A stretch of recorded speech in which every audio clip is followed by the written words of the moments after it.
What is up, everybody? Good morning, good morning, good morning. Hope everybody's doing alright. Hit that like button, subscribe if you guys have tickers.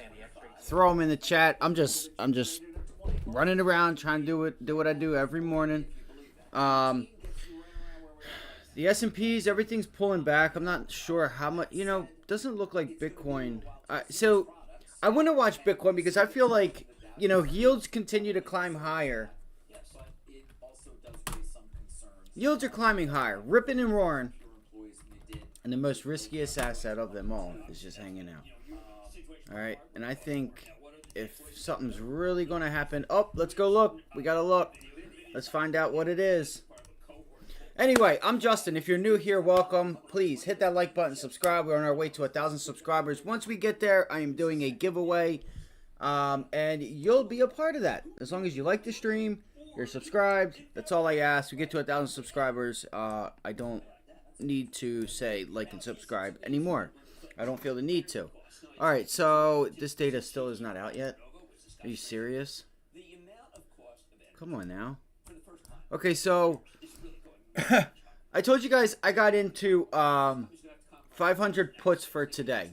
And you guys know that I sold those. Because the plan for that was I needed to be long during lunchtime, which I stepped outside and I missed that rally. I needed to be long because I needed to manage my position and make it easier on myself. That was the whole plan, was to get long literally right here. When I sat here with everyone, guys, and I say, guys, I think we're going to get our 506, at least 505. See how it reacts at 505. I'm going to take this long just to build some money to get the move that I was really waiting for. And that was a test back down to 499, 500 area to be able to capitalize on a place that was not made support number one. And just reading the chart told you, we don't have to look at orders. We don't have to look at levels. I mean, you want to look at levels, but it was just, everything was, it was just ready to pull it back, right? So I pulled the trigger literally right up there. I pulled the trigger right up here at 506, and I said, we'll probably try to, like, flush some people out of this thing. But either way, congratulations. I was still able to be profitable. I did not hold on to it because I didn't do the play, right? And for me, I wanted to get long, have some profit, get this first initial move, if we got it, which I was almost certain we were going to get it, whether it was end of day, going into the close, whatever, and take like quarter of that position off. With the long, with quarter of the position off on the put, I would have been sitting pretty. I wouldn't have had to worry about nothing. So if anybody is still in that, y'all doing good. You're going to do really well. And I was really positive on this play. So today, I'm going to look for a bounce back, and I'm going to see if we can get some continuation. I'm going to look for 499, but we're already there. So this play might even be already done. You're going to be in the money. You're going to be $1 in the money and still have today left. So congratulations. Guess what? We got those for 30 cents. For anybody that's new here, we got those for 30 cents. They're probably going to pay about $2 right now. I would say maybe $1.75. Well, if you're $1 in the money, you might get like $1.75. So from 30 cents, guys, that might be 1,000 percenter. Or would that have to be $3? From 30 cents to $3. Yeah, I'd have to do the math. It's probably not 369. Damn she fine. Yeah, so that is about 600% again. So we hit Goldman Sachs Monday, right? The long on Goldman Sachs Monday, and then today. So a couple of big hitters. You got to be patient. I told you guys I was being patient this week, and I was going to pick my spots. So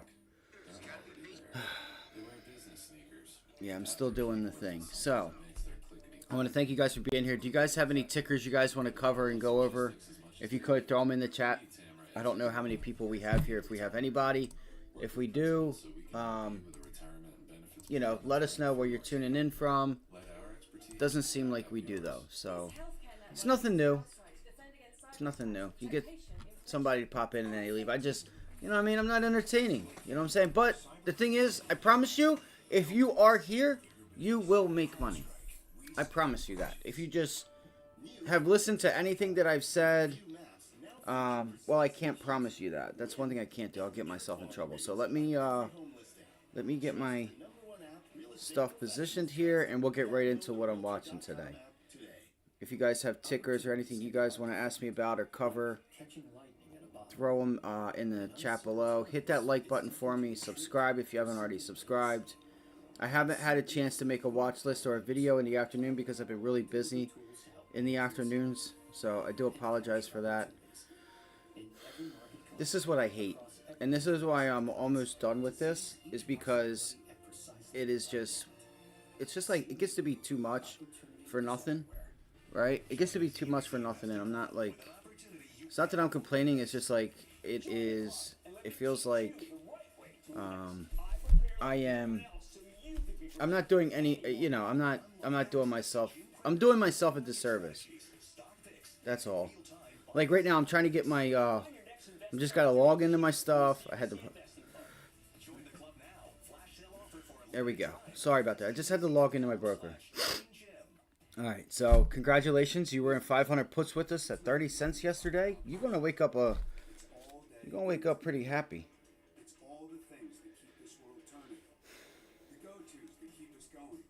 The places we cheer and check in. Alright, good to go. Alright, so you pretty much made the move that I was expecting. Alright. You may get down to 496. Alright, you may get down to 496. What I would look for is if we get a bounce. Alright, if we can get a bounce, I may take a long right off the bell. Alright. But I think we need to bounce in order for us to go lower. Now, they could just sell this thing off. They could just sell it off. But if we get a quick bounce into either, I would watch 499, I would watch 500. See how you react there, and then watch for 502. Alright? I think 502 is an area, maybe we don't get there. Maybe we get there later on today, and then Microsoft and the other earnings help bring us back down. We have the 100-day sitting right here at 493. So that's got to be your target. And from even from yesterday's close, that would be like, from when I measured it earlier, it was like a 0.5%. So it's like, it's nothing that's not doable. Alright, so it's not, I don't know if it's, let's go here. Alright, so let's go into some of the plays because we're running out of time here. I really don't have many plays other than what I've been watching. I will do meta real quick. So this is going to be roughly, okay, so that is 2% from yesterday's close. All right, so we'll look for a bounce back to 502. Look, we might get weakness. We have a little bit further to go to the downside, but I think you have, man, I wanted to buy Service now too. If it can pull back, I want to own Service now. Hell of a CEO, man. Hell of a CEO. He's been running businesses since he was a kid, and if you don't know anything about him, you should. He's done I think he came from ARPP, I think.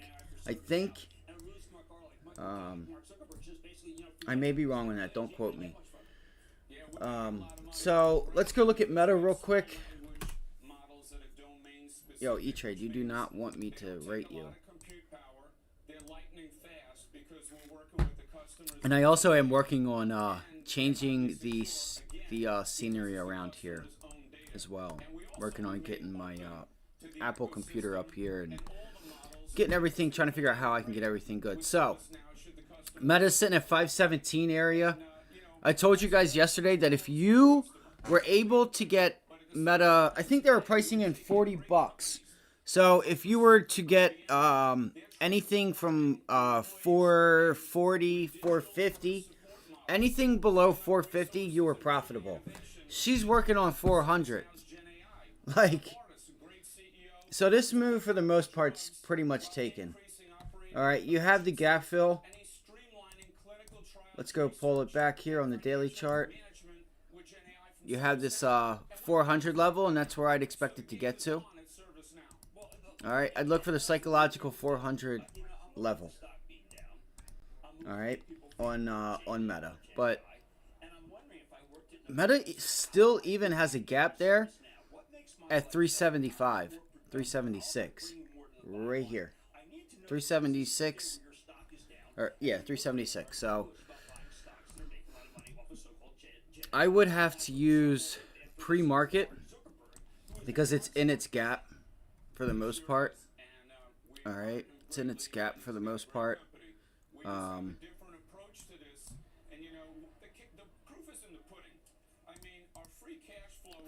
four.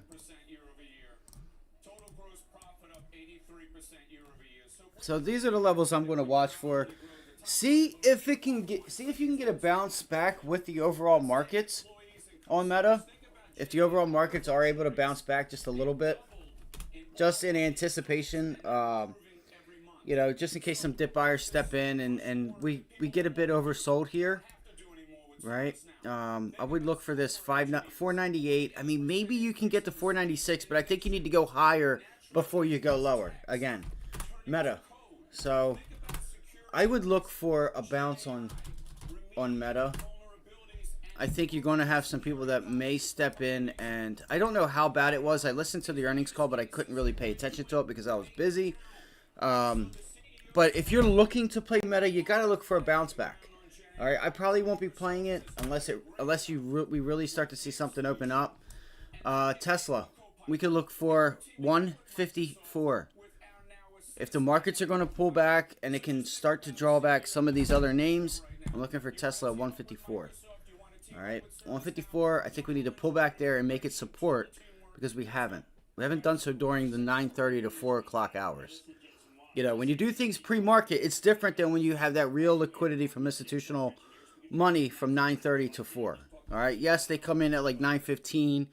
You know, 9 o'clock, 9:20. You really start to see them move the markets, but I think we should look for a pullback on Tesla. All right. If this market bounces, you know, see, I haven't really done much. I'm not trying to switch it up, but let's do this. Let's just go right here. Where are we? So right now Tesla's trading sideways, and it's pretty much, once again, this is what the options were pricing in. And I told you guys yesterday that it was probably going to trade sideways because it was at what it was expected. So it's still there. Now you're breaking below it. You are breaking below that 158 level. All right, so 158 to 153, that'd be a nice little move. Just watch if the markets bounce and watch what Tesla does versus what the markets do. If you want to play Tesla, maybe you get another bounce back to 161 real quick, or you get a quick sell off at 158 to go higher. Let me actually tell you what I think what's going to happen. Let's go here. Shit, I meant to get to the hourly chart. I'm sorry, guys. Let me see this real quick. That would be cool if we could get yeah, that's what I'm gonna look for, guys. I'm gonna stay with that. I'm gonna stay with that. I'm gonna look for a bounce, and I'm gonna get short the bounce, and I'm gonna look for, what did I say? 158. 158, right? 153. 154.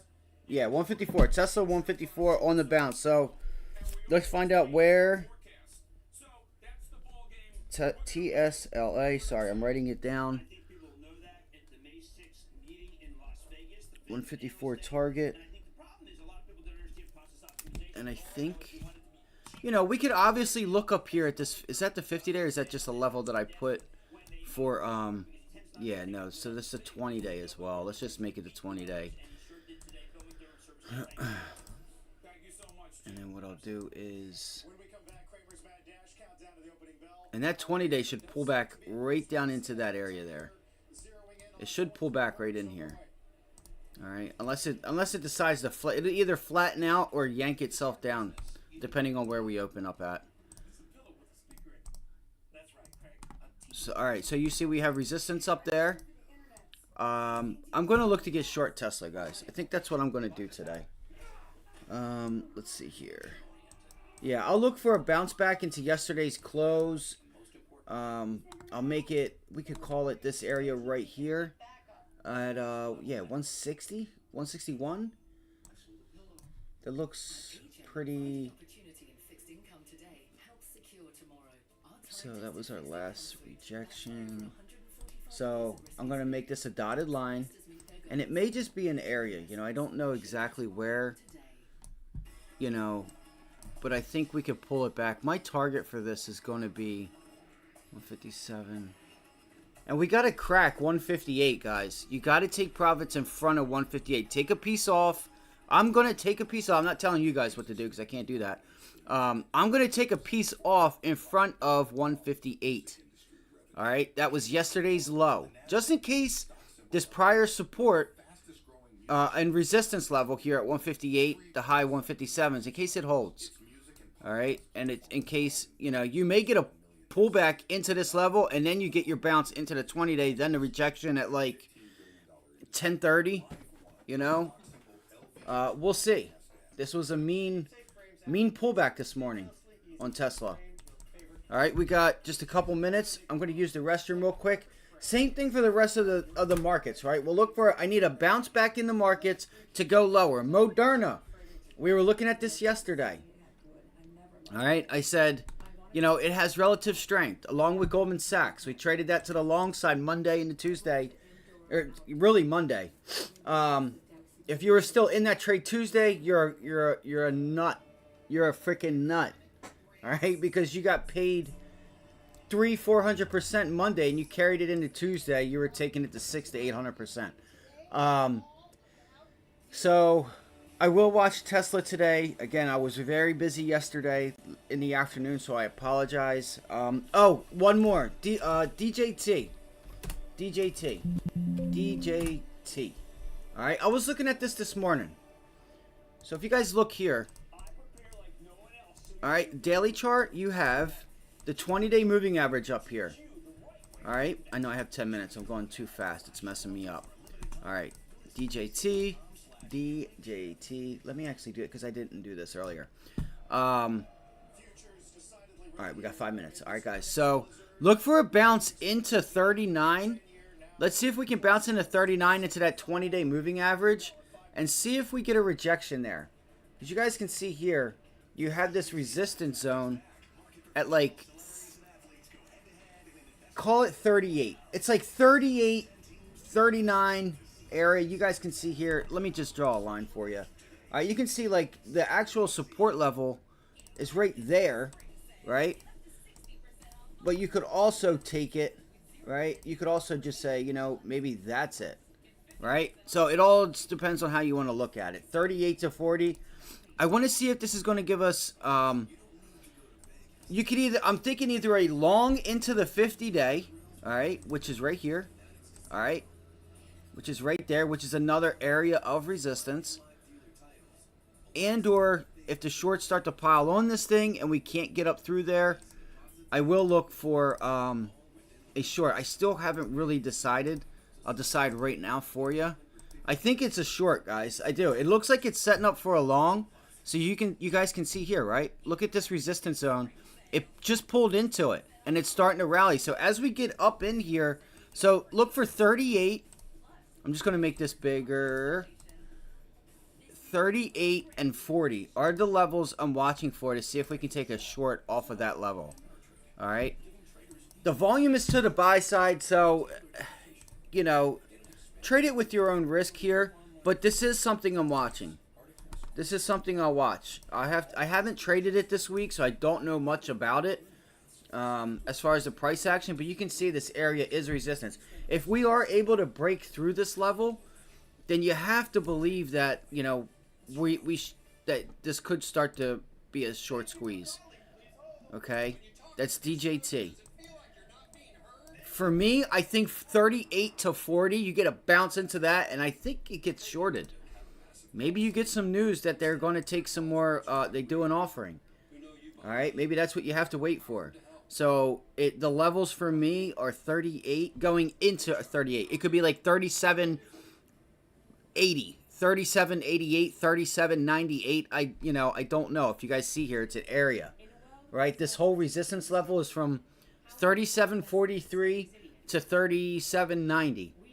All right, so it's not, it's this area. You could just draw a bar. We could just draw this and go to like there, because you can see it making it resistance and pulling back to get more liquidity there. See, I don't want to make it red, but that, like, you see what I mean? And then you have the 20-day up here, and then you have the 50-day. So it's going to hit the 20-day or the other one, and that 20-day is going to meet, look to the left of the monitor, right there with that prior resistance, which is pretty much this whole area of resistance, and maybe you get a pullback off of that level. But watch out for the short squeeze. Look at the volume. The volume is to the buy side. So if you really start to get some mean volume today, don't fight the trend. Just let that thing go or get long. But just understand your risk to reward. You got the 20-day. You got the 50-day. You got prior resistance. Like, I think you have to watch for that. And it's this level here that was support and resistance at 40. So I think 40 is the level. If it does decide to go long, 40 is the level. So good luck today, guys. We have a little over. We have a minute. So I'm going to take my time. I'm going to look at Tesla. But I think DJT though is probably a as much as I want to say it's a short. The thing is, it's a small cap. This thing gets a lot of volume. It could go. So I'm not going to play the upside. I will play the downside. And I'm not a Trump hater or anything. I don't hate people. I don't hate Biden. I just hate what they do. I hate the people he has in charge. All right? Just like I don't hate Trump. He says some dumb shit. But, I just don't hate people. Unless you give me a reason. Dennis, you... Alright, guys. Good luck today. If you guys need anything, guys. If you guys have any questions, girls, guys, ladies, gents... If you have any questions, just throw them in the chat. Hit the like button. Subscribe. Oh, we have 10 seconds left. I'll do the trade thing later. Shit. I'll do it right now. Fudge it. Spy. Alright, I can't fool with that right now. Shit, I should have done it earlier. I gotta start reminding myself. Alright, so you can see a pullback. If we break this level here at 36, you'll really know. Yeah, I wonder if I should just take it short now. Let's look at the daily chart. Oh my god, why are my charts not saved? You do have the hunt. You might be able to short this to 34 on DJT. This could give you... yeah, let it bounce. Let this thing bounce. And you have the 100-day moving average there. I just got to get those moving averages where they are, because they've moved now because of the opening price. So there's the 100. Look at the 20-day. Yeah, see how he got yanked all the way down there, guys? See what I'm saying? See how it's yanked all the way down here now? This is when it pays to understand how these things move. Right? Your moving averages, like where they're going to be when things open up. It takes time for that. But I figured it would at least flatten out, or it should get yanked. It should pull it down with it. So watch 38. While I'm watching that 38 level at 20-day. Even pre-market highs. If you can't get up above this 37.22 level, fuck, man. I need to go over to Tesla. This thing moves slow. I need volatility. Y'all know me. I can't sit and watch paint dry. All right, so there's a pop on Tesla. We're gonna watch the volume here. And the target for Tesla was what? We're taking profits in front of 158. The target's 154. You have to watch that level as support. Barron's did a really good thing this morning. Did anybody watch CNBC this morning about Tesla and Starlink and stuff? Dude, it was really good. And I'm like, man, this thing's probably going to be bullish as all heck today. I don't want to just cuss. All right, so look, we just pushed into yesterday's close, guys. We're pushing into yesterday's close. Let's see if we can't get a pullback down to like 154. You have to watch the overall markets.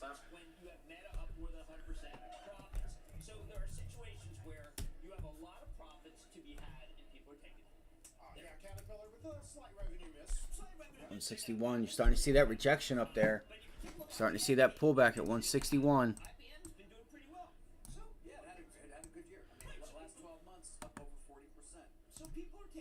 So that was a retracement of like 75% of it.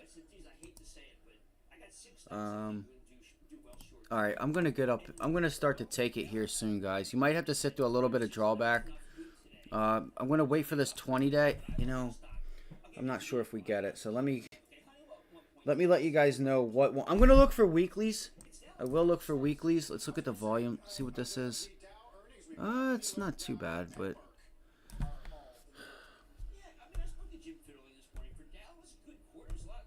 if you guys could share the stream, you know, even if you just randomly share it. SPY, I'm looking for a bounce back to 502. Yo, where are those puts at on the SPY? Is anybody still in those 500 puts from yesterday? SPY just going to continue, huh? Yo, we almost got 1,000%er, guys. Almost. It's almost up 1,000%. We got those at 30 cents yesterday. Nice job, guys. For anybody that's in those, good stuff, man. Good shit. Again, I had to stick to my plan. I wasn't just going to hold on to it because I didn't earn the right to hold on to it. All right.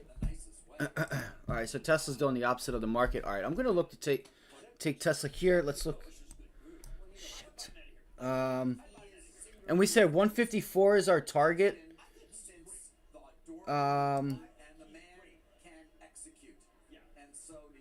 Everybody's looking at the 150s. Just watch this bounce. Nope, didn't hold. Fuck. Let's see, got a little pivot there at 160. I'm gonna let this thing 160. 160. What is 150? That's way too far. I'm looking at the 155 puts, guys, on Tesla. I need to get in these though. That's for damn sure. I need to stop playing around.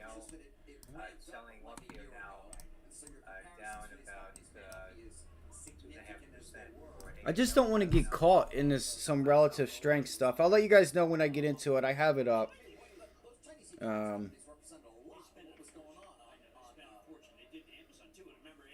And I'm not going to be limit ordering in these or anything. I'll probably market order into them. I'm just going to wait. It's still holding this level here. I'm just going to be patient. You know, the resistance level isn't until up here at like 163 or so. And look at that volume. Damn, guys, look at that. No, it's not that crazy.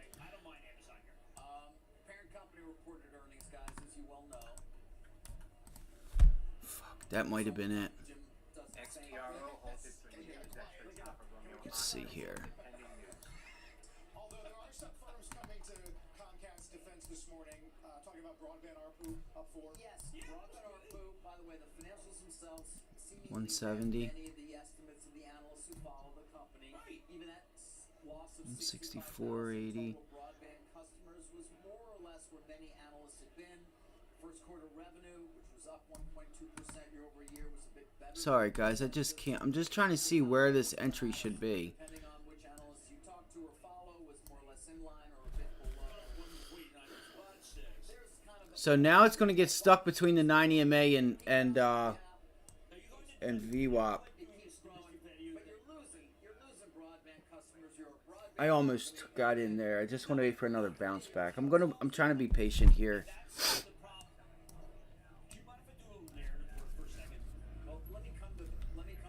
There you go. There you go. Bounce right up in there, gang. Bounce right up in there. Let me go to this chart real quick. Yeah. Still got a little bit more to go. Tesla still got a little. That might be it, though. If you can't get above 162 here, let's see. We may have to wait until 163.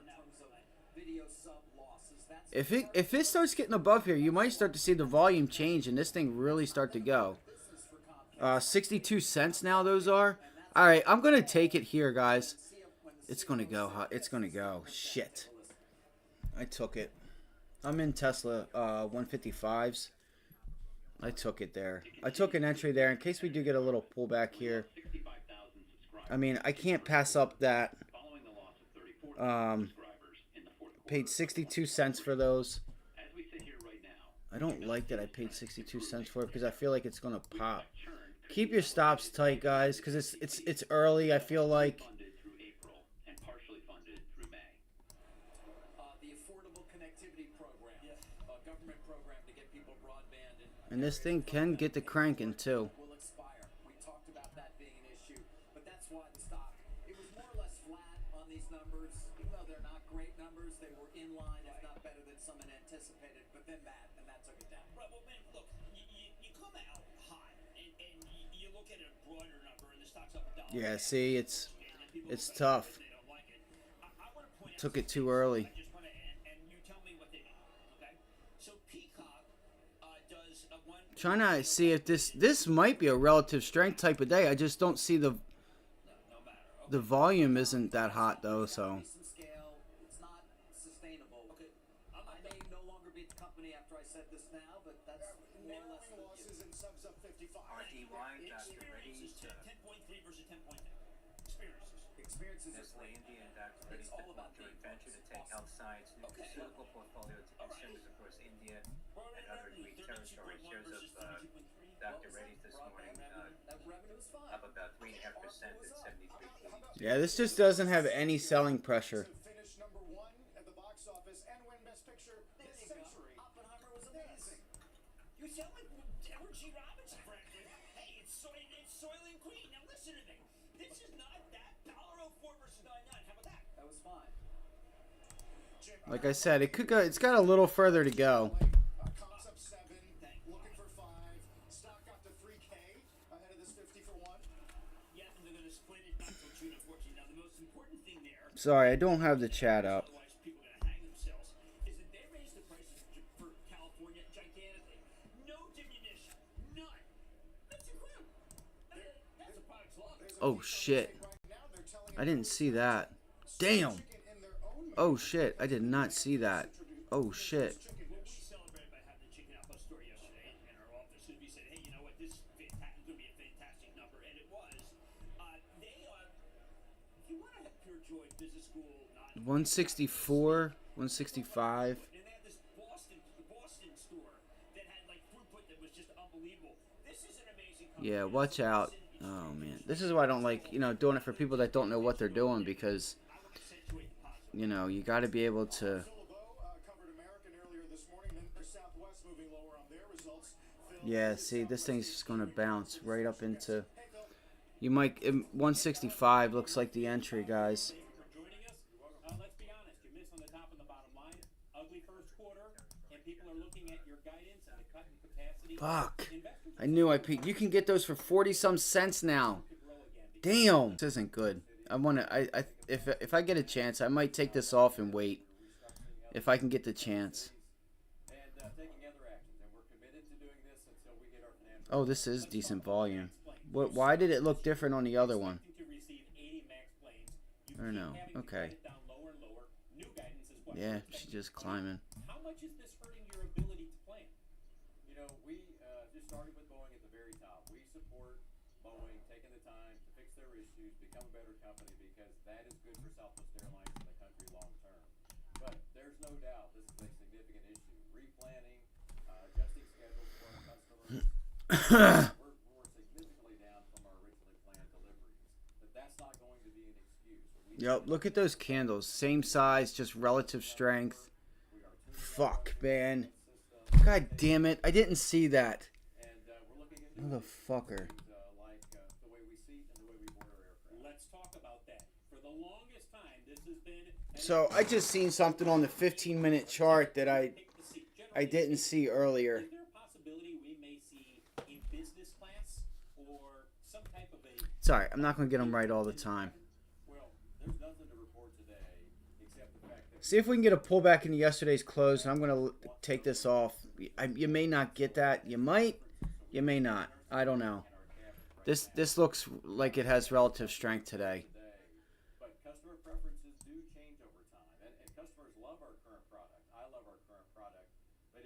designed at a time when load factors were significantly That's lower wild. than today. So we're working hard to understand what our customers want. We've changed You just got to increase in volume there. Wi-Fi, power, larger overhead bins. Fucking And, asshole. you know, it's very early, but the results are interesting, and we're continuing to study this, and more to come later. That's a tease. Jim, I know you've got a couple of questions for Bob. Hello, Jim. When you're starting to end operations, I wonder how much of these ending operations are for good and how much is because of Boeing. George Bush's International Airport, Bellingham International Airport in Washington, Syracuse Hancock International Airport in New York, Mexico's Cozumel International Airport. How many of these are the full? All right, I'm gonna have to stop out soon. That's crazy. Well, You got to increase in volume through that break there. You got to be kidding me, bro. cost of capital as a first step. So the network actions have really nothing to do with the Boeing delays. We're taking network actions regardless. Now, the Boeing delays are very painful. They cause us to replan. They hurt us on the revenue front. They cause us to be inefficient. And we're working all of that. But no, the network actions will continue along with the rest of our comprehensive action plan.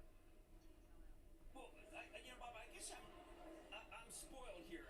I listen to Phil LeBeau closely, and Phil interviews everybody in the industry. American number looked bad, then boom, the number's better than I thought. Delta's better than I thought. Just sucks. You see that like 40 to 60. How much of that? That's damn near 100%. Like, you guys understand the frustration there? Is very strong, Jim. I mean, we have record revenues. Like, that's a lot of profit. 40 to 60? Give me that 20 cents on. Give me 20 cents on 40.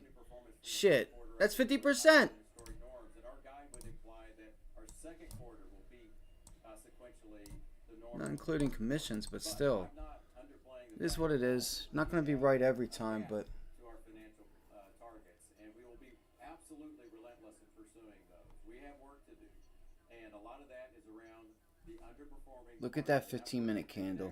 Before in the first quarter, that has been very helpful, and it's on plan. And we're taking further actions here in the second quarter, and we will take more actions with the network as we need to, along with all the other parts of our action plan that I described. Bob, are the underperforming areas, are they specific markets? And are you being able to identify why specific markets are underperforming? Or do you look at it and say, there's a weakness underneath, generally speaking, in terms of demand? Well, Phil, the other big thing that's changed, obviously, is costs are much higher. Labor costs especially have come up a lot. And it typically takes, the revenue performance. That's why I need to go over everything again. I fucked that analysis up. I was rushing this morning. Last year, we restored our network and got all of our aircraft flying. So we have a lot of capacity that is in development today. So no, we can see the areas of underperformance, and that is what we are attacking. And you've done a lot of hiring. All right, let's see here. Let's see what we got here. Being flown, pilots, and you put a pause on that. It's not going to give me a pullback. We were aiming at, in a lot of cases, you aim a year out. Jesus Christ. We were aiming at where we thought our aircraft and our fleet plan would be a year from now. Obviously, that's changed. With stopped and frozen nearly all hiring. We have voluntary programs underway, and we expect to end 2024 2,000 heads below 2023, and we'll be down again in. Let's let it climb higher. Jim, reaction to some of the airlines here today between American and Southwest? I feel like, look, I hate being tough on Bob because obviously, if you don't have enough new planes where you want them, he did not blame Boeing. He didn't. I mean, I tried to get him to say. And there's no more pure Boeing story than Southwest. Right, and look, I think that he's dealing with the hand that he got, and within that confine. I mean, look, when I buy the stock here, I mean, I think he was saying, listen, we're going to work the kinks out. It's still Southwest. I didn't mean to be as, look, it's just that everybody else is doing so well in this industry. I mean, when you sit there and listen to Delta, and you say, why Delta? So I'm just being calm here. I'm just letting this thing do what it needs to do. I don't like the formation. I don't like what it's doing at all. I don't like what it's doing at all. That play's probably done. David, I don't know when the last time you took a cruise, but there, she was a cruise. How's never good for you?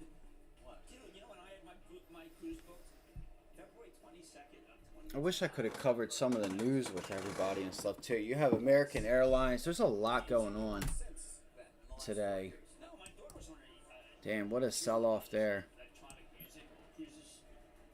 Or EDM? EDM cruise. 4-day EDM cruise. Vikings coming public. Sold to you. I like Viking Therapeutics. As we go to break, Dow's down 570. 1279. Keep that in mind, but all sectors are red except for consumer AAL. That's a nice bounce into yesterday's low price index running on AAL, guys. lowest since February, and then we still got to get through this. Let's see here. I don't know the news. I have to go back over it. But if it starts to fade out, The Bond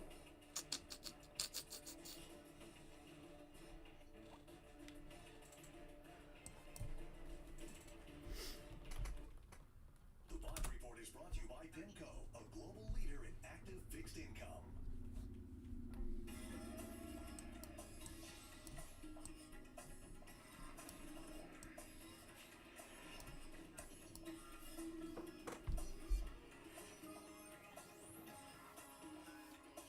NKGN shares at the highs down. Vinyl The windows kilo seem to golf be a November. typical choice here in the local area. Some companies even advertise high-quality vinyl. Ann Romer here. Before you invest in vinyl windows, listen to what Michael Smith of Renewal by Anderson has to say. With our temperature swings, vinyl tends to warp, which causes condensation between the panes and drafts. And most vinyl windows just look very low end to begin with. Our customers don't want that. And what are Renewal by Anderson's windows made of? Our windows are made out of a thermopolymer composite material called fibrous. It's beautiful like wood, but it doesn't require the maintenance of wood. We engineered it to be 2 times stronger than vinyl. So you're getting a window that will really last. ORCL, Now, Oracle this is innovation. introduces You have a feature on your UAI windows that capabilities to allows help for a better organizations view. boost sales. Our Trucian screens Oscar are made Romeo of Charlie Yankee. ultrafine stainless steel mesh, which is virtually invisible. You get less dirt buildup, more fresh air circulation, and a better view out of your windows. Now, if we're talking about comfort, how much does the glass matter? The glass in the window makes a huge difference. Our high-performance, low E4 smart sunglass is infused with silver oxide. It's engineered to help keep the cold air outside in the winter and keep the warm air outside in the summer. It also blocks 95% of the harmful UV rays that fade your furniture and your hardwood floors. Well, that's impressive, Michael. Thank you. And right now, Renewal by Anderson has a great offer for homeowners. Before April 30th, buy one window, patio door, or entry door and get the next one 40% off. That's 40% off with a minimum of 4 units. Plus, save an extra $30 on every window and door you buy with no money down, no monthly payments, and no interest for 1 oh, year. okay, that's what I didn't see. For a free appointment with Renewal by Anderson, call 1-800-918-0808. That's what I didn't see there. That's exactly what I didn't see. 20 seconds a week. That's crazy. You guys can get those for like 38 cents right now. That's the power Like, of GLP-1s for real. Row.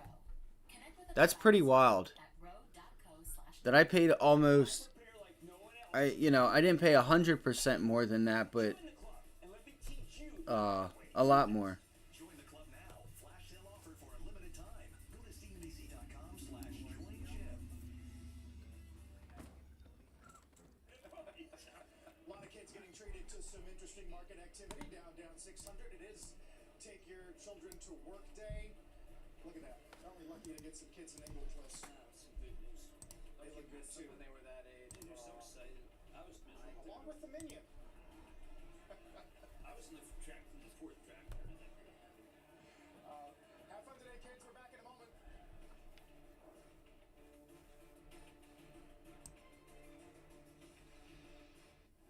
We can't calculate our total taxes. Do you realize how many different taxes we pay?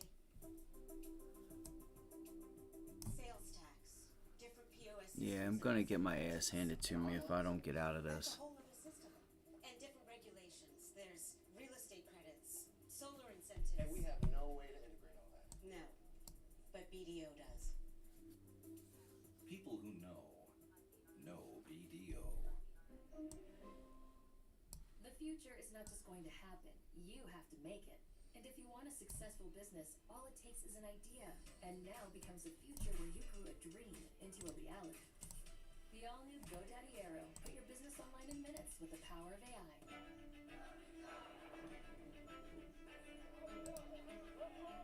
I mean, I just figured she would at least pull back to like 154 and be able to bring in some more liquidity there. But I guess not. This bakery needs new equipment fast to keep up with demand. So they're going to OnDeck, the online lender that makes it easy to choose your loan and if approved, get funds. It just sucks because this move would be huge.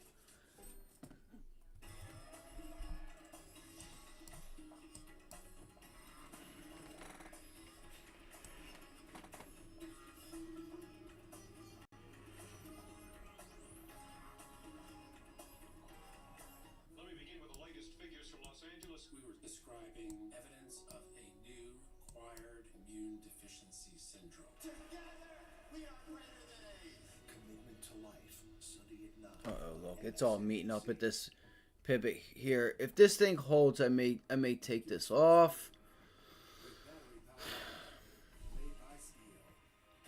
If I don't start to see what I want to see.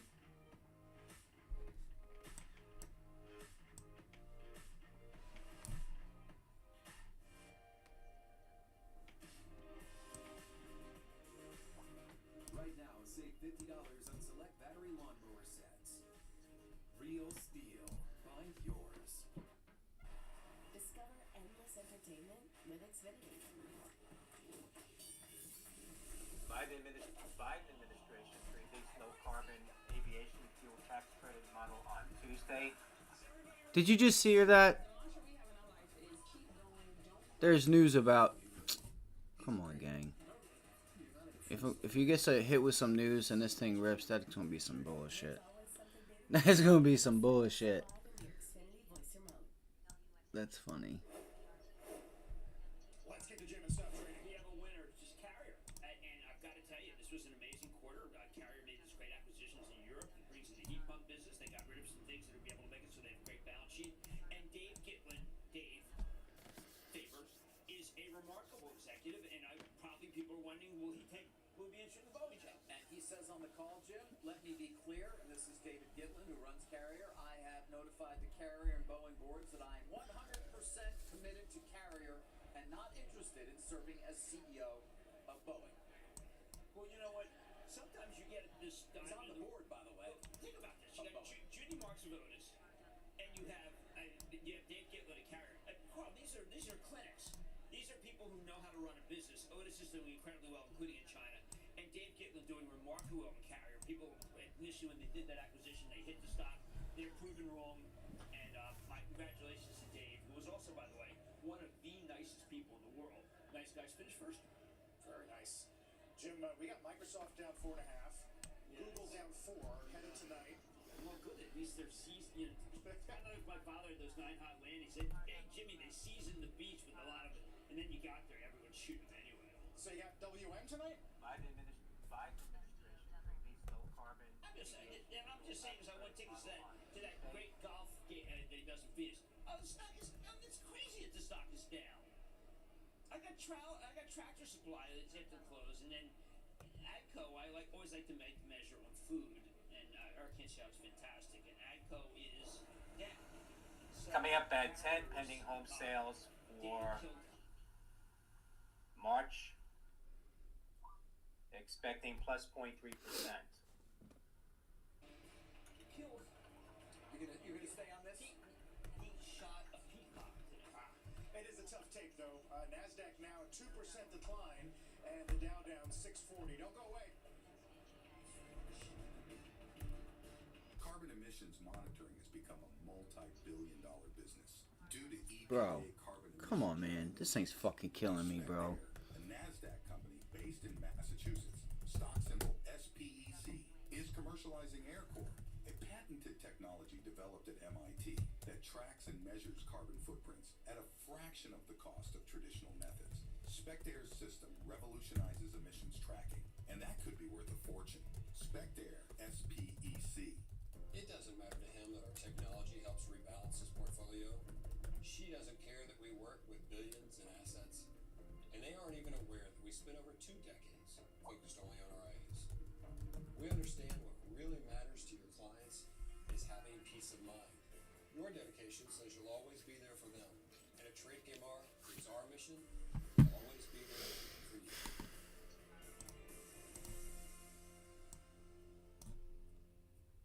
Two-in-one CoQ10 and healthy blood pressure support? We've got you covered. Thanks to the dual ingredients in Super Beats' most advanced heart chew yet. New Super Beats Advanced by Oh, so we already pulled back into it yesterday and today, and it held. That's what's going on here. Into 158. Why take a separate Damn it. CoQ10 supplement when you can enjoy twice the benefits with Super Beats, the #1 cardiologist recommended meat brand. Get a free month Let's see what happens here. at superbeatsadvanced.com. If this really gets going, I'm gonna call it.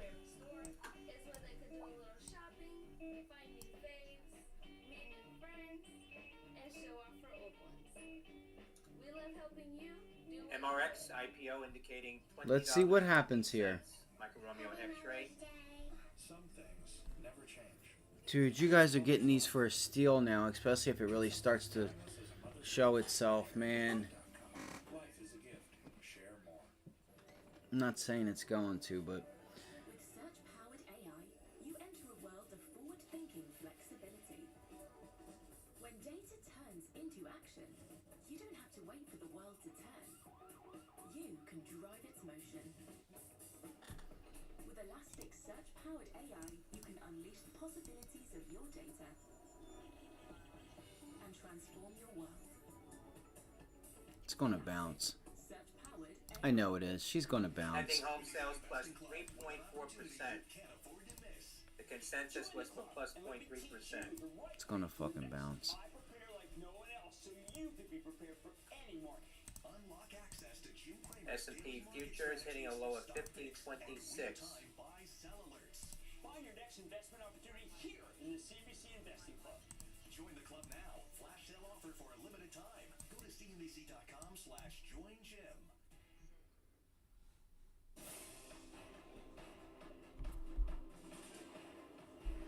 All right. Good Thursday morning. Welcome to another hour of Squawk on the Street. I'm Sarah Eisen with Supreme Court begins hearing arguments for Donald Trump's bid for criminal immunity. You hear him laughing at everybody? We've got the Dow down 668 points. That is a decline That's of funny. 1.75%. S&P's down 1.5%. Nasdaq seeing the most On the Nasdaq, that's hilarious. moves in names like Meta, which is down double digits. The Nasdaq's down 2% right now. You've got every sector lower in the S&P 500. Worst performing sector would be communication services. That's where Meta TLSA, Tiziana Life Sciences, reports 3-month neuroimaging scores in multiple sclerosis patients receiving intranasal Oralimab. Treasury Secretary Yellen said we're on a downward path for inflation. Yeah, this will help. Stabilize, but Come on. This sucks, man. I entered too early, and now I gotta fight to get break even. Like, there's so much profit on the table. This is bullshit. Fuck. Yellen said, I have no doubt that housing's contribution to inflation I really was trying to get tests. this year. It's just crazy, man. Watch it try to bounce again and then fail and then go. Let's see if we get a little double top here. Let's get pending homes with Diana Olick. Hey, Diana. Home sales in March rose 3.4% month to month. Mother trucker, bro. Association of Realtors. That's a beat. That pisses me off. Sales were barely up year over year, just 0.1% higher. This Volumes to the buy side. But that's not saying much. Sales Here she are still goes. hovering around a 30-year low. Now this Boop, index boop, is boop, based on boop. signed contracts during the month, and in March, mortgage Motherfucker. rates were uneven, starting above 7%, dipping below, then back up again and down. Home prices, however, straight line up, thanks to strong demand and still low supply. Oh my gosh, come on. Sorry, I'm sorry, guys. Midwest, and they were strongest in the South. Interestingly, that the West region, which is the most You have expensive nothing area, stopping you to also get saw up to large gains in sales, and 170s. that may be because some potential I feel like we need to put. We have not really tested this level here. Really, any of these levels here for support at 154. I was just trying to get down in there and you know. I mean, even if it can give me like 50s to 55, I'll just hold strong. I'll just hold strong. Let's start with the GDP surprise because we did GDP for the first quarter. This is again the advanced look, the first look, and 2.5% was the expectation. Atlanta Fed, which we've been reporting on a lot, was tracking more like 2.7%. So I mean, I just got my entry too early on this. Just got my entry way too early, unfortunately. It's all right. You know, I'm not going to be perfect. I was kind of rushing too, so likely teeing off the price deflator, which we get across the 3 months of the first quarter. The core number there at 3.7. There's the GDP. It shows you the you gotta be fucking kidding me, bro. Encountering in the first quarter. The PCE deflator for the first quarter at core was 3.7%, and that was almost double the 2% that we saw in the fourth quarter of last year, also beating the 3.4% expectation. So it was a bad mix of weaker economic growth and higher inflation. This thing's just not moving. I don't want to be sitting in this thing. Tomorrow, which is going to be important. It's just the March number, but it's in these numbers. Can we start though with the GDP number? Sure. And what it says or what happened here? So consumer spending still powering the economy, 2.5%, but that was a slowdown, and the expectation was that would be around 3%. Residential investment was a good story. Let's go look at DJT. I'll just sit in this for a little bit. I don't want to be in it very long. As well, and imports were higher, but guess what? That subtracts from GDP because of the trade numbers. What also I would like to just try and get a test of low a day. Even if we can get a test down here, then maybe I can be profitable at 160 or so. You know, you haven't really tested this level down here, 159.91, but I'll probably won't even be. I might be at break even if we can get down there. You guys can see that level right here. This would be a nice little level to retest to bring in some buyers. You know, sometimes you know, you're not always going to be right. You know, I've done a good job so far with the 500 SPY puts yesterday, Goldman Sachs, and you know, not always going to be right, but which I think makes investors concerned, David, that these inflationary pressures, even though they're not in the most discretionary parts of the economy, like goods, they know what people paid for these too. The majority of people. will remain elevated because people have jobs. All right, It's tight. They're getting paid DJT. wages. All of this just means So what did we say? Like I said, watch the volume because the volume could get bigger. This could be a buy to the 50-day. I would watch that 50-day moving average. It may have room. All right, it may have room there. Just a little bit more room. That's a nice resistance level up there at 40. I still think she's That's if January, February go unrevised tomorrow. right. So yeah, I think it's a short. I think DJT is a short. Even with the volume, I just can't get behind it. that's always going to be With this type of volume. number. And then, you know, what's happening on the economy? Are we going to get this? All right, Tesla pulling back finally. All right, I might end up taking this off, guys, even if it just continues to go lower. If you guys want to stay in it, stay in it. It's too much for me, man. That's too much. I sat through too much of a drawdown. Damn it. You fucking dickhead. Just come back stronger. I sat through way too much of a drawdown. Look at the volume. I still think she's going to 154. I'm going to tell y'all right now. But if you didn't buy correctly, this is what I'm saying.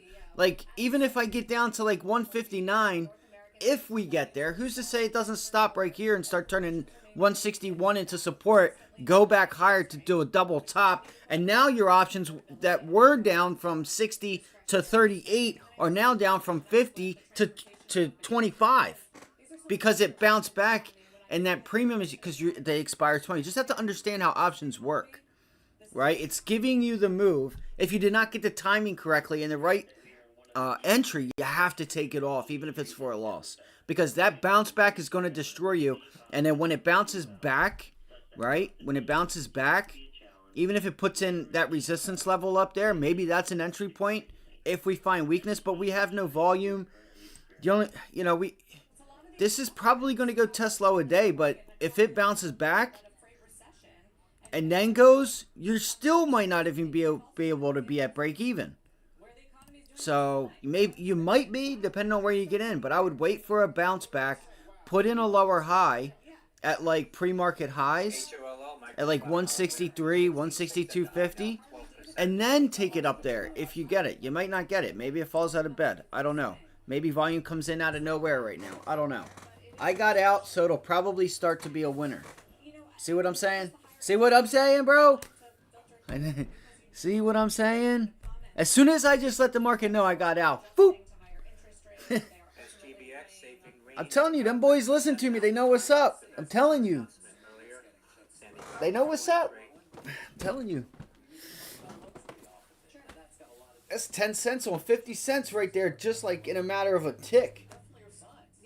You know what 10 cents on 50 cents is? Damn near what, 20%? They've exhausted the excess savings, but as long as the jobs market hums along, that is a cushion. That's rough, man.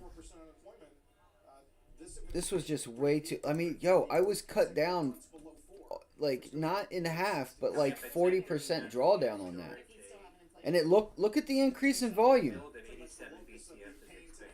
Like, that was tough, gang. That was tough to sit through that and, you know...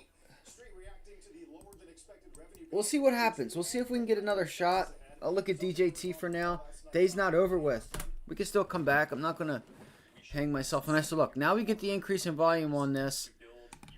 I'm thinking about taking this short on this. If we can get a bounce back, I really am. I think this is the better setup. I should have watched. It's hard for me to sit and watch paint dry. I need volatility in my life. All right. So let's see if we can't get a bounce back into like 38. If we can bounce it back into 38. You just have to watch, man, because you will get short squeezed real quick. So, 38, the 20-day moving average, that's all lining up right there right now. I did not look at the weekly chart. Weekly 20-day is holding. Or the weekly 20 moving average. That's so weird to say. Alright, so... Here, let me just go here. I'm sorry. I don't know why I keep doing that. So, we're 2 for 1. 2 for 1. Not bad. Not bad. Hamas official says Hamas will not be swayed by U.S. pressure on issue of Gaza. You will not be swayed. Okay. Okay.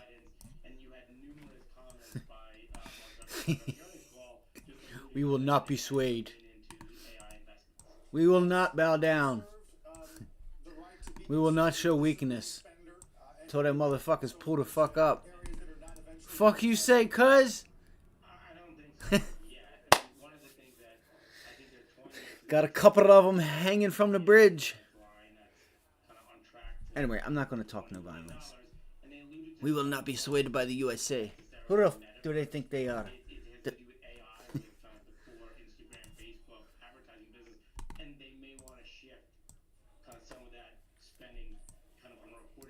Easy to talk behind a camera, ain't it? No, I don't think he's kind of entirely, earned his way out. Alright, so here we go. You're getting your pop. Getting the pop. This is a dangerous play, guys. Especially if you're thinking about shorting it. Because if this thing breaks out, and I'm telling you guys right now, if it breaks above into this area, right? It breaks above the 90 MA, the 20-day, and VWAP, and you start closing up here, watch for another rally higher. But I think we could... This is where the short entry, in my opinion, would start to be taken. Right here. Like right now. Is where it would have to be. And look at Tesla. Let's go look and see where Tesla's at. Those options are way back down. So look at that. You bounce back a little bit. Now they're 37 cents. This is what I'm saying. So if you don't know how to trade options, please do not follow me. Do not follow me. This is why I took that off while I had the opportunity. This is what makes a good trader. Understanding how things work and understanding that my entry was wrong, and you have to get it right, especially if you're playing weeklies. Now you're destroyed. And even if it bounces back, right, to here, like, you might get 45 cents. Let's see what happens. let's see what happens right here. See where these options are. I'm going to take a guess. They're 37 right now. If they don't just like scream to the downside, that's nice. Look, you got a low volume bounce right there, guys. That's a low volume bounce back into that level. And this is what I said. Look for the bounce back, put in a lower high, and then we try to roll this over. Just watch out and be patient because it may end up trading sideways. I am watching for a 154 test on Tesla. If you have to take it out to next week, look at next week options. Go 3 weeks out. But just understand, if you start breaking above 165 and with some volume, this thing's going higher. And it doesn't have to pull back. Doesn't have to do anything. But I think it is setting itself up to be a little bit overdone. God, I'm so thankful I took those off. I'd be pissed if I didn't right now. All right, but we're not. We all right. We got our confidence back. We're not doing anything stupid. All right. What do you guys want to look at? If you guys have tickers, throw them in the chat. I know AAL had made news as well. I don't know what the news is. I didn't have the time to read it this morning. I tried getting up. I don't know what's been up with me. I tried getting up at 6:30 or 6 o'clock this morning. I set my alarm for 5. Okay, 5 a.m. I did not I haven't been hearing it until like 6:30. Weirdly, my cat did not come in and wake me up today. I don't know why. So I was a little late getting up, and I'm like, shit. And it's just been really hard for me lately. I don't know, man. Been trying, I've been eating well. I think I need to get back to exercise and stuff. I haven't exercised in a while, and it could be that.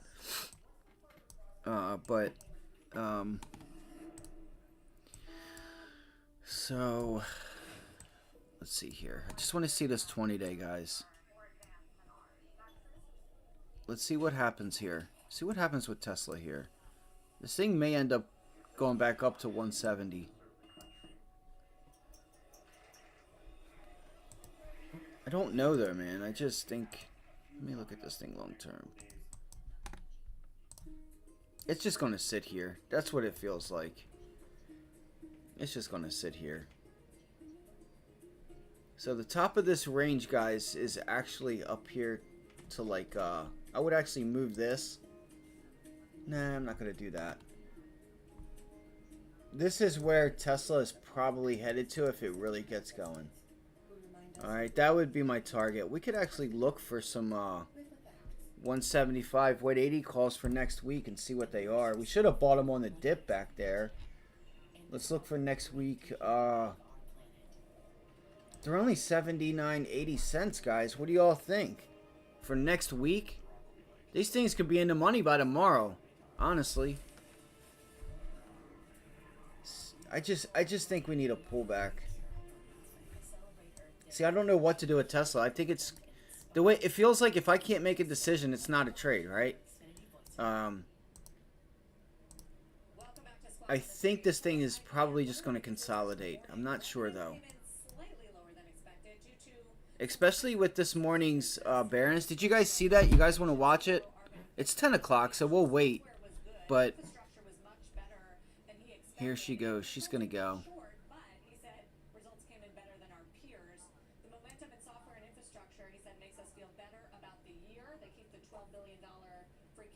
I think I might do it. I think I might do it.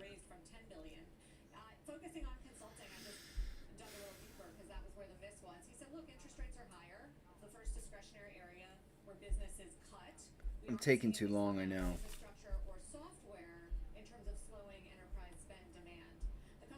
Alright, so...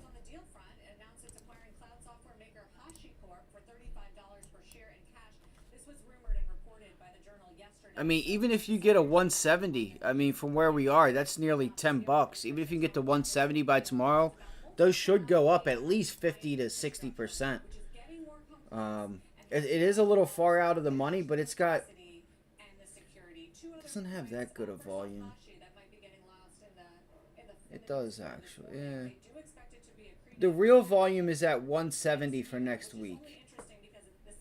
They're just under $3 a contract. Those might do you pretty well at the 170s. I should have looked at that this morning, and there she goes. Look, those things are already at $1 now from 80 cents. So shit. That would have put me green on the day. That would have taken back these 180 calls for next week. Would have already taken me green, a small green on the day. I could, if I was able to get in there at that 80-cent entry,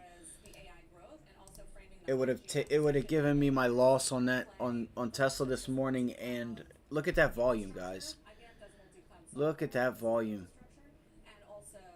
I wasn't watching it to see if it was selling pressure or where like what part of this candle came in at. Like, was it on the downside and then it reversed and then you had the increase? Like, I wasn't watching. So let's see if we get a pullback here and hold this 20-day and we look for a long. It's only up 1.4%. It's a nice little low volume pullback. See if you can get a pullback to 164.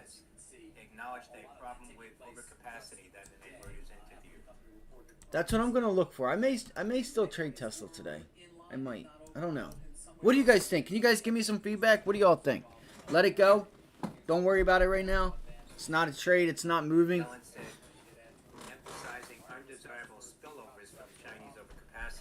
Or do you guys think we should take the 175 to 180 calls for next week?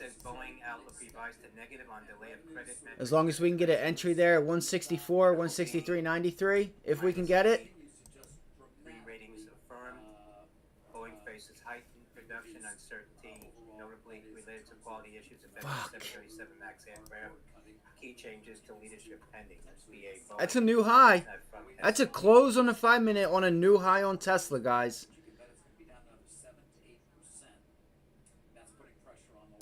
Let it pull back to this initial morning high, and I think we got to try to take it. And especially if the SPY can find some support, which it already has, that might help Tesla.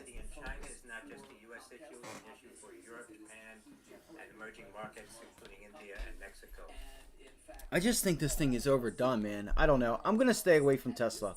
I'm done. I'm going to stay away from it. Because I think you're just asking for trouble. Because that's a... in the first quarter, following the loss of 34,000 subscribers in the fourth quarter of 2023. As we sit here right now, we do not see this trend improving in the near term.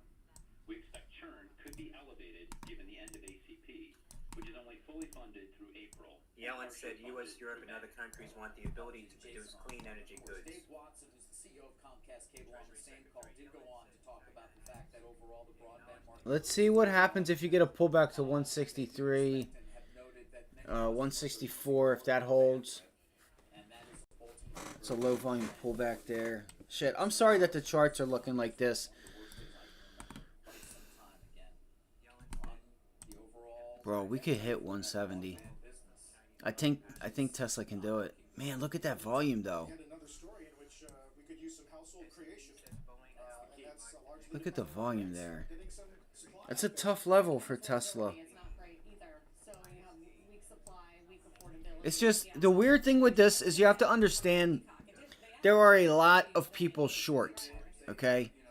So, if this thing just breaks out, it can remain oversold. The indicators, everything can tell you, like, man, this thing is just, you know, it needs to pull back. It needs to pull back. It hasn't tested this level. It should go back and test this level. It could do it next week. You know what I'm saying? So, you have a gap fill up above us. You have a, I think you do. Yeah, you got a small little gap. Not really. But I know I have a ton of lines on this chart.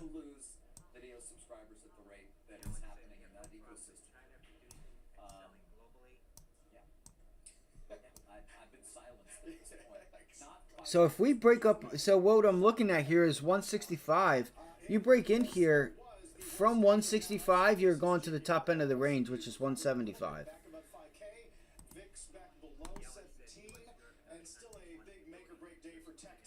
And even if we can get to 170, man, I think we can get there. What do you guys think? Think it's struggling too much up here? I agree. I mean, if you're somebody who thinks that, you know, it can get there, you got to be like, look, especially if you're playing options. They're at 89, 90 cents. You know, maybe you do get another pullback here and you're able to. But you wanted to be long down here, man. Those things probably were at 40, 50 cents and you're up 100% by now. Maybe. I don't know. I'd have to look. But if I had to say, I would imagine they were probably like 48 to 50 cents. You guys want to look, see how good I am or not good? Just with time. It's not about being good. It's just understanding some things. Let's look and see how much they were on the open. What's your guys' guess? I guess you guys are already there. 40. Wow, 40 cents on the open. It was close. I said right around 40 to 50. I said 48 to 50, but...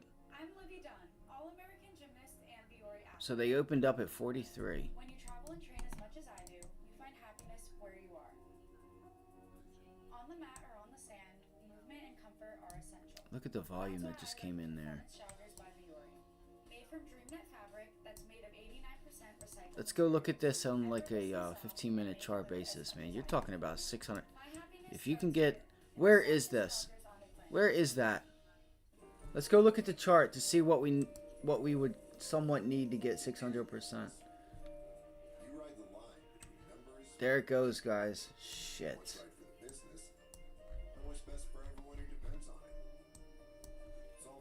I knew it. I had a feeling we needed to get on that right then and there.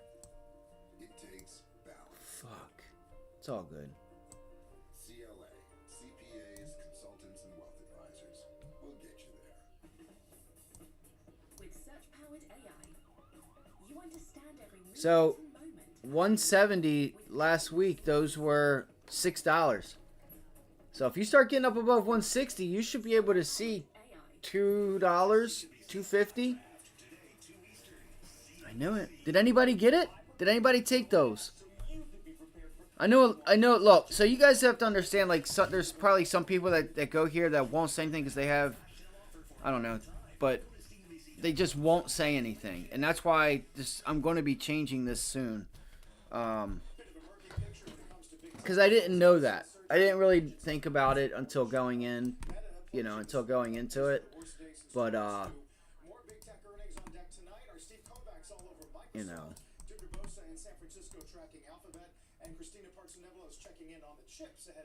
let's see if this is able to pull back in. If this is able to pull back in, and we can get these at 90 to 80 cents, I'll take them. Depending on the manner in which it does it. All right, that's a mean. Manufacturing jobs in parts of the U.S. that have not recovered. Parts of the U.S. that really been left behind. Free trade has to be something that benefits.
All right, let's go look. Let's look and see what. Okay, so Baba Baidu. These things have been. Like, look at the volume that's been coming in here lately with some of these Chinese names. Why is that like that? For sure will not be answered this question, but investors will be looking for clues on what of that innovator's dilemma. This thing might start to break out. It does look like it's putting in an ascending wedge here. Or will it be disrupted by someone else, guys? Yeah, I ended up was just kind of looking and not really. I didn't really take it. I was waiting also. But that's what's up, man. That's what's up. Yeah, you can tell when things kind of just set up. You just that reversal up there. It's just struggling in that whole area, and I think it just needs time, right? Because the more time it sits above there, people are going to get a little more worried, right? It keeps slowly grinding higher. Then you're just going to come in with these big gap ups. Like, you're going to start to see them take profit going into the close, in the afternoons.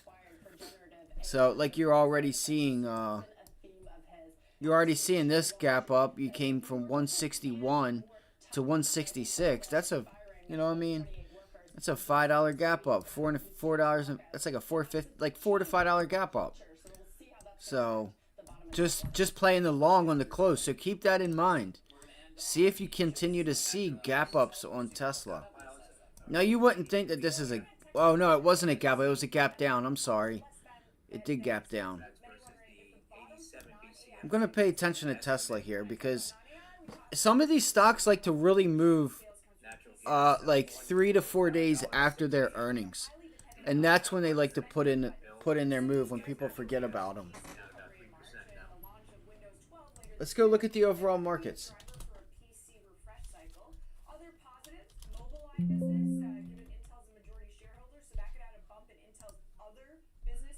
Man, she's grinding higher. That sucks, bro. I didn't get it. I was trying to get those 175 calls for next week. I was trying, bro. So, if you guys are just joining us, we just called these out right here. We said, if you're going to get it, you're going to have to do it now, right there. That was our pullback to try and get long. I said to take profit going into this area because you could get a reversal. Like, look at the volume up there. But I do think buying next week, you should be able to sit nice. At worst, you should not take a loss on this. Buying it up here, now that's different because you need another pullback to 165. If we get that, I'll take it. I'll take a 165. I'll take a long off of this level here. If I get it. And we'll look for 170. We'll look for 170. It's only up 2% right now. So, and that is with a gap up. But where did we open up? 159, and we are 165. So we've already moved $6. So also think about that. All right, $6. We've already moved, and on nice days, 169. 160, 150, so it's like $8, and we've moved from high to low, 159, we'll say 66. So we've moved $7. You might have another dollar or two. Let's see where that puts you at. That would put you right up at yesterday's high. No shit. Yeah, I'd be careful on that long. Wait for pullbacks, guys. If you're going to do anything, wait for a pullback. Let it consolidate through lunch. Let it pull back, consolidate above the 20-day moving average, and see if we can get some of these shorts to start to take profit. See how the volume's starting to get bigger up here? Because it's pretty much done its full ATR. It doesn't really have news to send it higher. It's not like there's a catalyst, right? It's not like there's a catalyst. So this would be like an inside-out type of day. And it is getting oversold. I probably wouldn't even mind taking that short right now, actually. What are they at? Which ones did we look at this morning? we were targeting 154. Now those 155s are 20 cents, 23, 24 cents. That looks enticing. I gotta say, it looks enticing, but this thing is putting in trying to put in lower highs. It looks like, or that's a, I don't know. I'll watch the 15-minute chart. I think there's a scalp there. You should be able to scalp this back to 163.50. If you were to look at like I don't know, the 160s, 165s, what you have to decide what you want. You want the 155s for 25 cents? They may not pay you much. It may move and not pay you because you're so far out of the money. But I would look for a pullback to the 20-day, right? That's a $2-3 move back into even this area right there. 162.85. That's what I'm aiming for. And you have VWAP there also. Be a nice trade. You might, depending on how it does it, you might get about 65 to 75% on that trade. If it's able to do it. If you crack this level here, if you crack VWAP and you get back down here, you should definitely get to like 45 cents on those contracts. So maybe just about 100%. I don't know. We'll see. It all depends on how it does it. Look how the candles are getting smaller. So it's starting to slow up a little bit. And people say options are a scam. They're a scam because they don't know what they're doing. Alright, so let's see if Tesla gets down there. We'll see where they are. I'm not saying I'm going to be exactly right or anything, but I have an idea about where what they should be. I haven't even looked at the deltas either. I haven't looked at it, but just an understanding of how they've been moving. Low volume bounce here. Fuck, part of me wants to take it, bro. But I don't know. I tried it once, it didn't work. Twice, it's really got to set up for me to do it. For me to be wrong twice, it's pretty stupid.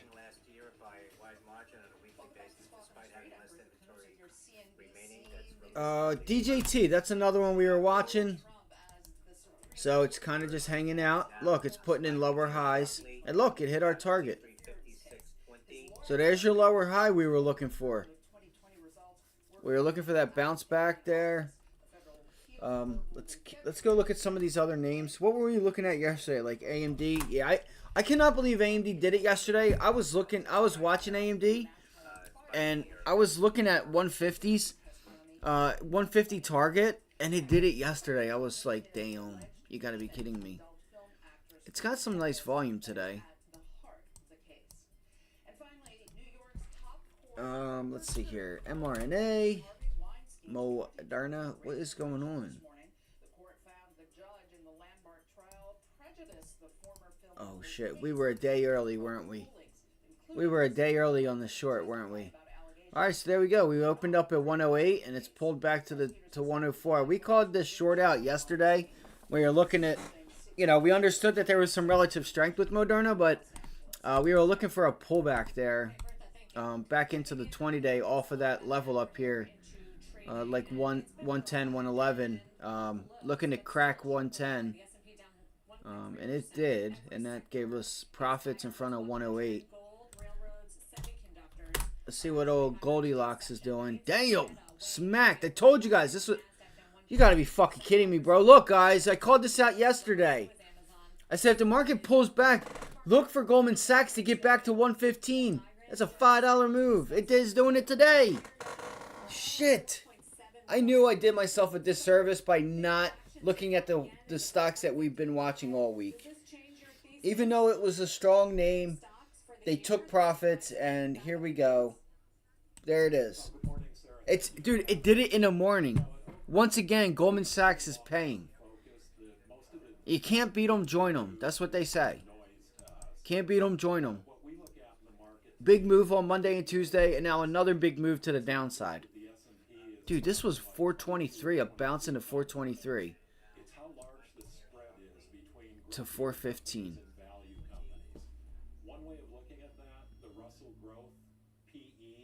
Oh, why was I watching Tesla? Damn, bro. That hurts. I talked about this yesterday. I brought it up a few times. I said if this market pulls back, we could look for Goldman Sachs. We get a break of that 420. Look for 415. Even as the market has risen over the past year. So to get a little more granular, if you could, about where those enticing Oh, targets are, and why you would want to be loading up in this kind of environment. Well, I think, again, one of the interesting things in this market is how broad-based the cheap stocks are. They aren't concentrated in just one industry. So, for example, we own Capital One. It's at about 10 times expected earnings. That would fall to 8.5 times if they can complete the Discover transaction. We own ConocoPhillips, one of the best E&P companies in the United States. It's less than 10 times free cash flow if oil stays somewhere around $80. I can't believe it's only 10 o'clock right now. That cash flow comes back to shareholders. We own Centene, a large provider of Medicaid. Well, there's your 415 move for Goldman. 11 times earnings comes down to about 9 times earnings if you assume I'm not sure if anybody has any ideas or anything we own Charter to look at. 8 times earnings. That comes down to about 6.5 times if you Let me see here. add back the amortization and excess depreciation. We think I should have done it. I should have put it. I should have put everything up here. Yeah, I mean, are there levels that they I'll have to do that first.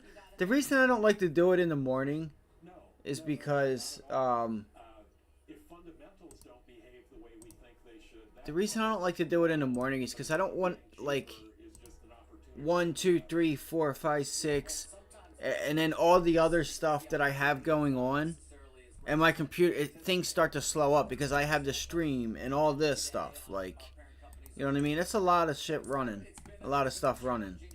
The 8 times that you're citing is a reflection, obviously, of that. Why? Yo, what are those 500s at? What are those spy puts at? I have to see the disservice I did to myself, but not really. 214, guys, 214. Oh, it bounced back. That's why. Flat, which I think would be a pretty draconian forecast for them. It's got a free cash flow yield of almost. So we got into puts yesterday, or I did, but I ended up selling them because I didn't stick to my plan. All right. Anyway, let's keep it moving. Let's keep it moving. You don't have to believe that other people are going to think these are great businesses. You just, if the PEs can stay static, the return to the. All right. So Tesla. There's your pullback. There's your pullback. Let's look to see. Let's look to see if she's going to hold 164 in that 20-day. That green box right there. Let's see if we can start to hold this and then try to climb higher. But I don't think she will. She's already done her full ATR. So, actually, hold on. Actually, what did it do yesterday? We think it's still among our most attractive names, and that's why it's one of our biggest holdings. Yeah, this thing has a bunch of indecision. 157 to 168. That's actually a decent move. Are we in a period now where value is going to be back in favor in some way? I wish I knew how I could forecast that sine wave of when value comes in favor and when growth comes in favor. Growth has had a very good decade relative to value. It's historically unprecedented. The result has been the PE. Look, watch DJT. Watch. We think that puts the odds pretty strongly in value's favor. If it holds here, she might end up going, guys. DJT might go. Bill, thanks for might. Appreciate you joining us with some of your long-term picks. Bill Nygren, CIO of Oakmark Funds, with a down almost 700. Carl. Coming up after the break, a first on CNBC interview with the. I'll be right back, gang. I'll be right back in 1 second.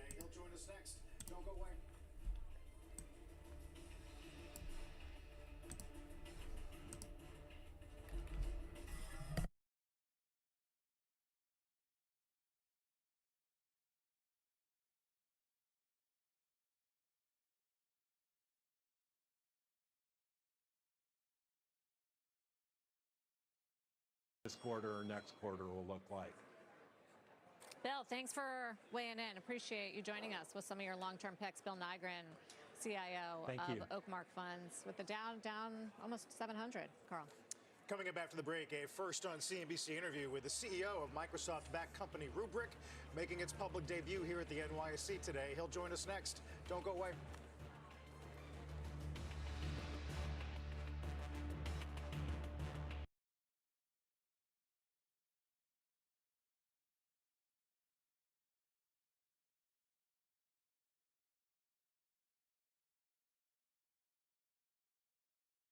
So I was looking to get short to the 20-day moving average. We'll see what happens there. What else do we have? Meta. We can throw Meta up here for anybody that wants to watch it. Not sure what she's doing. I told you guys yesterday that it was going to have to. I can't. It paid. Whoever was in it today, you did get paid, because anything below 450, you got paid. Above 450 and above 440 or 540. So look, you see how it went right to where? Where'd it go to? 440, 443. Why is that? Because it was pricing in a $40 move. And where'd it close yesterday? 490? 493. And it went to where? 443. See guys see what I'm talking about? How off the bell it came back to that number that it priced in yesterday? Keep an eye out for that. They keep doing it. It doesn't mean it's going to happen every time, but I haven't seen a time where it really hasn't done that. Where if it opens up, like, it does the move after hours and like pre-market and like on the bell. Let's say like Meta, the number was above it. You know, it did more than it. Then it goes back to that area. If it's to the downside, like Netflix, it pulled down just like Meta did here in after hours, and then it opened up with a gap up, and it was like up here, but the pricing in number was down here. And go look at Netflix, it bounced, and then it just went boop right to that number, right to that spot where the market had priced in. Meta just did the same exact thing to a T, damn near to a T. So we'll see what happens next. So, you notice how it's not going any higher than 443. It's not so ironic that it closes at 493, pricing in $40 move, and it goes to 443. It's not ironic. You know what I'm saying? There's no support resistance level there. Really, it would be right there at 440. So, you know, if you ever wonder why it goes to these random places, you can see why.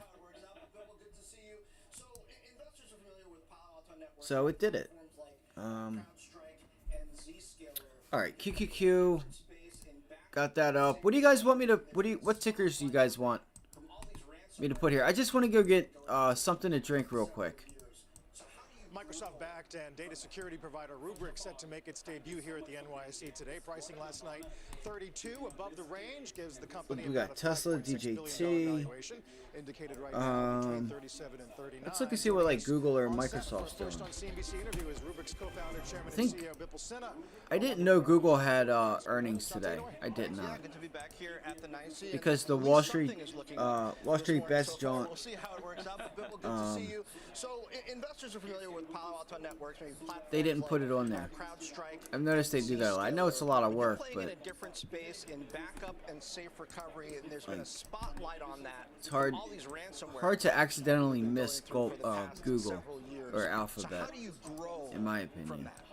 First of all, thank you so much for being here. It's what an honor to be on this stage in this time. Today is the Rubrik's public. I'll be right back, guys. Our customers, our partners, our employees, a lot of us are here. So thank you so much. Hit that like button. Look, God damn it. Rubrik is a different kind of cybersecurity company. We help our customers keep their businesses up and running even when they had a successful cyber attack or cyber breach, so that kids can go to school, so that hospitals can still operate, so that when you swipe credit card, money comes out, even if the business is impacted.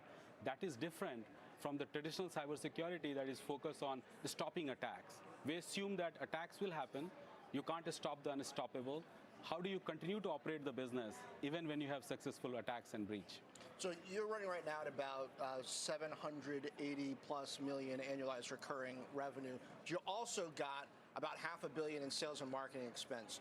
You're up against some competition. Commvault is kind of a legacy player that's trying to change into doing more of the modern stuff. You got Cohesity that just bought an older line player trying to beef up and get ready to go public as well. What should investors expect from your growth profile that's different, and how are you going to manage that sales and marketing expense versus the growth that you expect coming in the door, eventually to profitability? If you take a step back, Rubrik has transformed backup and recovery industry into a data security platform to deliver cyber recovery and cyber resilience. This is a market transition story. Rubrik is leading that market transition. And whenever you have market transition, not all the legacy player or old players make it. And that's why you see consolidation in our market, because the use case of this product has changed. We are telling our customers that cyber is the biggest risk, and how do you continue to operate the business? It's a very large market. According to Gartner, in the next 3 years, is upward of $50 billion market. So we are operating in a large market with a differentiated product and helping customers make sure that they can create the digital products and services to their end consumers. Is coming to grips with the idea that there will be attacks a sign of failure when it comes to attack security? It is actually a sign of a strength, because we have to reframe cyber discussion. Cyber discussion cannot say that the defenders are only successful when they can stop 100% of the attack. Prevention is required, but cure is equally required. Where are the biggest threats coming from? Biggest threats are coming from the nation-state actors. Biggest threats are coming from cyber espionage, insider attack. Not to mention that we still have bored teenagers sitting in the basement and showing middle fingers to businesses and governments around the world. So you've also been a venture capitalist. You just mentioned consolidation that's happening in this industry. To what degree is M&A, whether it's tuck-in or larger, going to be a part of your playbook now that you're public?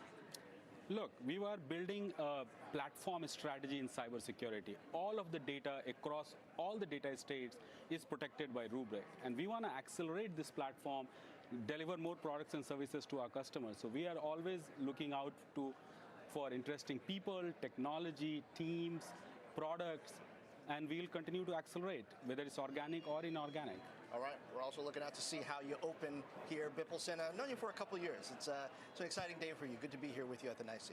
Thanks, John, for the opportunity. Thanks, everyone. As we had to break, bright spot in today's sell-off is Royal Caribbean getting a nice boost on Q1 beat and a forecast raise. That stock's up around 130% now over the last full year of trading. We're going to talk to the CEO next hour on Money Movers after, wow, what a great quarter. Was it good? Was what they put in their earnings release. We'll be right back. Stay with us.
Welcome back to Squawk on the Street. These kids on your screen, the children of employees, including our producer Ben Thompson on Squawk on the Street here as CNBC celebrates Bring Your Kids to Work Day. Two of our own, Augie and Campbell Thompson. Augie, big 10th birthday coming up this weekend. Way to go, man. Enjoy. Make sure Dad gets you something good. Wow. They have red hair like their father. Happy birthday, Augie. That's adorable. I'm sad that my kids aren't As you there. should, as you should be. You are really All right. distraught. I'm sad for your kids too. We'll bring them in Sitting at another home day. when they could be having fun at HQ. I know, it looks like a blast. We do a nice job with that. It is. All right, want to get an update on a big retail story that is percolating right now. The FTC suing to block the more than $8.5 billion merger between Coach owner Tapestry and Michael Kors owner Capri Holdings. Tapestry CEO Joanne Crevoiserat, I spoke to her. As you can imagine, she told me she is disappointed and quite surprised with the way the FTC is thinking about the market. She says they fundamentally misunderstand the market and the way consumers shop. She said, we spend time in the market and we have data and it is intensely competitive. Crevoiserat is following up by saying duopoly, because we mentioned this idea that the FTC referred to as Kors Coach duopoly. She said, I wish our job was that easy. I wish we only had to worry about one competitor. She also was when I spoke to her about the FTC's argument that this would harm workers as well and that they compete on workers. She said, we are proud and focused on this. Our people are our competitive advantage, and we experience very low turnover for our industry. I've spent a lot of time, as you know, looking into this, speaking to lawyers about this. The reason it is unprecedented almost for the DOJ or the FTC to block a fashion merger is because it's hard to think of an industry that is more competitive when it comes to brands. And if they are going to define this market by accessible luxury, which is what they do in the complaint, then they should define the market. They haven't done that, to my understanding, besides mentioning price points of handbags. Right. But if you shop for handbags, you know, first of all, that some $1,000 still carry around a $4,000 Louis Vuitton bag. So there's competition everywhere, and the market isn't segmented by just two designers that happen to make handbags around the same prices. It's just not how women Accessible shop. luxury was their term, though, that they coined, right? Coach Yes, coined that Coach term. coined that. I mean, listen, there was a lot redacted from the complaint itself, which led those who read it to believe perhaps there are bad so-called documents. I've said this before, that don't look particularly good in terms of the potential competition between the two. They would represent, what, 50% if they got together of this accessible luxury market? It depends how you even define accessible luxury market. Right. I'm not sure you can even do that, because if you look across Instagram, upstart brands, legacy brands, you can find a lot of handbags in the same price range. And also, when it comes to shopping, if Taylor Swift wears a handbag, whatever it is, the next day, that one blows up. Yep, And that's no doubt. competition. Well, the judge changed, by the way, from what we told you the first day, but it's, you know. The only see what other the thing I court want to tell you thinks. about this is Joanne, the CEO, this does not change her timeline for closing the acquisition by the end of calendar year 2024. They expected a delay. They expected a tough regulatory environment. They feel that very confident in their case in litigating this. All right. You can see, of course, the performance of those two, no different than the performance of the overall market. But the S&P is off the lows, down about 1.5%. We got a lot more coverage of this volatility for you when we come back.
Thursday morning. Welcome to Money Movers. I'm Carl Quintanilla with Sarah Eisen on the floor of the New York Stock Exchange. Today, the Dow is having its worst day in about a year. GDP disappoints. And with that backdrop, what's the outlook for a rate cut? MetLife's chief market strategist on why he says the Fed starts to move in July. Royal Caribbean bucking the sell-off. We're going to talk to the CEO about the blowout earnings and guidance. Shares surging more than 130% in just the past 12 months. Meta definitely pressuring tech this morning. Earnings roll on for the Magnificent Seven tonight. How you may want to play Microsoft and Alphabet ahead of those prints. In the meantime, as we said, Dow down almost 670 here is the worst in several months, although S&P has recovered, still sticking close to 5K. That's going to be the worst day in about 2 weeks. All sectors are lower. Communication services, no surprise, at the bottom of the pack. That's because largely of Meta, but also some of the media names as well. Our parent company Comcast at the bottom of the list. But you can see it's broad-based today, a 1% move low. Bro, if they copyright me for that, I'm going to be hot. I'm going to be hot. Hot, hot, hot.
in the world's dedicated chip foundry.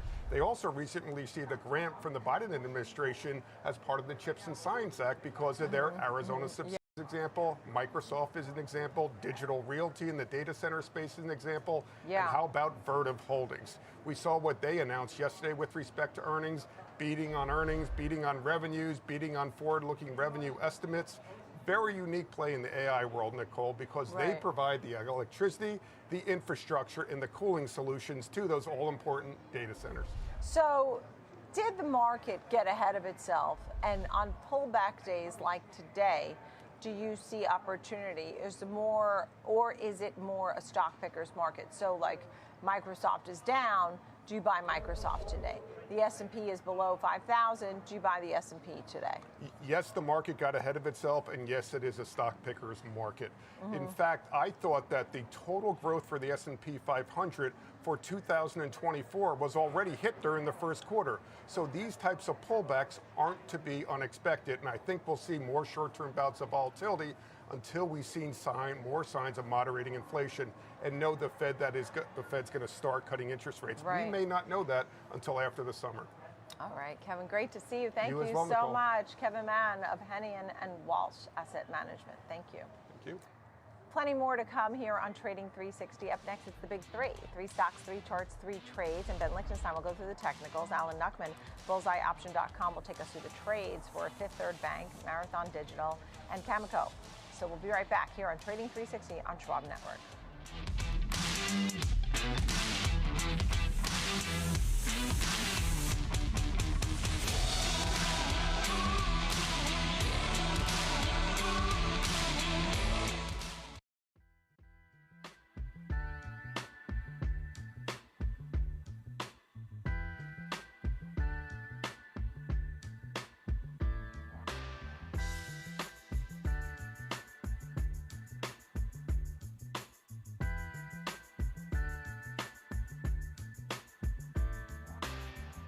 Just give me 1 second, guys.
I remember when I first started flying and we would experience turbulence, I would watch the flight attendants. If they're not nervous, then I'm not going to be nervous.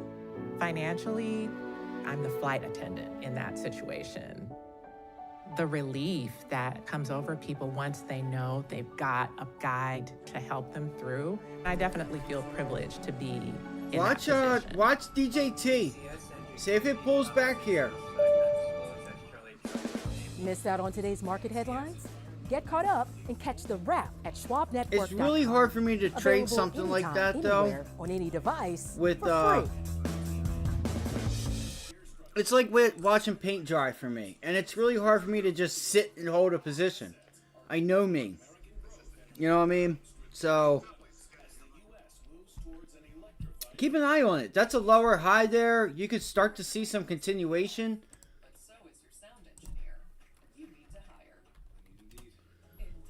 You know, the volume is clearly to the buy side, so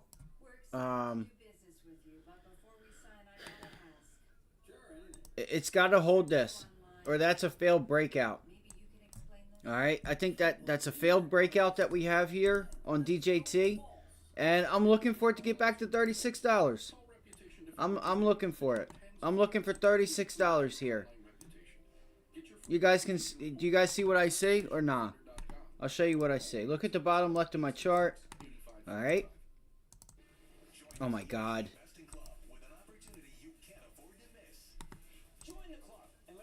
I'm just trying to get this so we can see it pretty clear. So look, you have a nice. See, the 9 EMA is going to be in the way, and then you have that breakout, failed break, and now we'll see if maybe it's going to take a little longer. Yeah. Let's see what happens here. If it does hold here, then you would expect upside. I feel like this is where you're going to find out if it breaks or not. I do. I think you're going to find out very soon here the direction. And the upside I still think is limited at that.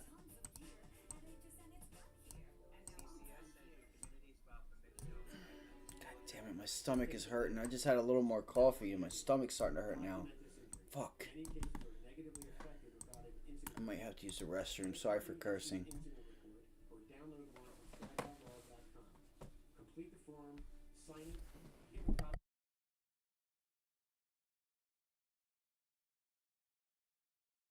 Yeah, so that 37.75 level here is what I would watch. 37.80, 37.79. Now you're below VWAP intraday, 9 EMA on the 3 minute. Let's see.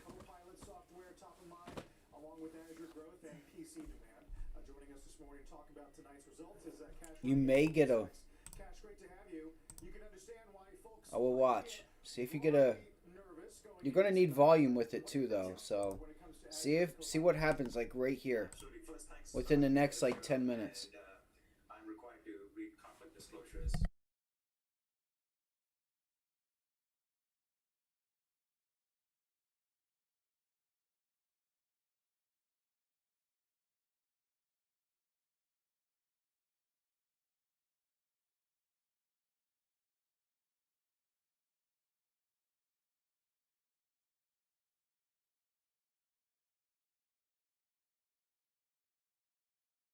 Transition into a high conviction phase, which normally comes in reaction to news. In fact, there was an earnings event, and then you transition back into that more overlapping rotational. So there's only 2 phases of development. That's the beauty of looking at price activity through the lens of auction market theories, the concepts of principles, and you transition from one to the next to the other, and it's kind of this wash, rinse, repeat type pattern. And then again, in this instance, you can see values moving higher. So now we've got a 5-minute candle chart. We're just looking at the last few trading days, low conviction, high conviction, and the transition back into that horizontal phase. So I went ahead and identified just 2 areas of price development here that I think your eye should be drawn to.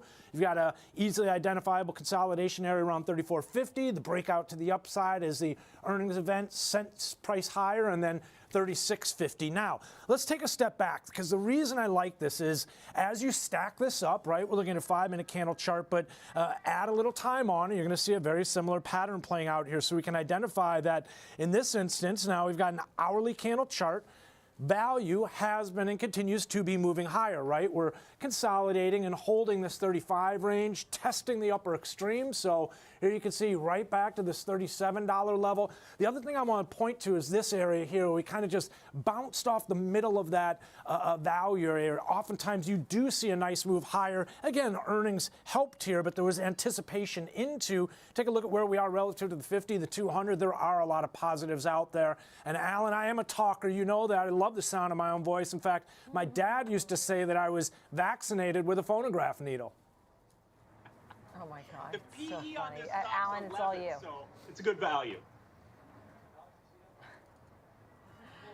Okay, let's get to the next one. And you're here looking at Marathon. Tell us a little bit about that one, Marathon Digital. So Marathon Digital, so if you look at this sector, it's had a big pullback. It's 50% off its February 28th top. That was not so long ago, but it's still up 100% in the last year. So it is a momentum stock that's had a pause. Now, this is trading within a range between 15 and 30 here for 4 months.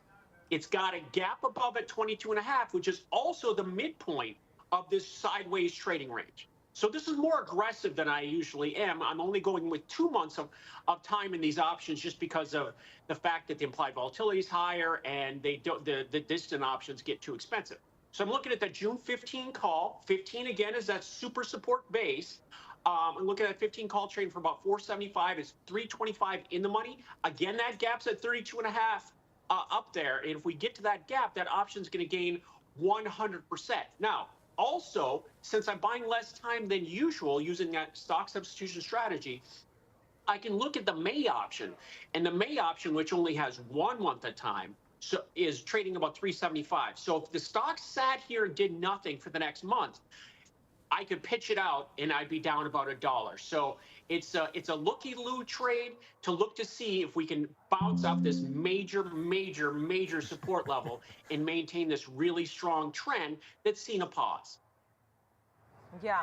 Look, I mean, the first and then the last few months since end of December, it just has been wild all over the place, coming off some recent lows at least. So what are your thoughts, Ben, on Marathon? Yeah, well, I hope we get a chance to dive a little bit deeper into what is a looky-loo trade, Alan. But let's start with the trend up here, because short-term we are seeing some momentum to the upside. We're kind of in this wide range of balance right now, so Alan could get some further gains here. It's random until you look at the bigger picture, longer-term chart, and then you're going to see we're trying to reverse a bit of a downtrend. We'll get into that in just a second. Let's start first and foremost with the last week or so price activity. Shares of MARA were trading down around 14 and rallied all the way up to the $20 level. Now, this is a key area, so for it to stall out here, I think a bit of a disappointment, but well-defined trend up, bottom left, top right. No denying that, a 15-minute candle chart. Now, adding a little time on, you can see the significance of that spike as mentioned, and well, take a look here because you can see how it didn't really hold up there very long as we traded up to that $32 level. So back down to 20 in here. Hold on 1 second.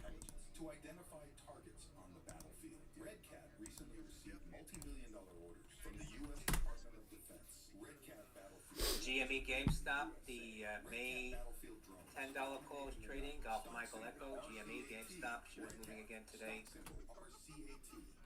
I wonder where AMC is at.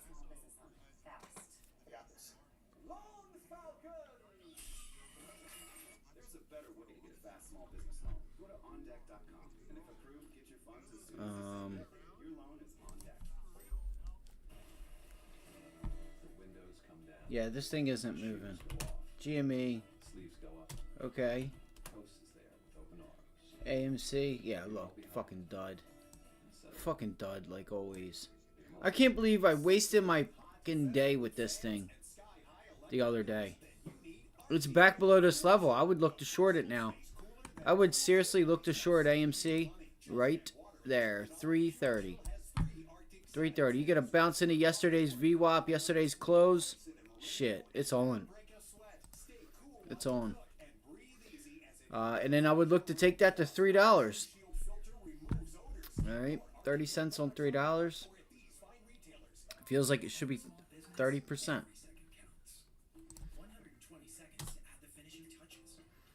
Feels like it should be 30%, but it's not. Let's see here.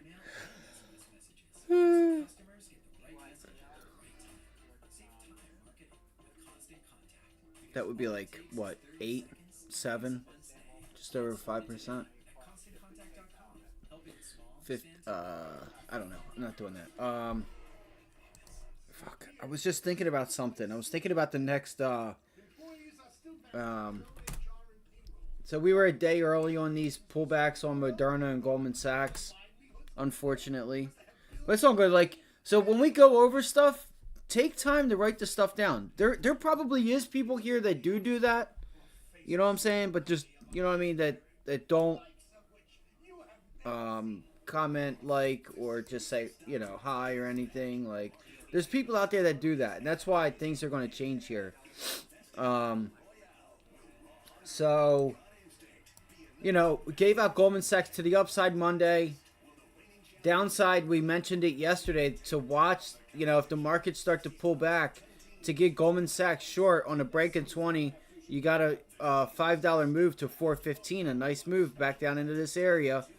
And then We also said Moderna yesterday. We started to put that trade on yesterday, and it just never really gave us the follow through. But it's doing it today. So you can see this is a nice support level for it at 104. So that trade worked out.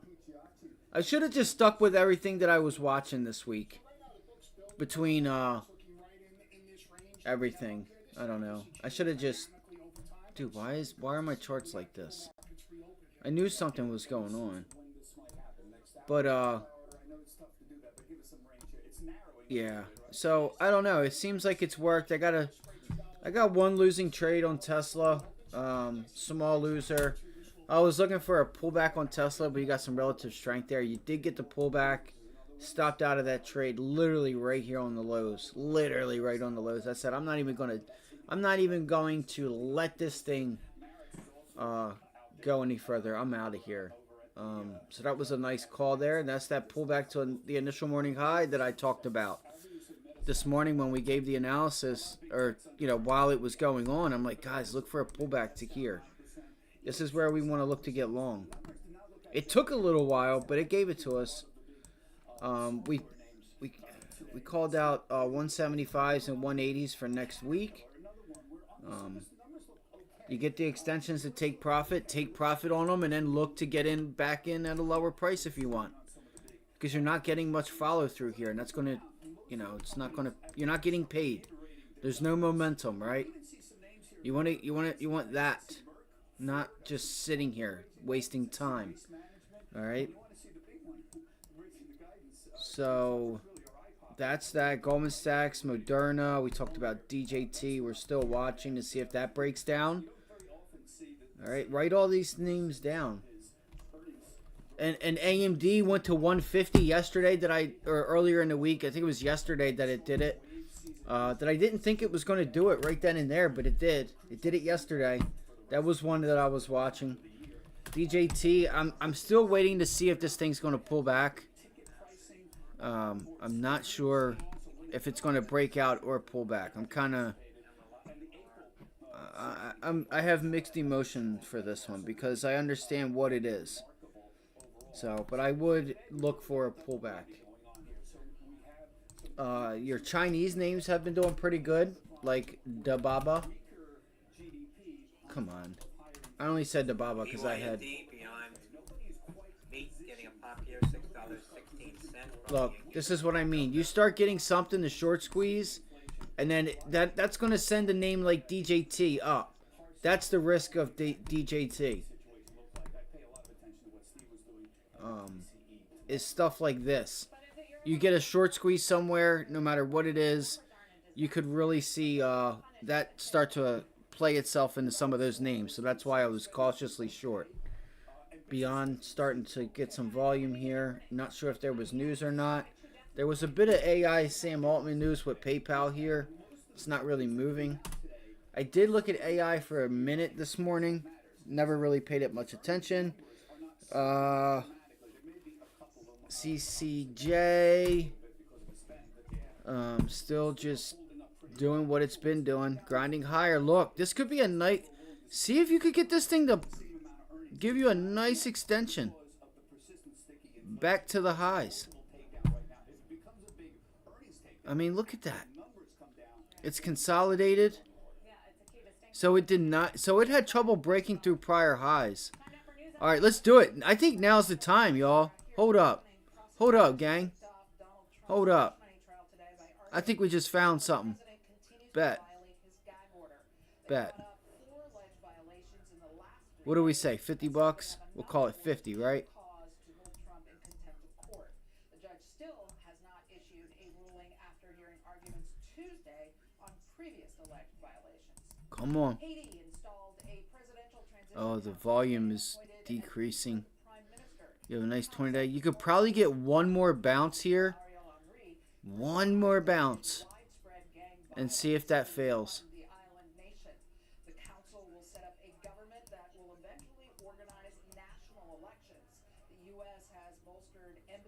Government will. So 48.50. You got to get above 48.50. Can you plow above there? I might try to put this on. A late pandemic rebound. New data from the CDC shows just under 3.6 million babies were born in 2023. So you guys can see this thing broke out and then just failed. And the lowest one-year total. And now it is putting in a Head and Shoulders. But it's got two right shoulders. Usually Head and Shoulders is like one shoulder head and one right shoulder. So, and the volume isn't adding up. That's the other part to this. You should have an increase in sell side volume, not increase in buy side volume. So all those things will tell you whether something's a pattern or not.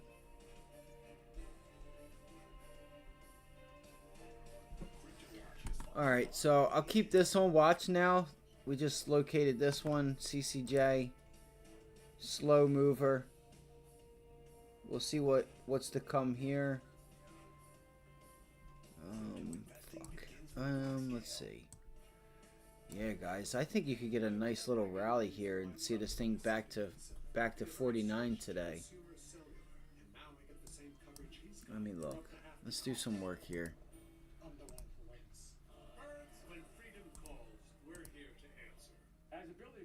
Guys, I think I found one to give us a nice little move. If we get another little pullback here. Thing about it, it doesn't look like plastic. It's beautiful. I mean, you can really create the custom deck of your dreams.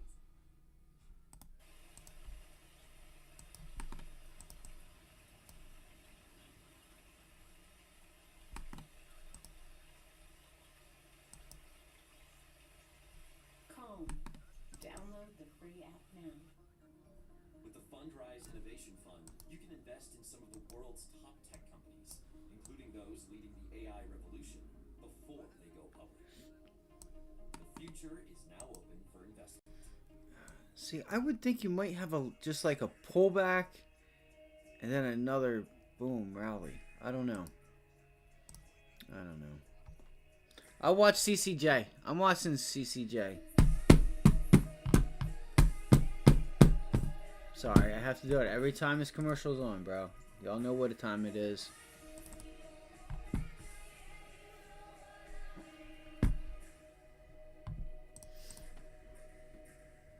Alright, so Camco,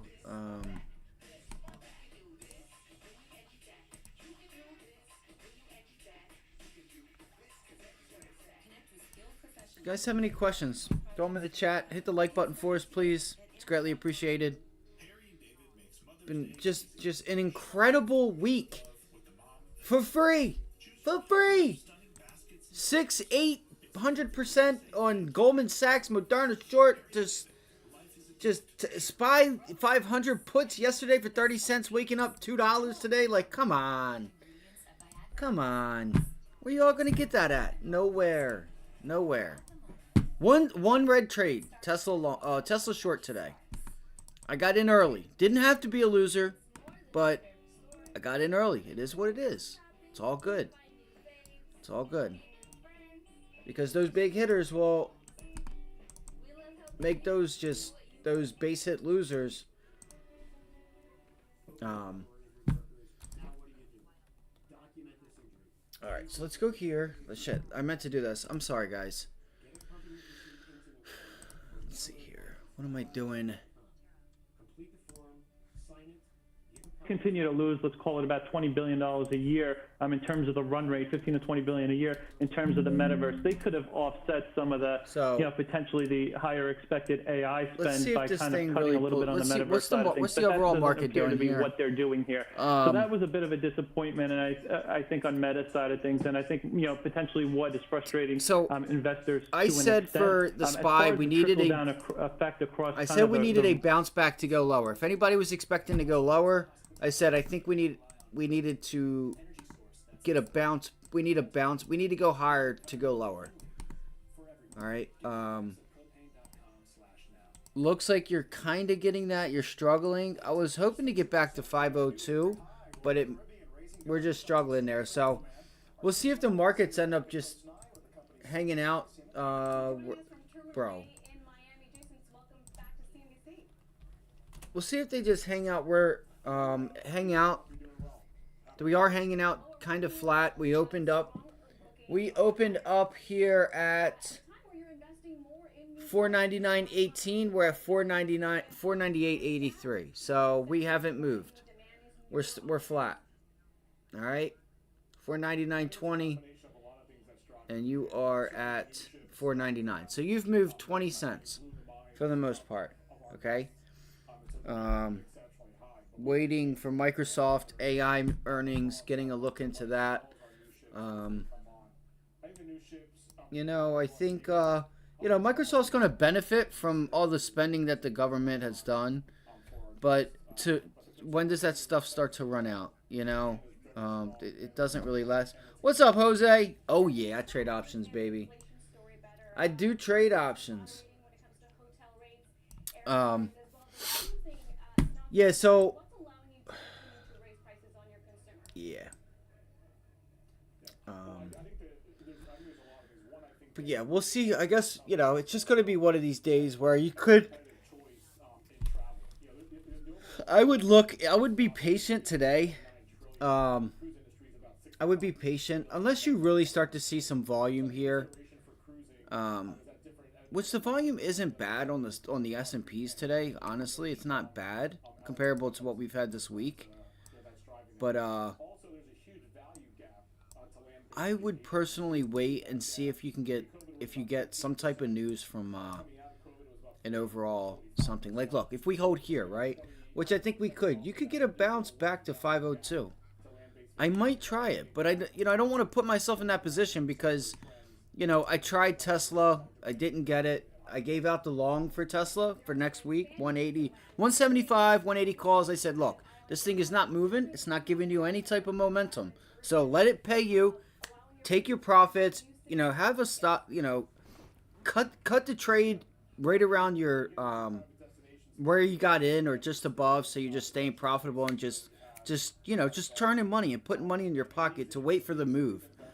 I'm hoping to. I'm looking. Goldman Sachs and Moderna were the short ideas yesterday. I got short the SPY yesterday. 500 puts at 30 cents. Up there at 506. And that's what we said. And we did it. The plan was yesterday to get long at noon, 1 o'clock, 12 o'clock. I walked outside. I missed it. But it's all good. And we got short up here at 506. I said, wait, just let it. It's going to go past 506. Try to shake some people out. And you got rewarded today. Fucking big winner. But anyway, my point is let's see if we can get a bounce back to 502. Let's see if we can I don't know if you're going to do it today unless you get some type of news. It's just like you might have too much up here. You might have some sellers step in because I feel like they've already made their decision for what these earnings are and how they're going to be perceived. Tesla, I'm going to tell you guys, I don't know if I'm going to get it, but I'm looking. I would like to get a test of 154 on Tesla. I want 154. It's just not giving it to us just yet, so I'm going to have to be patient. It's pretty obvious to see, the volumes to the upside, and I will say this, and I said it yesterday. The longer it stays up here, the more people are going to start covering. I mean, look at this, guys. 260 to 165. You know what I mean? Like, they've made a lot of money on the short side. All it takes is just a few institutions to start to cover, and you're going to see a candle on this thing and some volume like you haven't seen yet. Even if everything says that it's oversold, what I'm saying is it's time. The longer Tesla stays here, the less likely we're going to see 154 anytime soon. So, you know what I mean? To the long side, like right here, see right now, you're not getting much momentum, but right there, that's your buy trigger. I just don't think it is, though. I don't think that's going to hold. I think it's going to break down. I'm going to be honest with you. I don't think it's going to hold. It looks good for a buy, but I don't think it's going to. Even on the volume, it's a low volume pullback. I just think I just think it's I think that would be actually be an opportunity to get short. Let's see what they were. So we looked at the 155s today. They were cheaper earlier, oddly enough, because they're starting to go up. You'd have to probably slide your options up a little bit, but that's where your volume is. So that's why I was looking at the 55s. It's way out of the money, and it does expire tomorrow. So if you do choose to get the put side, depending on where your options are, like if you're planning on trading like 155 puts, right? Small position size, high risk, high reward, or low risk, high reward. Low risk as in position size, right? You buy a few of them. You don't need to be buying 20, 30, 40, 50 of them unless you're getting volume and a momentum type of move, right? That's what you're looking for. Like this shit right here, you're just going to get decayed. You're just going to get killed. You're fighting a losing battle there. But if you do start to see this thing just kind of just like limit down and just slice through these levels, and it's just like it's giving you the extensions, you know, I just don't know if you're going to get that. What I would look for on Tesla right now would be another little bounce back to like 166.12, and then it just kind of just sit up here in this area. Let's see if it breaks this area. We're going to know right now what's going on. You should start to see, here's level 2 on the left hand side. This is the options for 155 puts.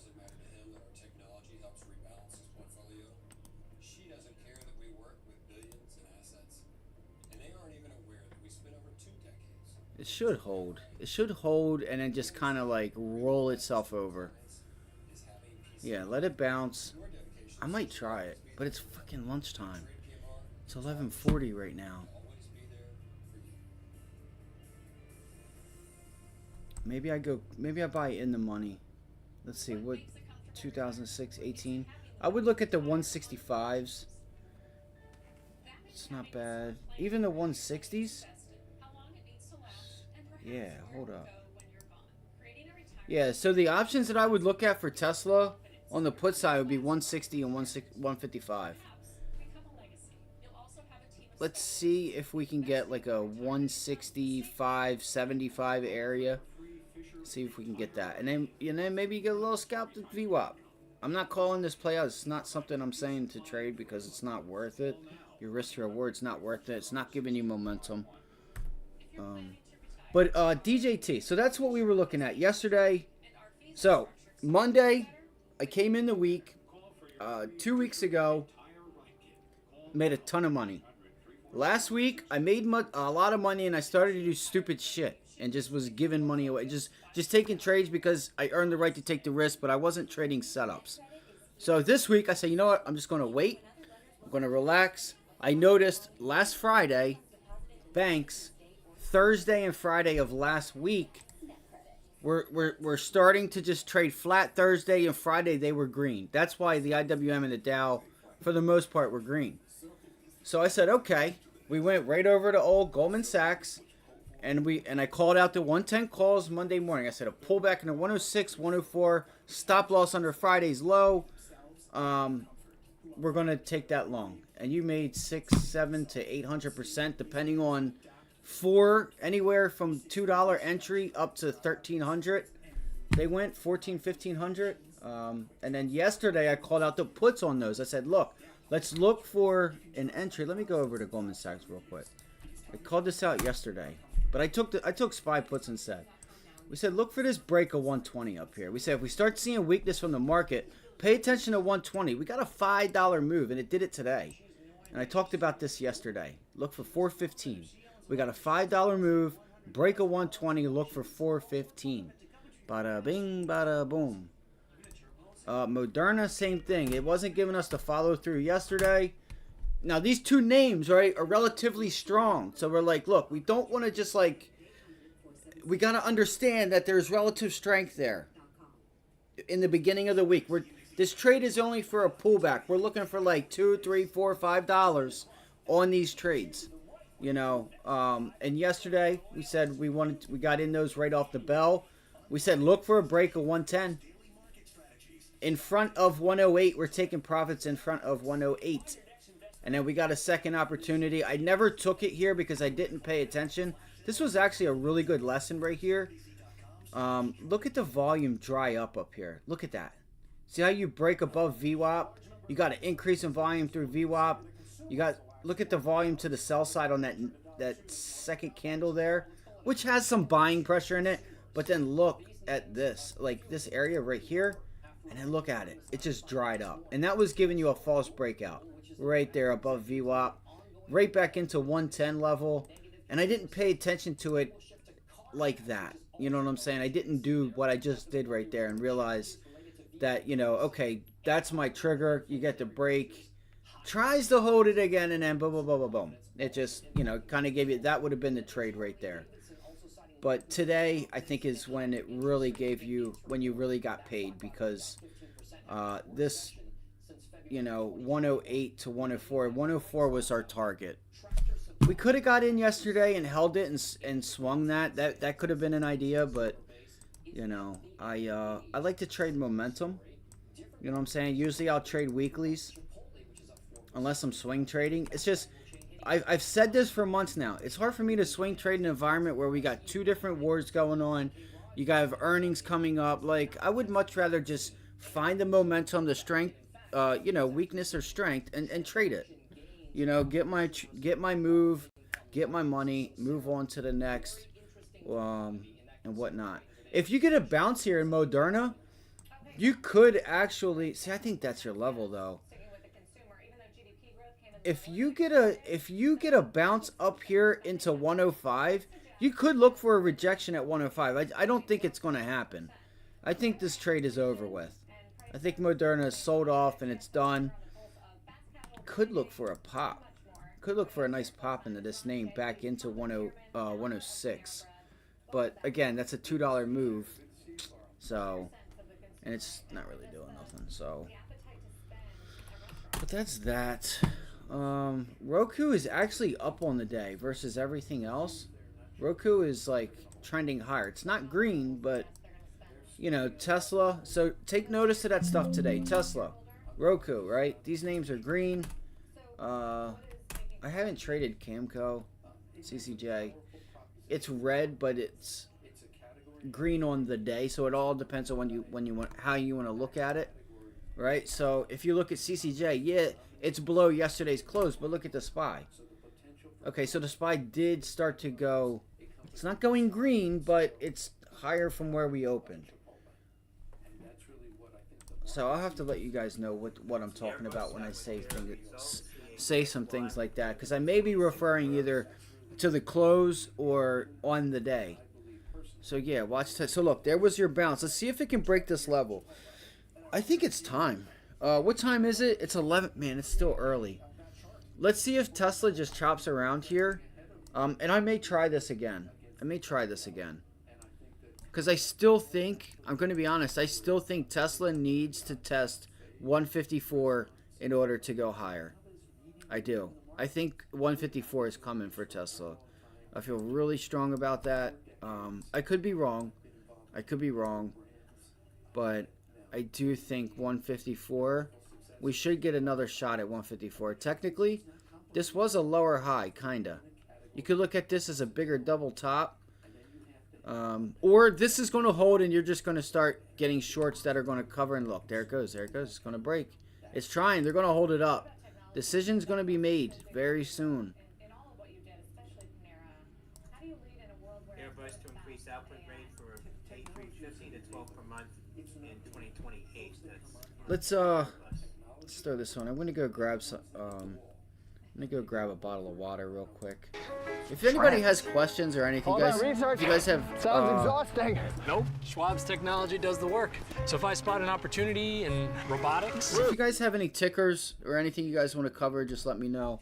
Throw it in the chat. We can go over scanner, small caps. So it looks like Pinterest, some of these names. Let's look at CRM, because I haven't looked at that in a little. I know it made some news. See, this thing has been trending down. All right, so I will say this. Look at CCJ and look at this daily chart. All right, I'm going to let you go. I just want you guys to see this. You guys can see 1, 2, 3, 4. Usually it's 4 up and out. But look at this. Look at that. Just look at how you are just consolidating here, right? And what do you have? You just got the 20-day moving average brought into it, and look at it. It's trying to go. I feel like it's trying to go now. I would keep your eye on this. You could get another test of $50, and this could pay pretty nicely. Maybe you look for next week calls. It's just an idea. If you get a pullback right here to 48.53, that would be my trigger to buy. In my opinion, that's where I would be looking to buy. And you could use like you could use like 480, 48.45 or so. Use VWAP as your stop loss. We're also creating an experience for our employees that is competitively advantaged. Ultimately, that's going to win, and that's going to allow us to deliver better. I mean, so technically, it's just testing yesterday's, right around yesterday's close, and it's rejecting up there. So just be careful. Just be careful. It may take a little time. This thing may need a few days. The reality is, we're in an environment where the good guys, like Kava, are going to get stronger. I think we continue to see an environment which the weak Look at Kava. are not able to adjust and adopt and fall literally off the map. Ooh, that's not good. That's not good. This is, I like Kava. I don't think I've had it just yet. Maybe I have. I can't. I traded this a while ago, but look at this. Sorry. Look at this thing right into that 50-day moving average. It's bumping right into it. They're talking about it right now. It's getting some momentum, so. Yeah, maybe you get a shot at 62. But just be careful. So they're talking about this. They on CNBC. They'll what's his name at CNBC got mad at me. So they make, when I turn CNBC on at 11 to 12, they copyright me. Just because I just was bringing up journalism. He just, I'm like, bro, if you're, I mean, I'm not saying he is a journalist, and I want people to do what they want to do. I was just saying, I'm like, bro, like, you have nothing good to say. Like, can you just say something good and just be real? Like, just keep it real. Like, we get it. We get it. You hate Trump. You're voting for Biden. This, that, the third. Okay, cool. Just keep it real. So, he got a little upset with me.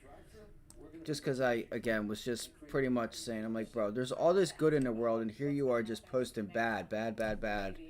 And just and just that, I kind of lost respect, not, I just sort of, I don't know, I just changed the way I felt about him, because he just, anyway. So they copyright me at 11 o'clock to 12. He got upset with me. So yeah, Kava's going.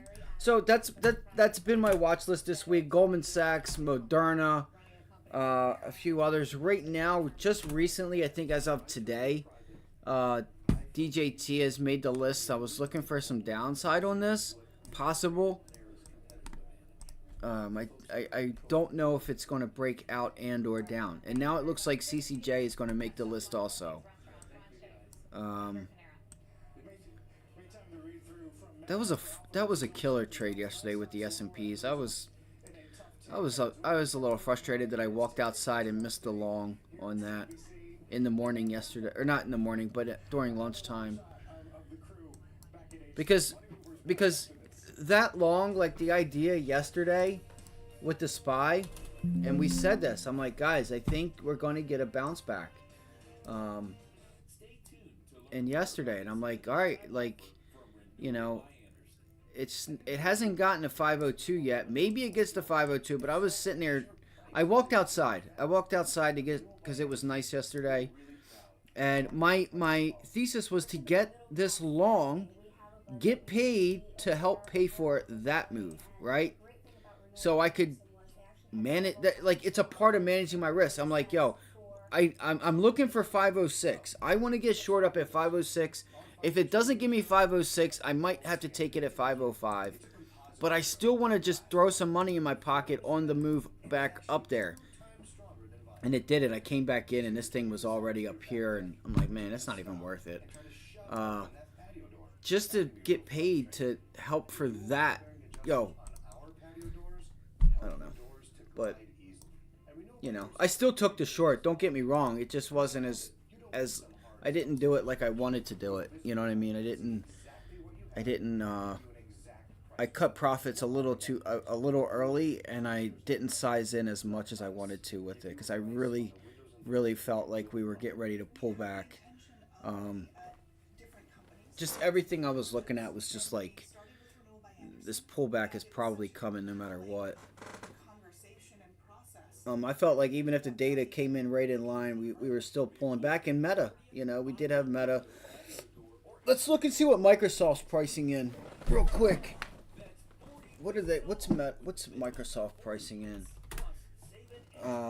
And we said yesterday that Meta's risk was to the upside. Like, the risk as in to the upside was because, you know, you're already at highs. Like, you're going to try and play the downside. That's where the upside. That's where the risk is, in my opinion. Thinking that this thing can go higher. Like, I don't know. Maybe I'm saying it wrong, but I think it was more risky to buy calls than it was puts on Meta yesterday. You got paid.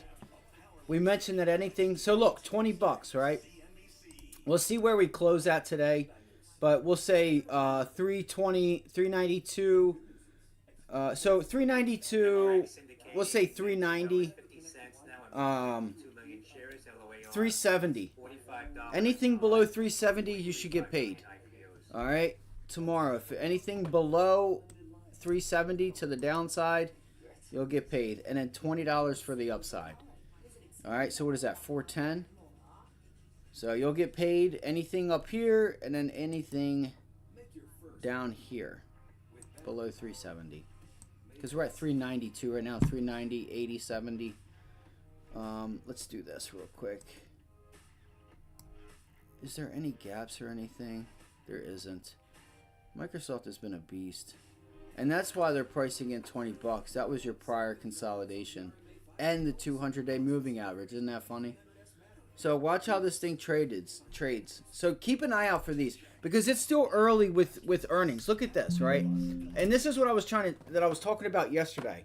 So yesterday, Meta was pricing in $40, right? Meta was pricing in $40. Now look at the price action, all right? Because there's a day two move. There's always, or at least like 7 to 8 out of 10 times there's a move. It was pricing in $40. Where did it close yesterday? Yesterday it closed at $493. It did the $40 move to the downside, $400. It did more than that, obviously, but it priced in $40. So what does it do at the open? It rallied to where? What was the high a day? 443.50, 446, right? Yeah, 440. It closed at 444. So if you price in the move that it was pricing in, which was like $40, $40, 390, 493.75. Call it 494. It puts in 444. There's your $40 move. It went right back to where the market was pricing in, even though it did it pre-market. Do you guys understand what I'm saying? Like Netflix. Netflix did the same exact thing. It did the move after hours. There was still $10 of upside, right, for what it was pricing in, and they went right to that $10 move. Or no, it gapped down, right? It did this after hours, and then it came in with a big upside move. And then you saw Netflix sell off, and it sold off right to the price that it was pricing in at. So keep an eye out for those, because there are ways to make money. You know what I'm saying? Like, look, You see, it did the same thing as Meta. It came with the gap down, it bounced, and then it went right to where it priced it in at. So, I know it may be confusing.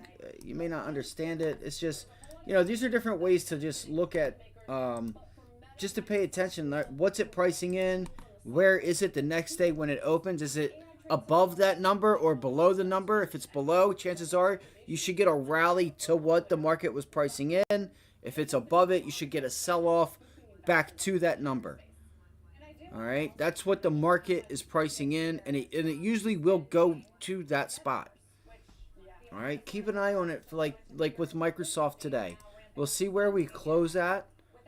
We'll see where we close on Microsoft and Google reports too, right? Because it wasn't on the earnings thing that I had. Yeah, today. 425, yeah. So Google's pricing in $9. All right, so $9. We'll see what it does today, and we'll see what happens. Just pay attention to that tomorrow. So if it's at if it's above what it's pricing in from the close, so that's all. I'll get into it tomorrow. We'll see where it closes. We're seeing it's pricing in $9 right now. That'll change the higher it goes up, but it's still right around $9 to $10. It's not going to change that much. And then we'll see where we're at tomorrow. We'll see what the move is after hours, and then we'll see where we open up tomorrow. Let's say it does really good, right? This thing goes up $20. Tomorrow you come in with a gap up. You would look for that move back down to that $10 area. Get the liquidity. Are the buyers still there? That's what happens. Are the buyers still there? Who's, if they're not, okay, are the sell this is something I've noticed, and it's happened 6-7 times out of 10, if not 8 times out of 10 with these earnings. So it's just something to look at. All right, wait for that day 2 move, see where it's at in conjunction to what the market was pricing in the day before. Let me turn this off. I'm going to turn this off. We'll turn on some CNBC here in just a minute. Let me give it a second. And then we'll, I'm going to grab a little snack and then we'll look for a move here. Where's Tesla at? See if we can't finish this day strong. So there we go. Tesla pulling back like we thought. It's a nice pullback. I'm still watching, man. I really want that 154 level, guys. It's just the volume. It's just not today. It's just not happening right now. I feel like I'm a day early. Just like Goldman Sachs and Moderna yesterday. I feel like I'm a day early.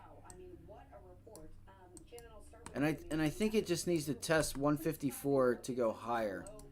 Just like I thought the SPY had to go higher to go lower this morning.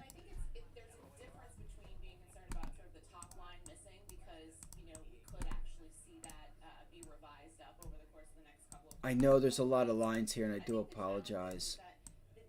I'll try and bring it up like that so you guys can see it.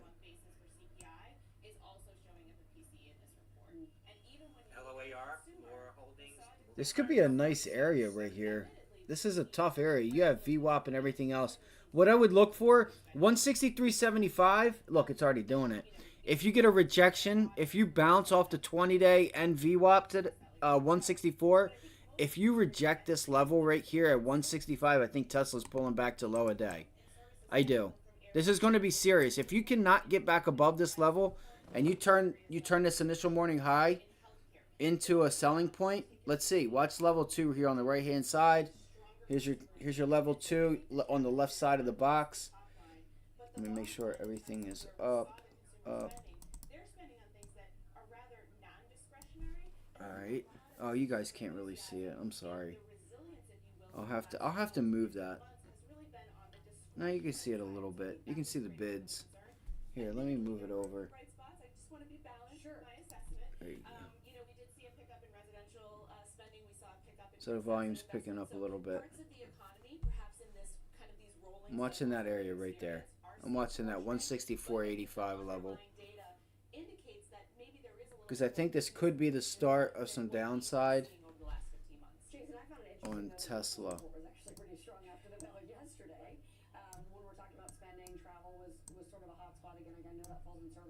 so much goods. But what did you make of them when you heard this GDP So report today? she is stuck range bound for right now, which is all right. It's just we'll just sit here. We'll watch the price action. We'll see what happens here. Where's the SPY? Where's the market at? So the SPY is bouncing nicely, and that's what we expected this morning. We see if you can't get back to 502. Let's look at the Dow. Let's go through the index. It's important to go through the indexes because you would have seen this morning the IWM was like going higher while everything else was pulling back. The IWM this morning was grinding higher pre-market. I'm looking at it. You guys can't see where I'm looking at it at, but I wanted to keep Tesla on watch. But you guys can see here, like, look at the IWM this morning. It was way above yesterday's close, and everything else was pulling back. So, but, you know, it ended up eventually catching up with the market. And the Qs also. It was just like the SPY. It was weird. It was like the Dow and the SPY, and it was a weird setup this morning.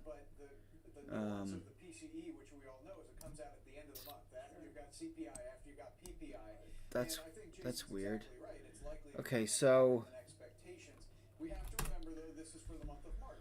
the reason we look at this, at least I look at this, is to figure out where I want to be in the market, right? In conjunction, like, look how far down the Dow is. The Dow is smacked.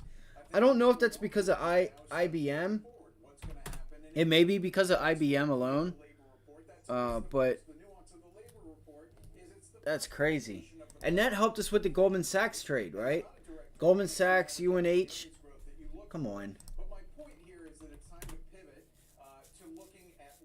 All right, so UNH strong. Keep this on watch. So we're seeing here relative strength yesterday and today. Markets are down, and these are going higher. So watch this level here. If you guys are looking at this for the top end of the range, that could be a buy there. I don't know if it would be a buy. Look at it cranking. What's Tesla doing? It's really pulling back here, guys. Look at that. Is there a bond auction or anything? Okay, Tesla's not moving. That's weird, wasn't it? Did we just...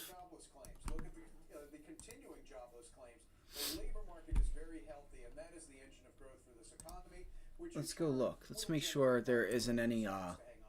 Let's make sure that there isn't... Make sure that there isn't a bond auction or anything. Or just anything in particular. Even if it's from another country. I don't think so, though. No.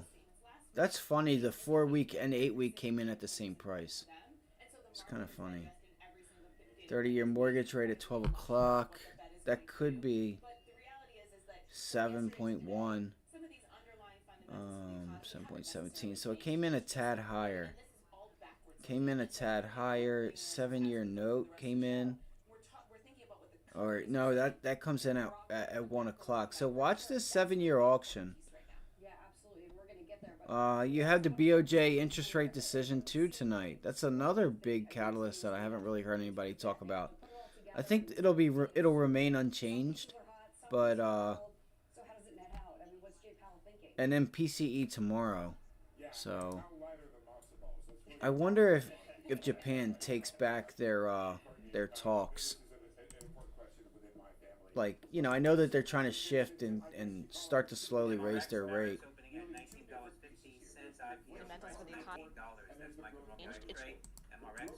Just what, and this is all backwards looking. And so I think the important thing is as we go through the rest of the show, we're thinking about what the companies are saying, you know, corroborating the macro with the micro. Sure. That's really the important piece right now. Yeah, let's look at the heat map.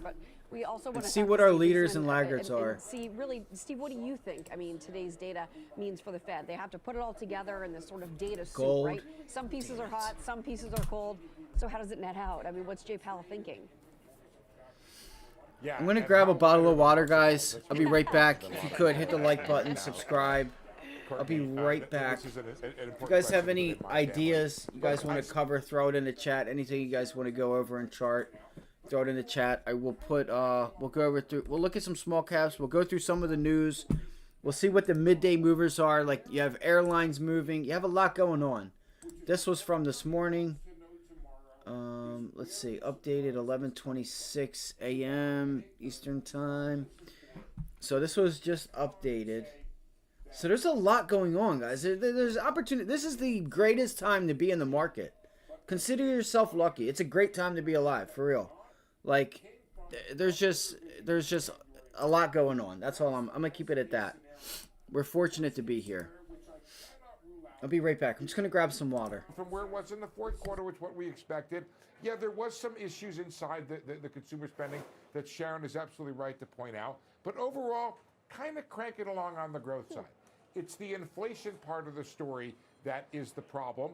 And there I got to bifurcate. Watch DJT for a rejection up here. Everybody wants to know tomorrow is where the surprise. It's slow, but you know, it's kind of like watching paint dry. But if this thing starts pulling back, we could look for a nice little payday. Maybe we look for like next week puts with a somewhat of a tight stop. I'll cover that as soon as I get back. Again, I'm just grabbing some water. That's the best case scenario. The worst case scenario, which I cannot rule out, is that Rick comes on and says this is 0.4 or even high in the 0.4s. That tells you that the inflation problem we had continued into March. And I'll give you one more answer to a question you didn't ask, which is how does the Fed respond to all this? The Fed says, you know what? Our top case. God, and look, there's the rejection of 165. It could get funny. Let's see. So I think that if it gets stuck, if Tesla gets stuck here and it cannot get back above 165, watch for this 20-day to stop holding. Chances are it may hold for a little bit, but you could just end up getting like a failed breakout, and then like a, you know what I'm saying, and then it just rolls back over. Back to 163. I'll go over that as soon as I grab some water. I'm gonna grab a bottle of water real quick, and then we'll see what the story is. Because if you know how to read a chart, it'll tell you the story. And the only time that story changes is if there's news or something happens. All right, I firmly believe. Like I don't like algorithms don't. Algorithms don't just trade randomly. They trade off of the story and what's being told. They buy and sell off of it.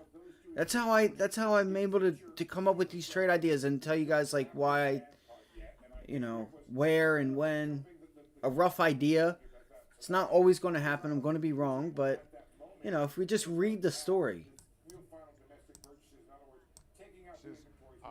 Look, when you do bad trade numbers, right? You took off 0.9% for trade. What happened? We imported a lot of stuff.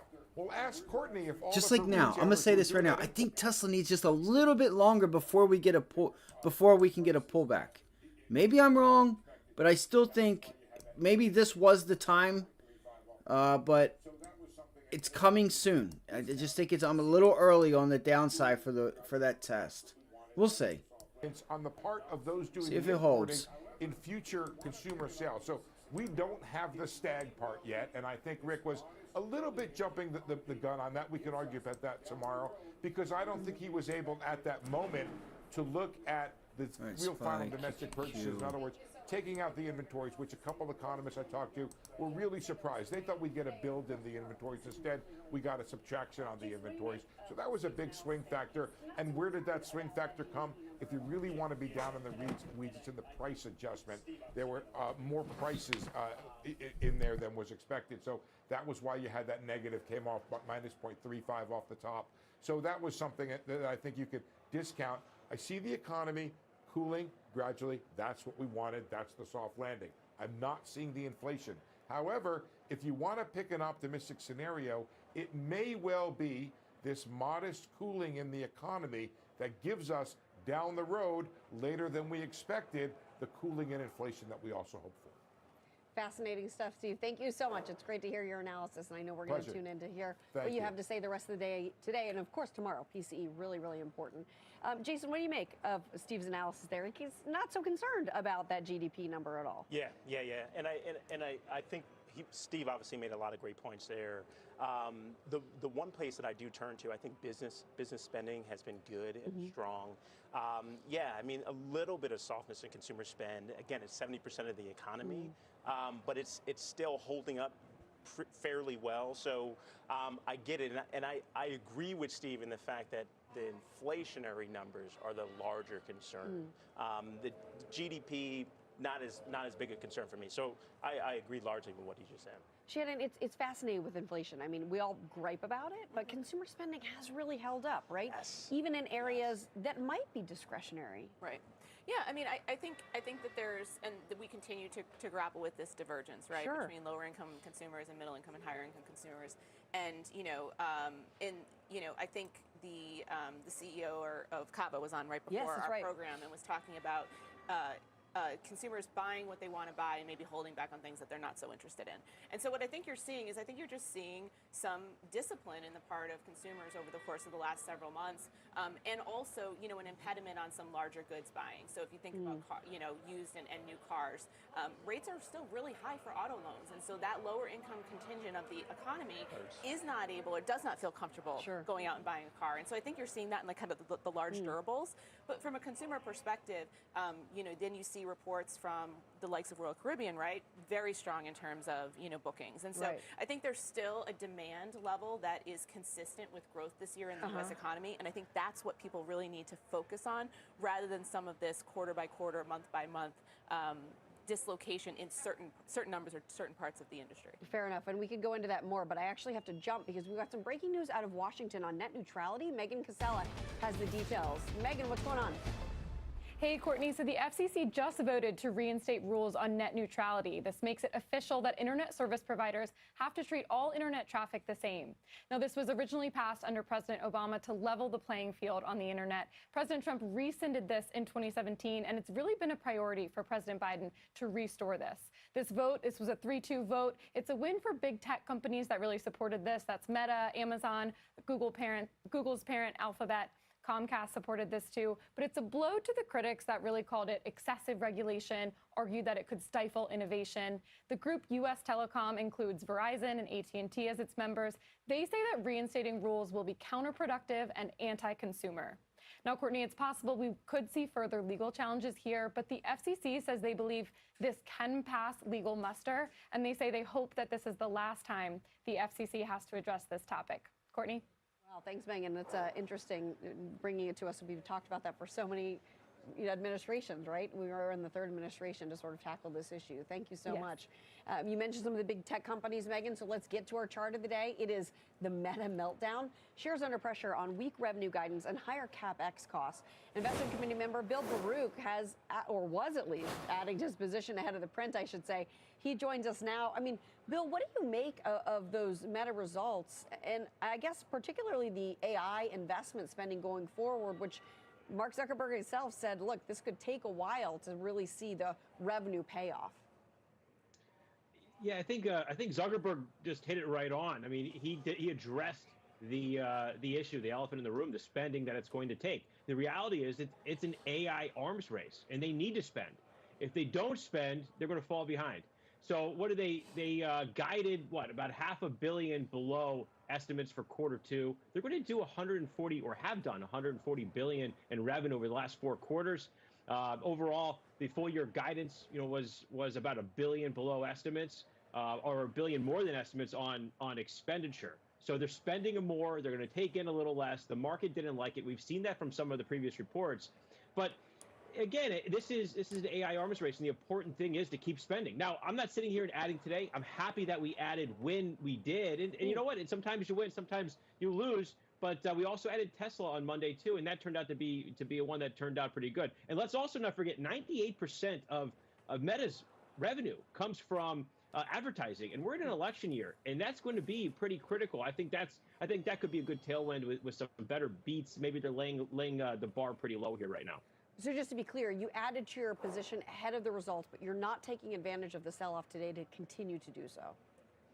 Well, I want to see where we settle out. I don't need to, just chase things around. I think there's really solid support at the previous gap, 395 area. I'm also watching 435. If we can close above 435 on the week, I think that would be a pretty good, pretty good hold of the low, and that could bring some tailwinds as well. Now, again, this was in the bottom 10 of our portfolio. It's now in the middle, and so we're still underweight Meta. I do want to add, but the thing is, too, what else do you own? And the AI arms race, the spending here is not just Meta spending money. I mean, this is the hyperscalers. We're going to get news from Alphabet and Microsoft later today. Look at NVIDIA. It's up 2.5% today, because where does that spending go? It's going to NVIDIA. And NVIDIA is one of our top holdings as well. So this is really looking at the pie and how you're going to position within AI to take advantage of that. And that's what we're doing here right now.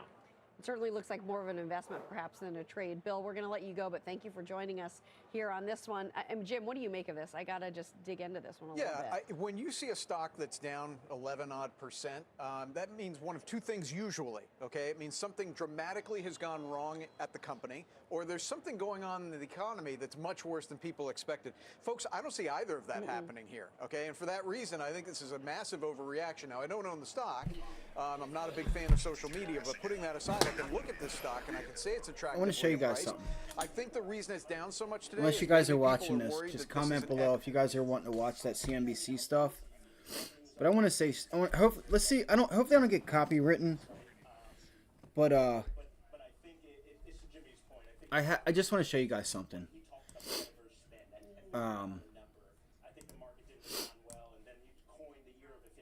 I have a soft spot and always have in my heart for this, and I want to ask you guys a question for anybody that knows this.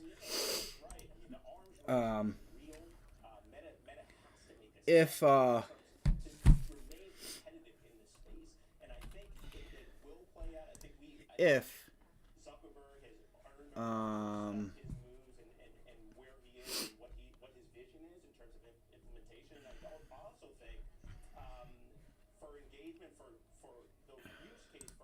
here, come on.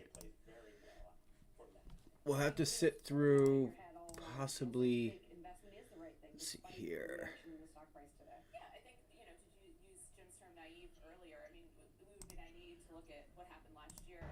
And I think it's fairly repetitive, but I'm going to start more towards the door here because some of the newer cars are over here.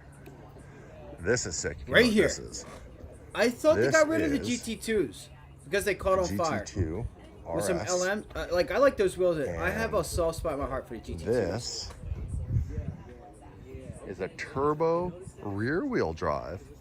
And if you tune this thing, you're looking at like 800, 900 rear wheel horsepower. And this is probably... I love the GT2s. the most modern version of what some people used to call back in the day the Widowmaker. I thought that they got rid of them because they caught on fire. I thought they pretty much, you had to take them back to the dealer. From, a lot of people may not know this, but I had thought you had to take them back to the dealer because they were catching on fire and they were getting rid of the GT2s. I'm going to have to read up on that. I mean, I know that there were still GT2s floating around. Now, I don't know as far as America to Europe and how that all plays its role. But I just had to show it and say it that is one of, I have a soft spot in my heart for those GT2s. And yeah, I just had to show you. That thing was beautiful. Beautiful. So right now, I'm watching to see if Tesla holds and either we give up the 20-day in this area and then we look for a test back down to like 161, 162 really. All right, 162 is actually the area I'd look for right there. All right, or are we able to get up here? I think we're going to try. I'm going to stick with my original thesis, and I feel like this here, this upside move was the time that we needed. Let's go find out. Let's go find out right now. Let's see what's going on. Let's find out. So let's go to a daily chart. And we're still just sitting in this range. So right now we're pretty much range bound for the most part. But I am looking for 154, guys. I'm looking for 154. I just, God damn it. I'm trying to get to the hourly chart. I'm sorry. All right, so let's go to the hourly chart. All right, let's go to the hourly chart. Maybe we get one more little pop, and then we can try to put this thing on. The volume just isn't on our side right now, and that's what I'm getting at. I feel like she knows she wants to go back down there, right? It's just a matter of when does this happen, right? Is it going to happen now? Probably. It's probably going to happen right now. Nah, we're going to get a pop. We'll get a pop. We'll get a pop off of that 3-minute right here. 3-minute candle. Maybe you like edge down here and you put in a wick. I would say she probably wicks here and like shakes people out of the short right there. You get like a nice little wick here and it holds VWAP, and then we still try for like another little consolidation move up here, and then you just kind of see it roll back over. That's probably what I would look for. All right, maybe that bounce takes you all the way up to like 165, 165.50.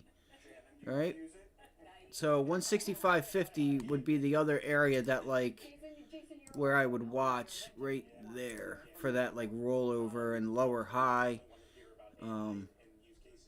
That would be my thought process. Is like it looks like it wants to break now, but that's just like a false breakdown, and then you get the rally and it rolls a lower high back on and over and goes higher, and then we roll over. You know what I'm saying, right? Failed breakdown here, and then it does somehow hold on to VWAP, and then it does try to roll over.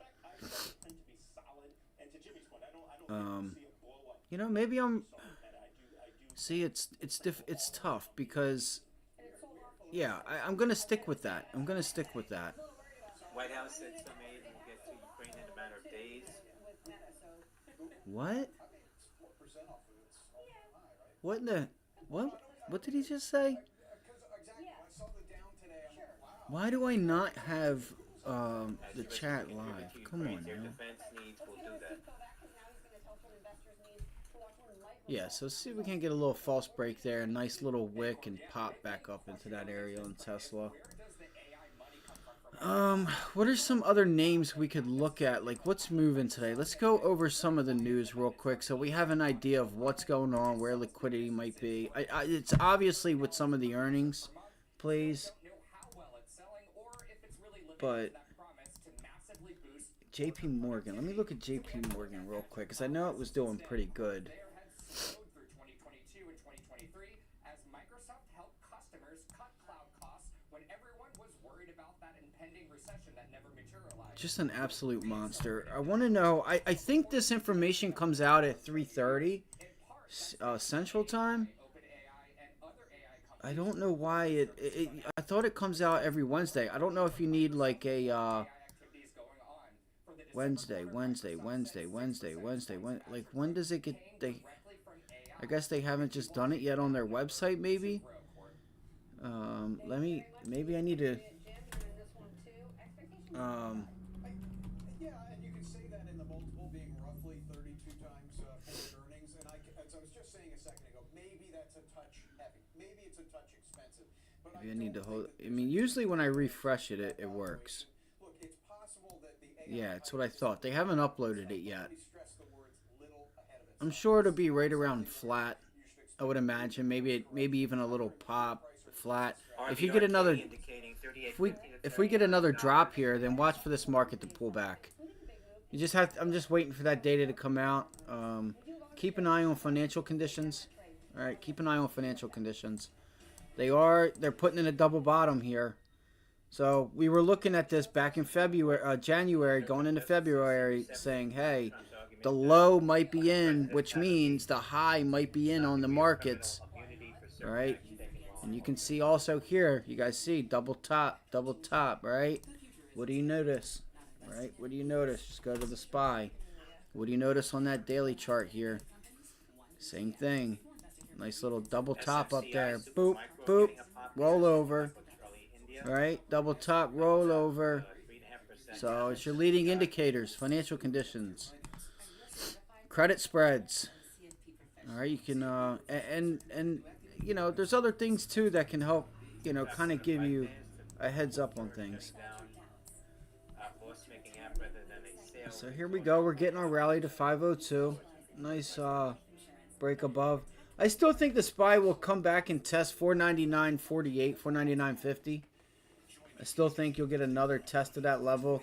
Maybe you'll look for this. And what's funny about that is, what are you going to have? You're going to have VWAP come right up into 499.50, and then you'll have the next test. Okay, we're above. Is VWAP going to hold? Right? Is it going to hold those initial morning highs, or you know, the initial high day from earlier this morning, the highs from this morning, and you'll have VWAP there, and you should be able to get another test back into that area. You should, but it's not going to happen anytime soon. You know what? You might get a 504 test today. You might get a run up to 504. That's still a hell of a move, man. We're still down. We're still red, 0.8%. What I would do is look at the IWM, look at the Qs, look at the Dow. See if they start to try and go red. Or green, I mean. So the IWM is struggling to make a new high today. Alright, Qs making a high. So look, the Qs are at the area of 422, and that would be for the SPY, that would be 502. So the SPY should definitely try to get there. Now what I would do is watch for the Qs. If they can break above that level, the Dow is getting ready to try and make a new high. So the Dow is weak, right? You want to look at Dow names to be short. It's the weakest, along with the IWM. That's the area you want to be short. You want to be long tech. Obviously, Google's helping you with that.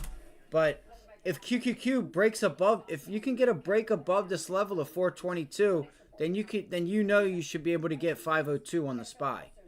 All right, the 100-day moving average is up here also. That you're bumping up into. Maybe that's another area you can look to go short on the Qs. But remember, Microsoft. All right, Microsoft earnings, along with Google, I think, too. I think a lot of it's going to depend on that. That's why you want to just, you know, try to trade intraday, or think about, you know, again, this is nothing I'm telling you, I'm telling you to do. All right, I'm just saying some ideas of the things that I'm doing is trading intraday. I'm not carrying much overnight unless I really feel like I've got enough profit locked in and like the move is there. So just because there's so much going on right now, there's just a ton of headline risk. All right, the Qs are struggling a little bit here. I still think they can. I still think you get the Qs to break 522 or 422. I think they will. I think you'll get a test of of that pre-market high. I think you can get a test of 423. I think it's coming. So let it pull back. Let it pull back here to like, what do you have here? Yeah, let it pull back right now to like 421.21, 421.22, which it looks like it kind of did. No, it needs to pull back to there. Right there's what I would be looking for. Right there. Yeah, I think there's an opportunity here. I mean, we're seeing, you know, we were in essentially a manufacturing recession here in the United States and globally for, you know, the last 15 months or so.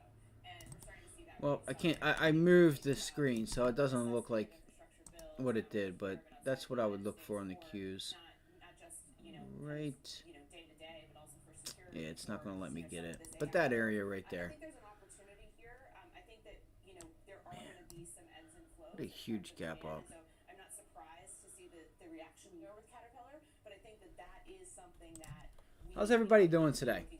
How is everyone? and seeing the way that the global manufacturing economy is turning.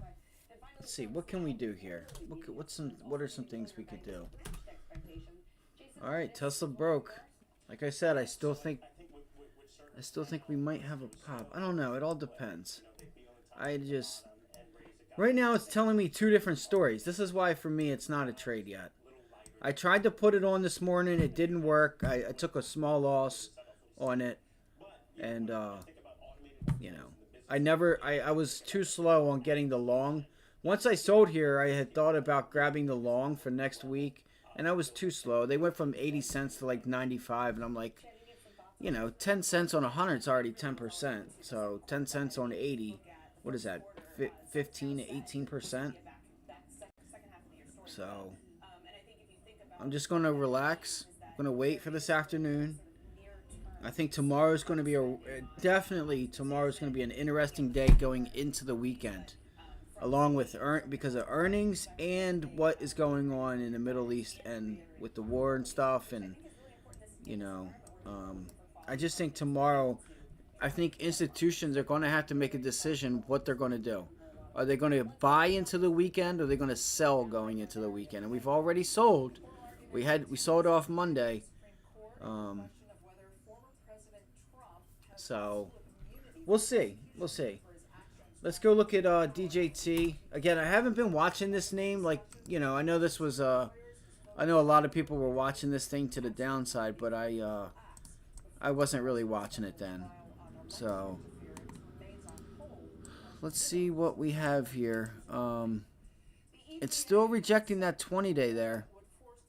Still rejected, just sitting in this range. So maybe it sits here today, and then we get a decision on this thing in the next, like this afternoon or going into tomorrow.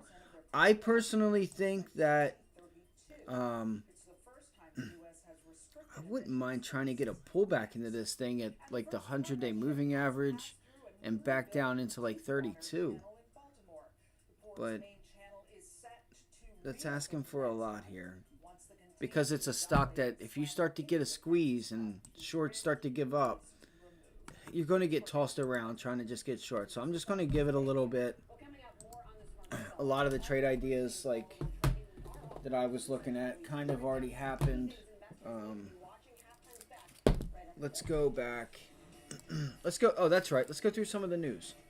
Let's go through some of the news and whatnot. No, not SPY. Freaking starving. Haven't ate yet today.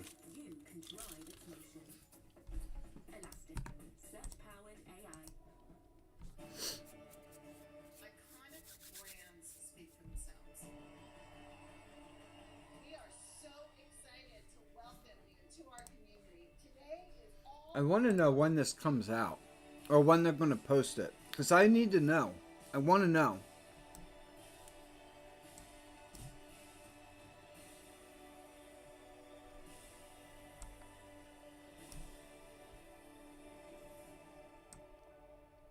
All right, so. Dude, what are you doing? I'm protecting my car. That's too much work. WeatherTech is so much easier. All right, midday. Here we go. Meta is down 12%. Fell 12%, obviously off of earnings. We know that. Microsoft, Google earnings. Oh fuck. Do I look at duly expected while social media company Snap and Pinterest also fell sharply. So they had earnings also. I forgot about Snap having earnings. Oh, they have earnings today? Oh, Roku has earnings today too. That's right.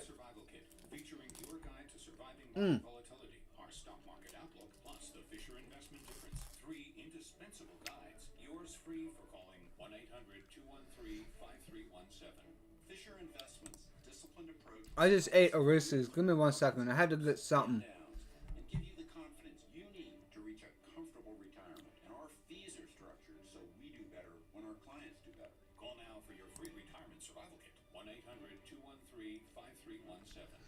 You guys notice how we've been getting some of these companies talking about buying companies out, and they get penalized for it? Do you see that happening just like now? Like with this IBM slid 8.6% on the week. Oh, on week. First quarter earnings, while the firm also announced a $6.4 billion deal to buy HashiCorp, expanding its cloud-based services product and tap into AI-powered boom demand. I feel like the market, because I forget who was it just a couple days ago that took back that they were going to buy somebody. CRM, right? Well, on the day, on like that day, CRM I think bounced. I may be wrong. I'm pretty sure it was CRM. Right here, you see that big gap up on CRM? That's when they came back out and said that they were not going to buy the company. And now they're consolidating. But they can't, you know, they were rewarded. That was a huge gap up. After they said that they weren't going to buy whatever company it was that they were going to purchase. And I think this is the case because the market is saying, bro, we're getting ready to get into a tightening period. And here you are spending money. You need to be saving money, not spending it. All right? Protect it. Whether you think it's going to help you later on or not. We don't think now is the time to try to expand because you're going to hurt yourself by spending this money that you may not get back because we're expecting demand to fall off. And now you're seeing the same thing with IBM. Talks about buying someone. Here they are getting hammered. Right? Because the market is saying, guys, this is not like we're the market. The story with the market is I'm pretty sure it's saying, hey, you know, now isn't the time because we expect some rough seas ahead. So you want to like batten down the hatches, not just throw your swimsuit on and act like everything is gravy. All right? Because, you know, even if it takes them a long time, it could just put the company in a bad position. And the market is perceiving it not good when they're bringing up these buyouts. Now, maybe, I think there was another one that I saw or heard a couple days ago, and I don't know if it was bad or good, but CRM says that they're not going to buy it. They get a gap up. They got sold off when they said that they were going to buy it. IBM, you know, along with earnings, you know, I think they're penalizing them because unless it doesn't make sense, like where they, you know, it feels like there's more to lose than there is to gain in the near term, right? In the near term. Now the longer term outlook may be good, but that's not what the market wants to see. They want to see layoffs. They want to see. They just want to see you saving money, right? And pretty much tightening up, and they've been benefiting them. All right, so Ford fell 1.6% despite strong first quarter earnings. Again, you know, earnings that are getting sold off on decent earnings. Bolstered it by a strong performance in its commercial vehicle division and an increase in its hybrid vehicle sales, as well as positive guidance. And they still pulled this thing back. Let's go take a look at it. Let's go look at Ford. It's holding up, looking like it's trying to make yesterday's low. And what is that? Today's what? Thursday, Wednesday, Tuesday, Monday's pivot high. Not the pivot high, but that support level from Monday and yesterday. It looks like it's trying to make that resistance right now. I do know Ford was on a run because I didn't call it out because I seen it halfway through, but like 10:30, 10 o'clock, I had mentioned that this thing was, you know, probably on its way up to like $13 if anybody wanted to take it. So,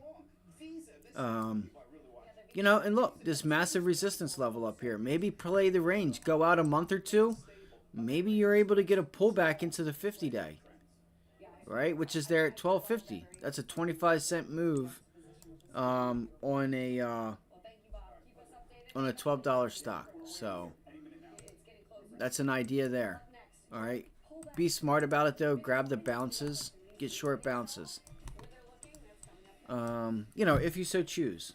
You know, like this would be the bounce. Because your stop loss would be above this break of prior day's low. Right? You get above 1280. Maybe you go to like 1282, depending on how it does it. You look for the volume here. And if you do start breaking back above, maybe you just wait it out a little bit. You know, pre-market lows. This 1290 level. But anyway, that's Ford. All right. Chipotle rose 3.3 after the burrito chain beat expectations with its first quarter earnings as a hike in menu price items boost margins. I tell you what, man. You want a bulletproof stock for the past few years, ever since Chipotle's been a thing. CMG Chipotle has just been a bellwether. Like, look at it, right? It's up on its earnings. That's telling you everything you need to know, right? It's doing what the market. It's just a solid a business that is being ran the best of the best, right? Best of the best. Got to give it up to them over there. You know what? Seeing this, I might even just go ahead and get a job over there. They doing so damn good. I'm about to say the hell with it. CMG, Chipotle. Let me fry some steak. Let's do some steak. Give me some lunch. And no, I'm just playing. But I mean, this thing has just been. You guys know. So, let's see here. All right, so Merck rose 1.6 after the drug maker raised its annual profit and revenue forecast on the back of strong sales for its blockbuster cancer drug, Keytruda, and human. I'm not even going to try to say that. Vaccine Gardasil. All right, so that's Merck. Another company that just can't give you what you expect out of it, at least in the past. But let's see. What's the ticker? MRK, right? Because I know there's two Mercs. Or no, there's MRK, yeah. I thought there was an energy name of this too, but... Alright, so it rose on the back of that. Pulled back, and now it looks like it's trying to make this level of support. What I would do is I would look to see if you get another bounce back into like which you are there now at 130. If it's able to hold that. Alright, maybe, you know, I don't know. Honestly, with this thing, you'll have to look at the daily chart and see what you have and don't have with it. Damn, she has done really well. Never mind, yo, I take that back. Merck has been a monster. Are you serious? Oh my god, and I do not own this. I don't own Merck. How foolish of me. Wow, this thing has been around since 1989. 1985. Was a $2 name. Think about that, guys. If your parents or anybody, with all the dividends and everything, if you were just able to buy throughout your life once a week, even if you just bought one share a week, even in the 2000s, like, you'd be set. That's crazy. That's a 369. It's not that big of a move, but with dividends added on top, man, I would love to be able to own this around $85. It probably won't happen, but if I get the chance, I will probably start building a position with Merck. It sucks that I don't own it now, but whatever. It is what it is. I don't own it, and I wish I did. I'm not a big dividend person, but I do like to have them. I just think if you're looking to make money in the markets, that's not where it is. If you want to like just hold on to your money, then just holding on to it versus the risk also, to me, doesn't really, you know what I mean? I'd much rather take a little bit lower of a profit and just get treasuries. I mean, obviously right now they're paying pretty well, so. But anyway, Caterpillar fell 6.7% after the heavy equipment manufacturer posted a decline in sales volume as demand eased from last year's boom, although quarterly profits rose on higher prices. I will say this. I will say you are starting to see some of these projects start to come to an end. I would pay attention to the government and where their money spending is going. If they start to continue to fund these things and maybe you start to look for a dip buy on CAT. All right. Me personally, I think I can't buy CAT unless it's like to own it. Like I probably wouldn't be able to buy this thing unless it's in the 200s. Just my opinion. Because this will be, once you start a recession, this will be one of the first ones to go, along with like vacations and airlines and stuff, if we have a mild recession. But I think with the way the government's spending, you know, this is what you were rewarded for being in this name. Even John Deere, DE, which has been flat. It's just consolidating. The thing with that Deere has that CAT doesn't have is they also tap into retail buyers with lawnmowers, weed eaters, different stuff for the yard, little tractors, along with, you know, big heavy equipment for construction, right? So they are able to tap into other markets that CAT hasn't tapped into yet. CAT strictly, they stay in their lane, right? Construction, that's where they're at. Site work, all that fun stuff. So John Deere consolidating here. John Deere might get a nice rally here in the next year or two. And you could see this name really start to extend itself. Look what happened last time. Like, this is what I'm talking about here, right? Look at this. You see how you get this nice long rally here? This thing was at 70 bucks.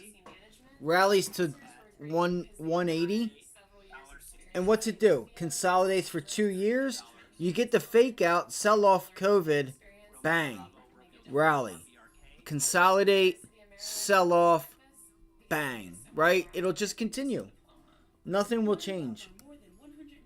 Feels like that's what it does.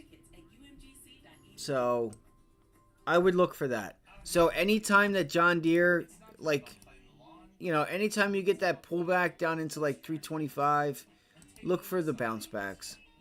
You know, unless you have a reason why, like earnings, or why that level doesn't hold. All right, let's keep it moving here. Let's go to a 15-minute chart, actually, back on CAT. So I think that's the advantage that John Deere has that CAT doesn't, is having other sources of revenue. Yes, it costs money to do that, so it could be a give and take, right? It costs John Deere to do those kind of things. Do they sell enough to make it worth it? Is it better for CAT to just stay in their lane and not do those things? Because they don't spend the extra money and having to worry about getting the money back on the products that they build and spend money on. So, but then you got to think about it. The parts for all those things that are bought. So there are other ways to get money out, you know, of like lawnmowers and little tractors. You still have parts. You still have oil. Grease, all these different little things. So, but that's CAT. So Merck, we went through that. I thought, yeah, we did go through Merck. Yes. Oh, American Airlines. I wanted to go through that. It was up. It did pop, and then it sold off after the carrier forecast current quarter profit largely above expectations amid a rebound in business travel and expectations of strong demand in the upcoming summer season. They said unemployment is still very low. We expect ourselves to do very well, and I expect them to do pretty well too. So, well, how do we play this? I should have looked at this morning, but I didn't. Again, with this morning and yesterday, I went to bed a little late. I had a lot of things I had to do yesterday afternoon. That's why I haven't been on here doing earnings and doing like my watch list and stuff, because I've had a couple things that I'm doing in the afternoons. I have a book that I'm getting done. I have some other stuff going on, but we're going to get there. So American Airlines came in down here and found some support. You got some support down here. If this level does break, you have a gap fill, which takes you back down to $13. All right, so let's look here. I think you have a heavy resistance level. I wonder if this can pop back up into 1450. Let's see. Let's go through it. 1450 area is what I would look for. Damn, look at that volume. Holy. All right, so Okay. And then ExxonMobil. Shannon, I understand you pick commodities for your 2024 contrarian idea. I think this is the level. Yeah, 1425, 1450. Let's see here.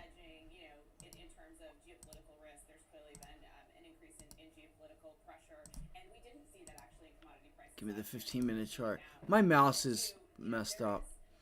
Yeah, let's see here. Let's see if we can start to get a bounce. I don't think this is a trade just yet. I got to be honest with you guys. I don't think this is a trade just yet. You could look for a move back to $14. You know, that wouldn't be too bad of an idea there. $14 upside, not $14 upside, but you know the target would be $14.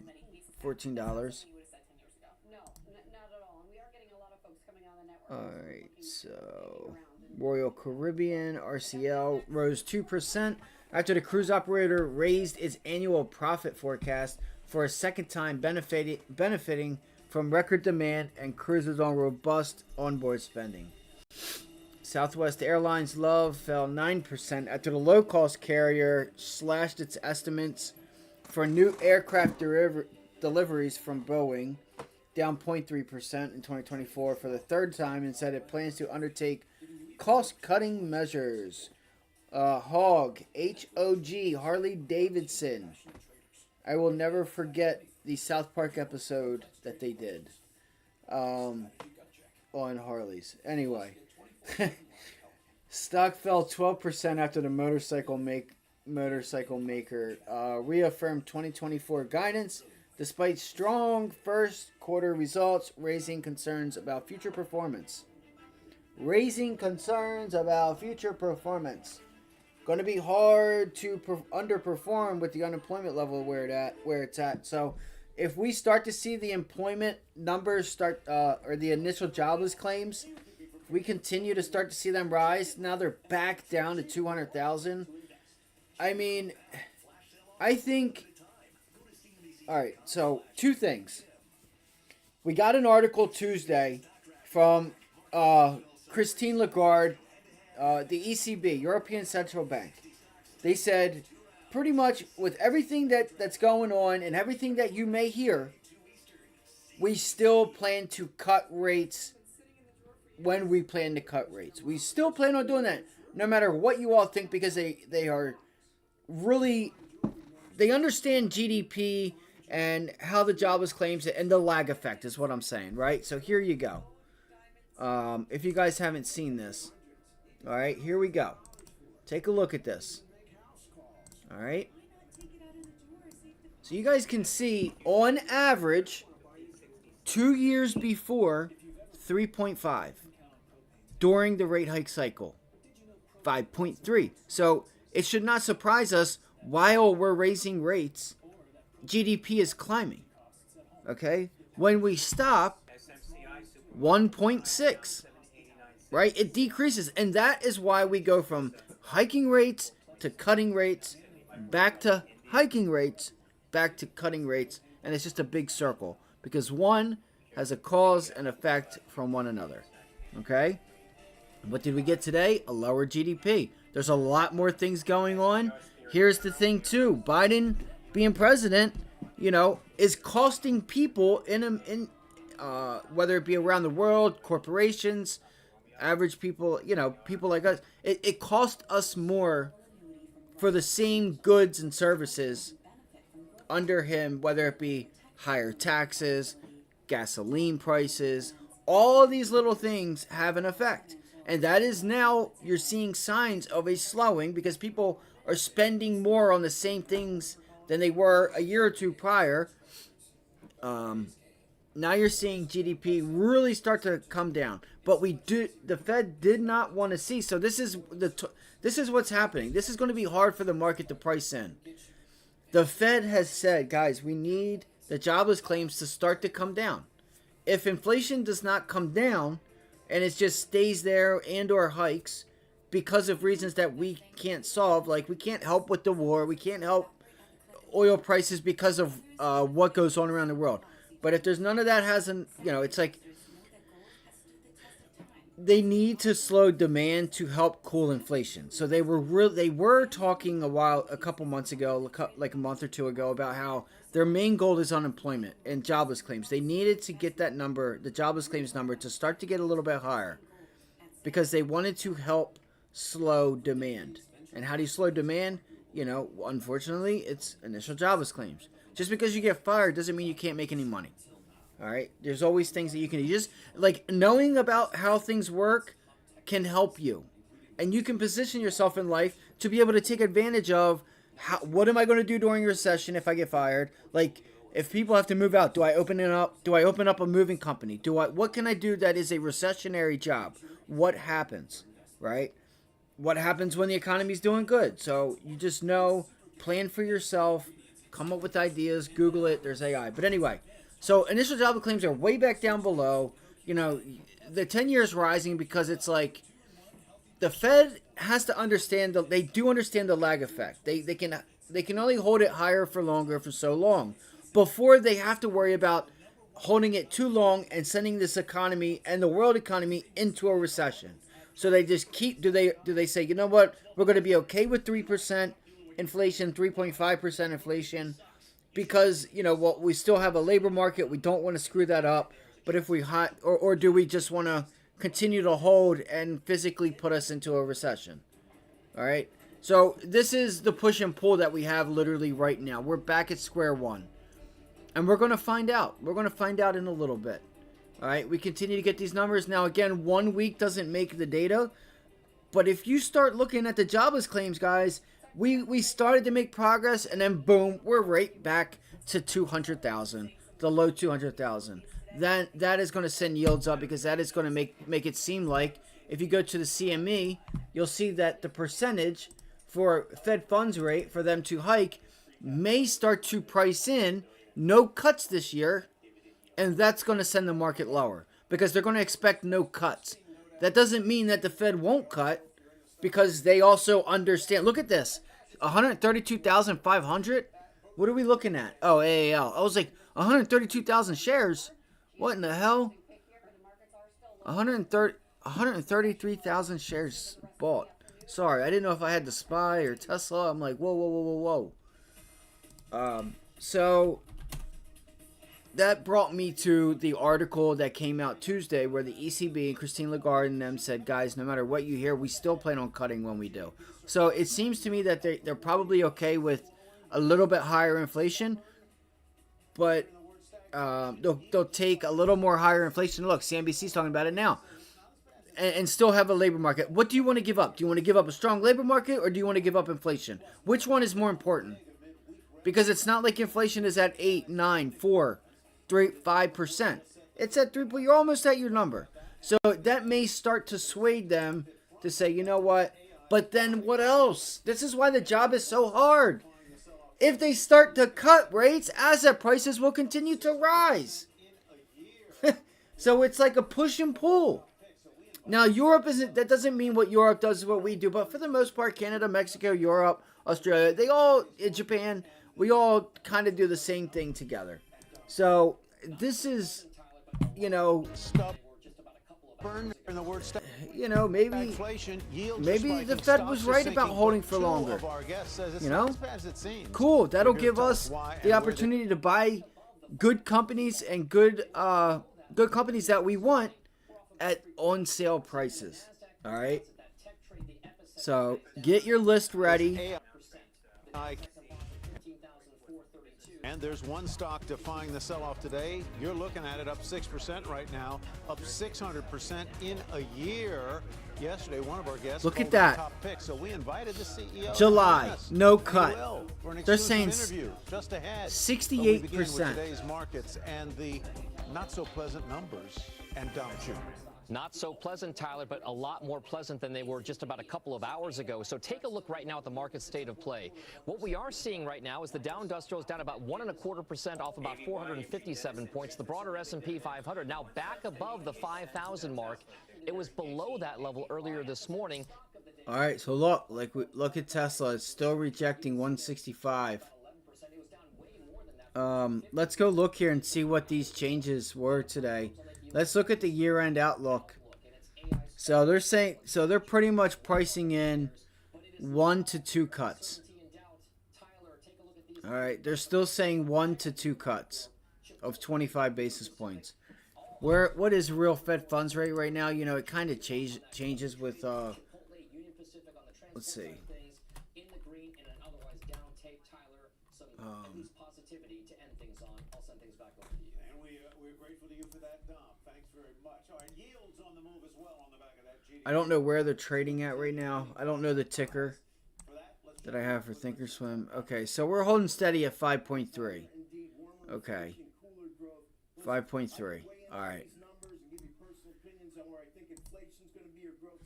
So I like to keep it simple. The numbers today were disappointing on growth, and they were warm on inflation. Period. exactly, he's right. Mystery chart, but check out Newmont. Listen to this. Chipotle and Union Pacific. I'll be quiet for all just a on the minute. heels of earnings reports, more positive in nature. Newmont on that gold trade. Chipotle, Union Pacific on the transport side of things in the green. And I'm going to grab some water. I'll be right back. At least positivity to end things on. I'll send things back over to you. And we're grateful to you for that, Dom. Thanks very much. All right, yields on the move as well on the back of that GDP report, with the 2 and the 10-year hitting 5-month highs. For that, let's check in with Rick Santelli. Hi, Rick. Hi, Tyler. Indeed, warmer inflation, cooler growth. Listen, I could weigh in on these numbers and give you personal opinions on where I think inflation's going to be or growth's going to go. But I like to keep it simple. The numbers today were disappointing on growth, and they were warm on inflation, period. 1.6 is not 2.5% as we expected, and it's less than half our last look at 3.4. Consumption was on Qs are ripping up to that level to the 100-day. What I tell you guys, the SPY was going to get up to that 502. PCE price She index did. embedded in this GDP report, a quarter-over-quarter metric that jumped from 2% to 3.7, 0.3 hotter than expectations, 1.7% hotter than the rear-view mirror. It's hard to ignore those types of numbers. Now, if you look at an intraday of 2-year note yields, you can clearly see they jumped on the number. They moved all the way up to 5.02, the high yield. But do keep in mind, we've had a handful of violations of 5% on an intraday basis, but we have yet to close above 5%. So we really want to watch that, especially if you're a technician. That same level would equate to 4.67 in the 10s, and it certainly looks like we're going to close above that. Closing yields are the most important technically. It's like a roller coaster. You can go up and down, but it's where you get on and where you get off. All right, look, DJT popping up above on volume. Here you go, DJT popping up, guys. Keep an eye on it for the afternoon. Haven't quite arrived at that spot yet. Tyler? Interesting metaphor. Agree with you. It's where you start and finish that really matters. Rick, thank you very much. All righty, yields. I don't know if you guys heard that or sending the not. rate on the 30-year mortgage higher too. I don't know if I turned the mic on, but DJT, it's popping on volume, guys. DJT popping on volume. Lower left of the screen. Early November, April has been ugly to say the least. At the end of March, we were at 6.91%. All right, so what does that mean for buyers out in the spring market today? Say you're buying a $400,000 home right around the national median. Your monthly payment today is $128 more than it was just 1 month ago. That's if you have solid credit and are getting the average rate. That proves my point. Again, you're paying more under, you know, it's not, I'm not saying Biden caused the rates to go higher stuff. I'm just saying right now, we're all paying more. So this is all going to have an effect on GDP. Both below and above 7%. Which will then also have an effect on. It's just crazy to be an economist because there's always a push and a pull to everything. Maybe because buyers wanted to get in before rates went higher. Smart move. We are now seeing a larger share of home buyers apply for adjustable rate mortgages, which offer lower rates and can be fixed for up to 10 years. Still considered riskier loans, though. Home builder stocks, they had been rallying earlier this week on solid earnings from Pulte Group and D.R. Horton last week. Not so much today. Tyler? How much do rising rates help the home builders in the sense that they have maybe more flexibility to come in with inducements, incentives for buyers? Well, it's a difference of how much does it help the builders or how much does it help their stocks. The stocks don't like it, but the builders themselves, you're right, they have the ability to buy down mortgage rates, and they're doing it on an average to about 5.75%.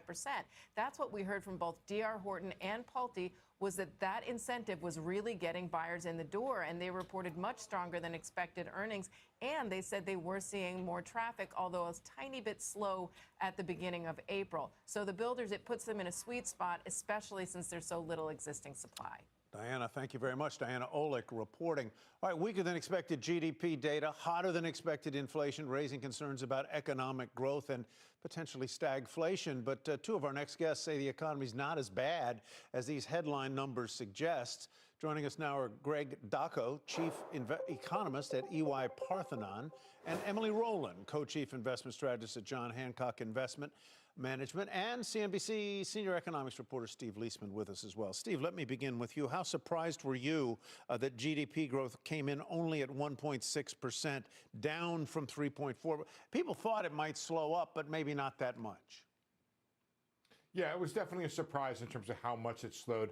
But when you dig a little deeper, Tyler, you don't really see the weakness that everybody is afraid of. In fact, you may be getting just the weakness that you wanted if you were hoping for a soft landing.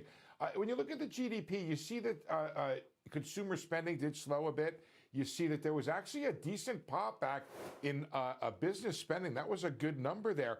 But then look at what happened with inventories and trades. Add those two bottom numbers on the left together, it took off 1.1 percentage points. Certainly, it was a big surprise on the inventories. I will tell you, Tyler, an economist I spoke with this morning actually raised his second quarter forecast because he expected this inventory build in the first quarter. Well, he said we'll probably get it in the second quarter. Now we've had two negatives in a row, so that's not the problem. I wouldn't be trading this market down based upon the weak economic growth numbers. What I would be concerned about are the inflation numbers. That's where the big surprise is.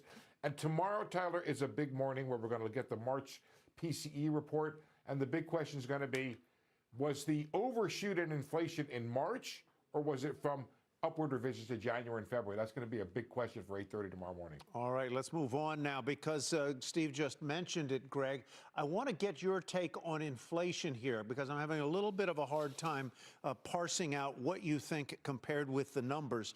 The numbers were sort of, I guess, quarter over quarter higher than people expected, but you don't seem to think that inflation was as bad as those numbers seem to suggest. Yeah, I certainly think that the stagflation narrative that's going around right now is completely misled. We still have an economy that is quite robust. So there is growth in the pipeline. So no growth is not really the question. With regards to inflation, I think Steve highlighted the key factor that we have to look at in tomorrow's data, where we'll get the monthly data in terms of inflation. We'll have to see how much of that extra pop in the PCE data in the first quarter was due to higher numbers in January and February. Let's not forget, January and February data was extremely noisy. I think there was very little signal in that data. We had some reset effects for internet prices, for healthcare prices, for utilities prices, and then we had a pop in the financial services fees, which is a reflection of a very strong stock market in the first quarter. Those are not the types of inflationary concerns that I would have. So we'll see how strong the March month-over-month print is for PC inflation. I still think that based on first principles of an economy that is gently cooling, of more pricing sensitivity and less pricing power, that we'll get more disinflation over the coming months, and I'm not excessively concerned about the pop that we saw in the first quarter. So let me understand here. My notes from you say, on the inflation front, price pressures eased modestly in Q1, with headline inflation cooling year over year to 2.6%. That's not the headline number that everybody's talking about today. What's the difference? That is what happens when you look at data through different angles. The pop that we saw in terms of the quarter-over-quarter annualized reading of 3.4% in the first quarter is essentially just that. Quarter-over-quarter, we did see an acceleration in inflation. But if you look at the longer-term trend, we're still on this disinflation trajectory. You have headline PCE that is hovering around 2.5%, 2.6% in the first quarter, year over year, relative to what prices were last year. And you have core inflation that eased to 2.9%. Both are record lows since Q1 of 2021. That's a critical point because that's the point at which inflation took a turn for the worse. We're now getting back to those more sustainable levels closer to the Fed's 2% inflation target. Emily, let me get you to jump in here. It says in my notes, stocks are likely selling off because of the inflation element of the GDP report. Certainly smelled of stagflation with weaker growth and hotter inflation. That's exactly the opposite, it seems to me, of what Greg is saying. Yeah, and I think Greg makes a great point. There is a twist to the story around stagflation. In addition to what Greg mentioned, I'd also point to initial jobless claims this morning coming in at 207,000. We look at an unemployment rate that remains below 4% today. So the labor market's incredibly strong right now. I think the markets are really spooked by this idea that it's taking a long time to get back down to the Fed's 2% inflation target here. From a market perspective, we are seeing a potential rotation play out right now into more cyclical areas of the market, energy stocks, value stocks that really were not caught up in that Fed pivot momentum trade that resulted in massive multiple expansion, particularly on the technology side. So I think investors should consider leaning into those areas of the market because it does look like we're in a period where the path to inflation here is pretty bumpy in terms of getting it back down. Is the market, Emily, overreacting to these numbers? Potentially. First of all, when you get GDP reports, they don't usually move markets this month. It's a month-old report. It's heavily subject to revisions, and we'll find out what those are later. But I think markets are ultra sensitive to the inflation backdrop today. So as the day's gone on and great economists like Greg and others have really dug into the numbers, it turns out that growth really isn't all that bad. I think the challenge now is how the market's going to digest this new environment where cuts are being taken out. And that's really the challenge as bonds go up, yields, stocks fall, those correlations increase. Where are investors to turn in this difficult macro backdrop? So Steve, tie this all up for us. If you would make a little bit of a reference to consumer spending, 2.5%, which was slower than previous quarter. Yeah. But also the idea of where this puts the Fed. Because on the one hand, you have a maybe slower than anticipated economy, which would argue for maybe more a stimulative approach on the part of the Fed. And on the other hand, you have potentially, though Greg kind of disputes this a bit, a potentially higher inflation number, which would say you got to stay higher for longer. Yeah, so Tyler, I brought along a chart. Guys in the back, we have a chart on real domestic final purchases that should sort of ease concerns about the growth number. What this number does is it takes out, there it is. Now, it's really hard to see in that right-hand most number bar there a dramatic slowing of the economy. What you see there is an easing really from 2 quarters before it that were the hot numbers that were much more than expected. This, without those 2 hot numbers, would be a pretty good result. So I think you look at that, and that should ease your concern. That looks at the core of the economy, the business spending side and the consumer spending side.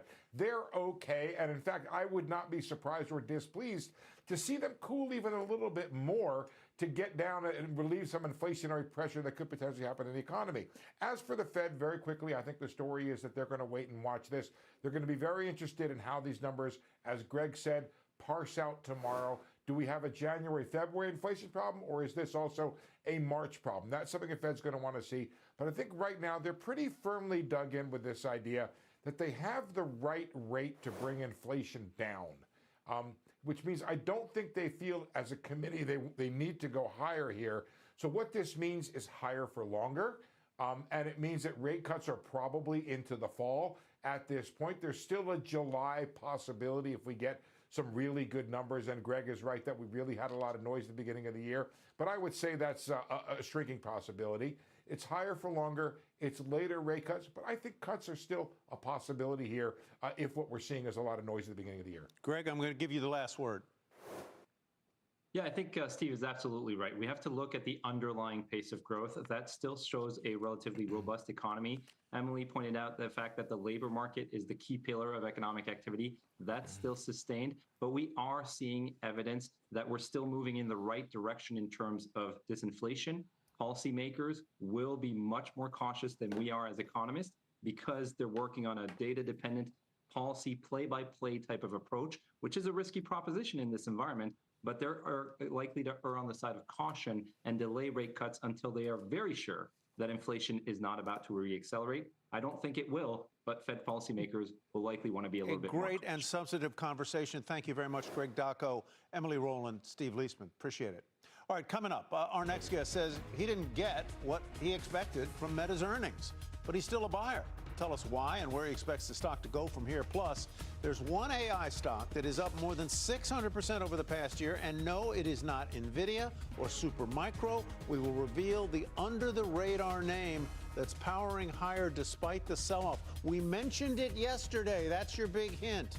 And before we head to the break, let's take a look at Rubrik. Shares up 21% in, or maybe it's Rubrik, I don't know. Up 21% in its public debut, trading just slightly above the opening price of $38.60. We'll be right back. This is The Exchange on CNBC.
Humanly possible.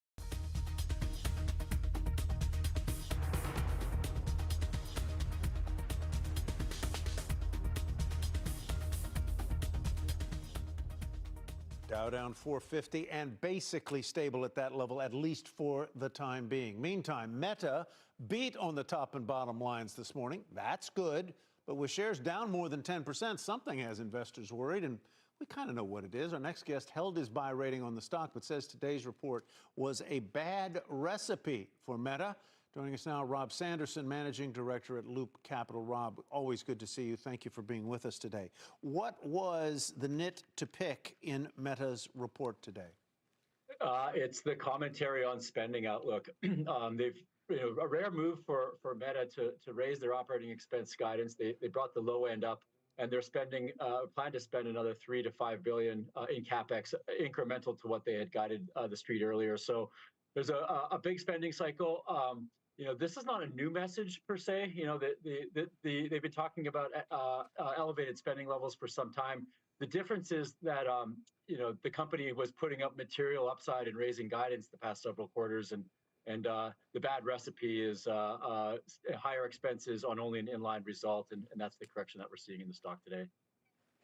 Should, this is kind of a theoretical question, should or shouldn't the market look at this as a vote of confidence in what Meta is pursuing and doing, and something that in the long term is going to pay big dividends for the company, even if in the short term it means that it calls into question profitability forecasts for the next 4 or 5 quarters? Yeah, well, that would certainly be the bullish lens for long-term investors to look through. Don't forget, the company's spending about 1/4 of their profits on Reality Labs and this vision to build up the metaverse. So that's not a Look for message that has pullback been, on too Google favorable if to it can't. investors. And here we have another If Google potentially large spending category that really is theoretical, has a lot of excitement and a lot of Google, if it can't get back above this level here, keep an eye out. You might have a nice little pullback. Just a little scalp, something. Not saying it's going to break that area. I don't have my indicators and all that stuff up, but watch Meta. Meta's trying to hold. DJT just tried to break out. And that was a failed breakout. So watch 338 flat, 37.99. Continue to reject this 20-day. Tesla, but like we said, look for the consolidation here and then a breakdown or rejection up at a hold of 162 or a rejection up there at like 165.50-ish in that area. Looks like Tesla's yanking down. A lot of things are starting to try to yank down right now. Just give me 1 second. I got some water. I just stepped outside to get a little sun to get some fresh air. content ranking and relevance and ad Just give me 1 second. and tools for advertising. Coming in at 2 o'clock. Stuff is really working. It's creating value. 1:30. And that's why we're seeing a pretty sharp acceleration in the top line growth over the past several quarters. So it's a very positive story there. The longer term on the AI, whether they're a winner or not, they certainly look better positioned than others. Google being the core example, where it's the jury's sort of out as to what the consequence of AI and interacting with all these agents might have on the search business. But for Meta, this looks like powerful technology that can enhance their value proposition without a lot of downside risk. Yeah. Let's just note for the record, you have a buy rating and a price target of 555 on the stock. Let's spend the rest of our time talking about Alphabet, on which you have a hold rating. What are you looking for in its report? Yeah, I think we're going to see stability in the search market is sort of the biggest point that investors are looking for. The reads on search advertising look healthy this quarter. We're expecting a little bit of a deceleration in YouTube, and that's just coming off of a very strong NFL cycle in the fourth quarter. We've got a lot fewer games in the first quarter, so that's natural there. And the questions are going to be again on spending outlook and their AI strategy. They had some product blunders, obviously well publicized on the Gemini launch. Investors are certainly going to be interested in management's view in correcting the course here and bringing better technology to market. All right, Rob, thank you very much for your time today. We appreciate your analysis of Meta and Google as well, or Alphabet as well. Thank you so much, Rob. All right, thank you, Tyler. Oh, well, the market may not like Meta's CapEx bump, but the move does have some implications for adjacent names, and Christina Partsenevelos is here with that part of the story. Christina. Yeah, the bump in Meta's capital expenditure in 2024 with further increases in 2025 obviously has investors worried. You just talked about monetizing AI and how difficult that is. But this aggressive investing bodes well for many hardware names. Specifically, we can start with the obvious NVIDIA and its H100 GPU chips. Zuckerberg posted on Instagram back in January it would have roughly 350,000 H100 chips by the year end. This week also, Elon Musk said that Tesla's currently using about 3,500 H100 chips. You can see on the screen that's almost at that 40,000 mark, with plans to add another 50,000 100,000 by year end. All of that means money in Jensen Huang's pocket, the CEO of NVIDIA. And then Tesla and Meta are obviously indicative of strong demand for AI servers and hardware like server assembler Supermicro. As of Q4 last year, Meta was thought to be a 10% contributor to total revenues, this according to Wells Fargo. That's why shares are up over 4%. Then you got Arista Networks, which makes Ethernet-based AI cables. Saw Meta contribute 21% of 2023 revenues. So if Meta's spending, they're going to be spending on Arista. You can see the shares are also up. And then we got to talk about Pure Storage for data centers. They said they had a 10% customer in 2023. That's assumed to be Meta. And then Broadcom and Meta work very closely together on custom networking chips, so another beneficiary. And lastly, Meta promised to use AMD's new MI300X AI chip. They were discussing this at the AMD's last event, which is a competitor to NVIDIA, so that could also bode well, which is why you're seeing a sea of green on your screen. And all of these names are really just beneficiaries of Meta's deep pockets right now. All right, a lot of spending on that infrastructure chip's a big part of it. Christina, thanks. Thank you. We will have a lot more coverage of today's sell-off ahead, but before we head to a quick break, let's get some show and tell, where we show you a chart and tell the story. Shares of Southwest Airlines down 9% after posting a wider-than-expected loss in the first quarter. CEO Bob Jordan telling Squawk on the Street earlier that the company has a lot of work to do to get back on track. Well, we had a strong first quarter, despite the financial results. We had record operating revenues, we had record passengers, record Rapid Reward member ads, but we have a number of markets across our network that are just not performing. So we're taking action. We're further optimizing the network. We never like to close cities. We're closing 4 cities. We are cutting capacity in Atlanta and Chicago O'Hare, and we're restructuring other cities and taking other actions.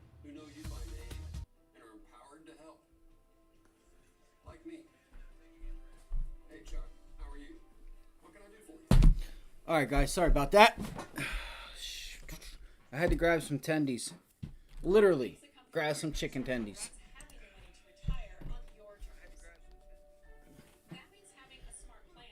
Okay, so we're still just kind of consolidating here, seeing, so Google was able to get back above there. Looked like we're getting a little volatility. Started to like peek its head out a little bit. Started to. Meta, that's a nice hold there, right on the money. Money shot, 435. 435. Too bad I already ate all these chicken tenders and I got 2 left. So there's a spot by me that I want to go back to that I like, you know, I never like wanted to go there, but then I was, I got their chicken tenders one day, and oh my gosh, with the sauce and everything, it's actually fire. I was like, damn. I have been missing this. I want to do something real quick if you guys don't mind. I do want to see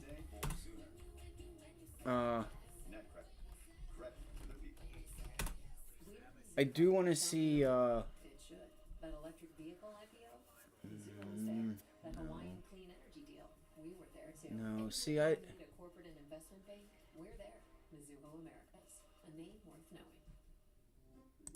there. But that's not. The world's most innovative teams bring their ideas to life. Smartsheet.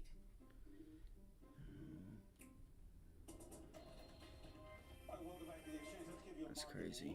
Alert right now. The Dow at its nadir down 707 points. It has come back by about half of that to 439, or a 1.1% decline. Here's some of the movers this hour. Caterpillar, one of the biggest drags on the Dow today. The equipment manufacturer crushed Q1 earnings, but light sales sent the stock plummeting. The shares are off about 6%, 6.5% this afternoon. Victoria's Secret shares sliding after Goldman Sachs. Yeah, I always thought that there were, like when they first met, maybe it was just the first year, or the second, one of the years, I thought that they were catching on fire and you had to give them back. You know, I don't know too much about Porsches. I know a little bit. But That one just can't be stopped. It is up above 3,000 one of the companies that should benefit from aggressive spending. I would hate to have to work on that. That stock is a bright spot in today's session, up 8%. The CEO joins us live and exclusively next when the exchange returns in 2 minutes.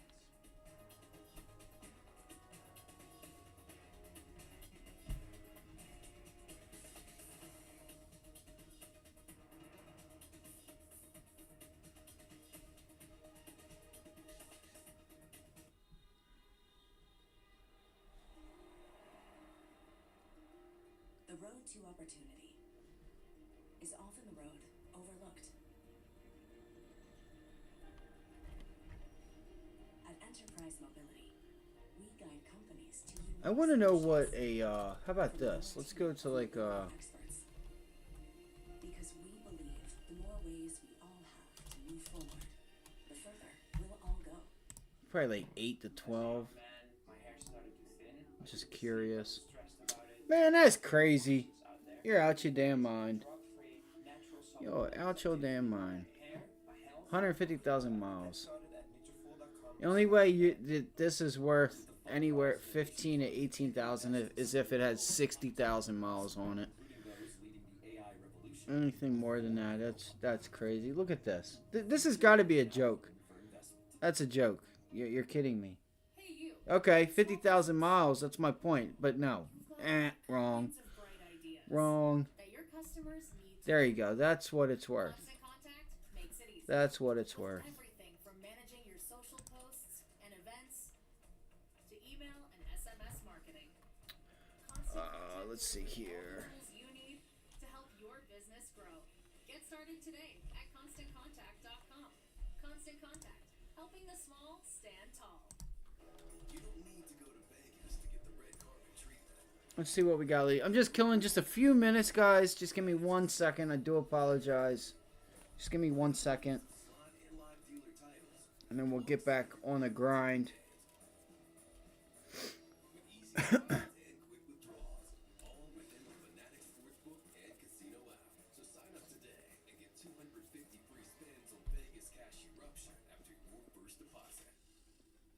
Today, you don't mind the wait.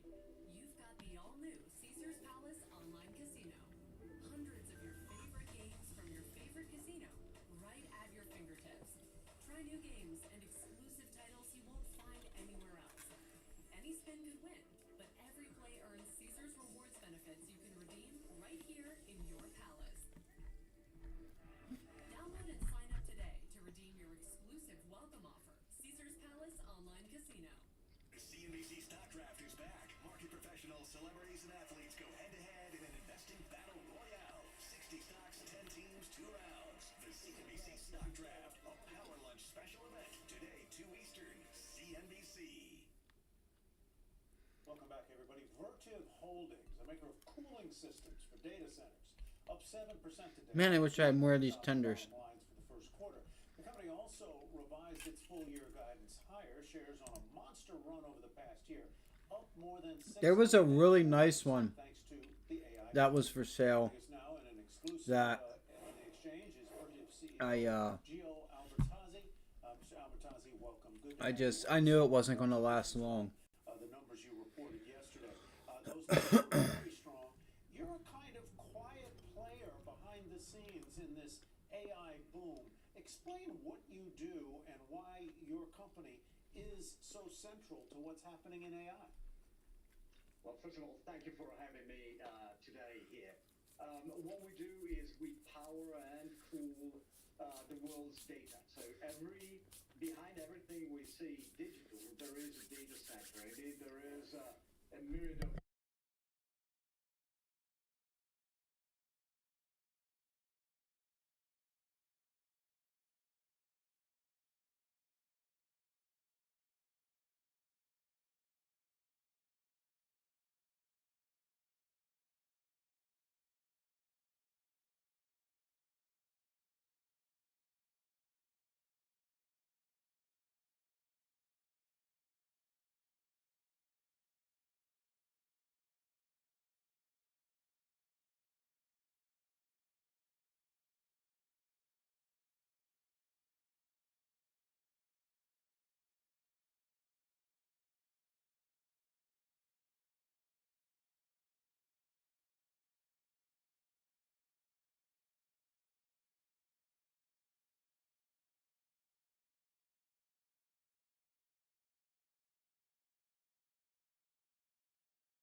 Here we go. Here we go. This is what we're looking for.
Again, sorry about that, guys.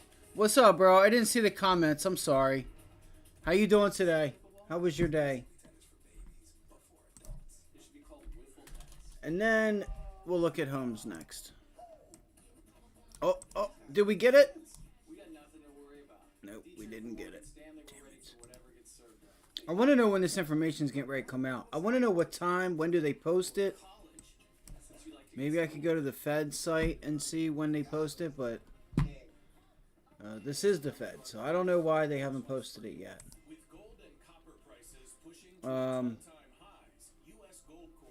So we have PCE tomorrow. Tesla's still grinding higher into that area. Let's see what happens up at 166.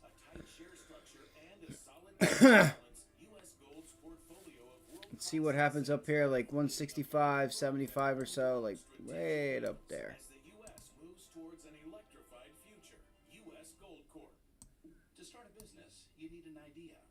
Maybe I should have left it where I had it. That's right, Craig. A team that's highly competent. I'm just here for the internet.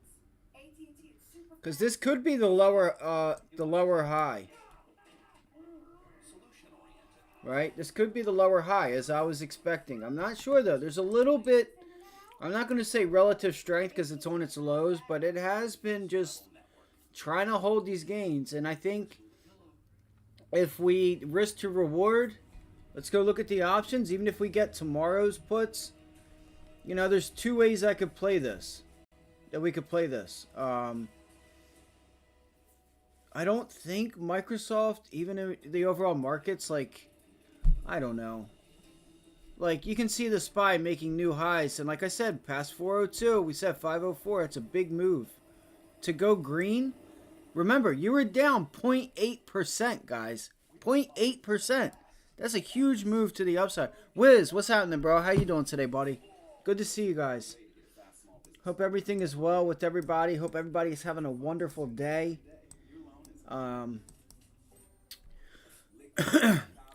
You know, you still have a 0.5% to go flat. So think about that. Like, those puts we grabbed yesterday up at 506, man, they really paid off this morning.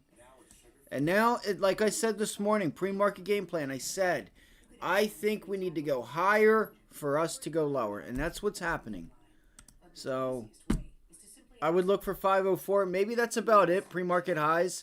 But, see if you get a pullback, and then maybe at the end of the day, you just get a massive, you know, just buy the dip.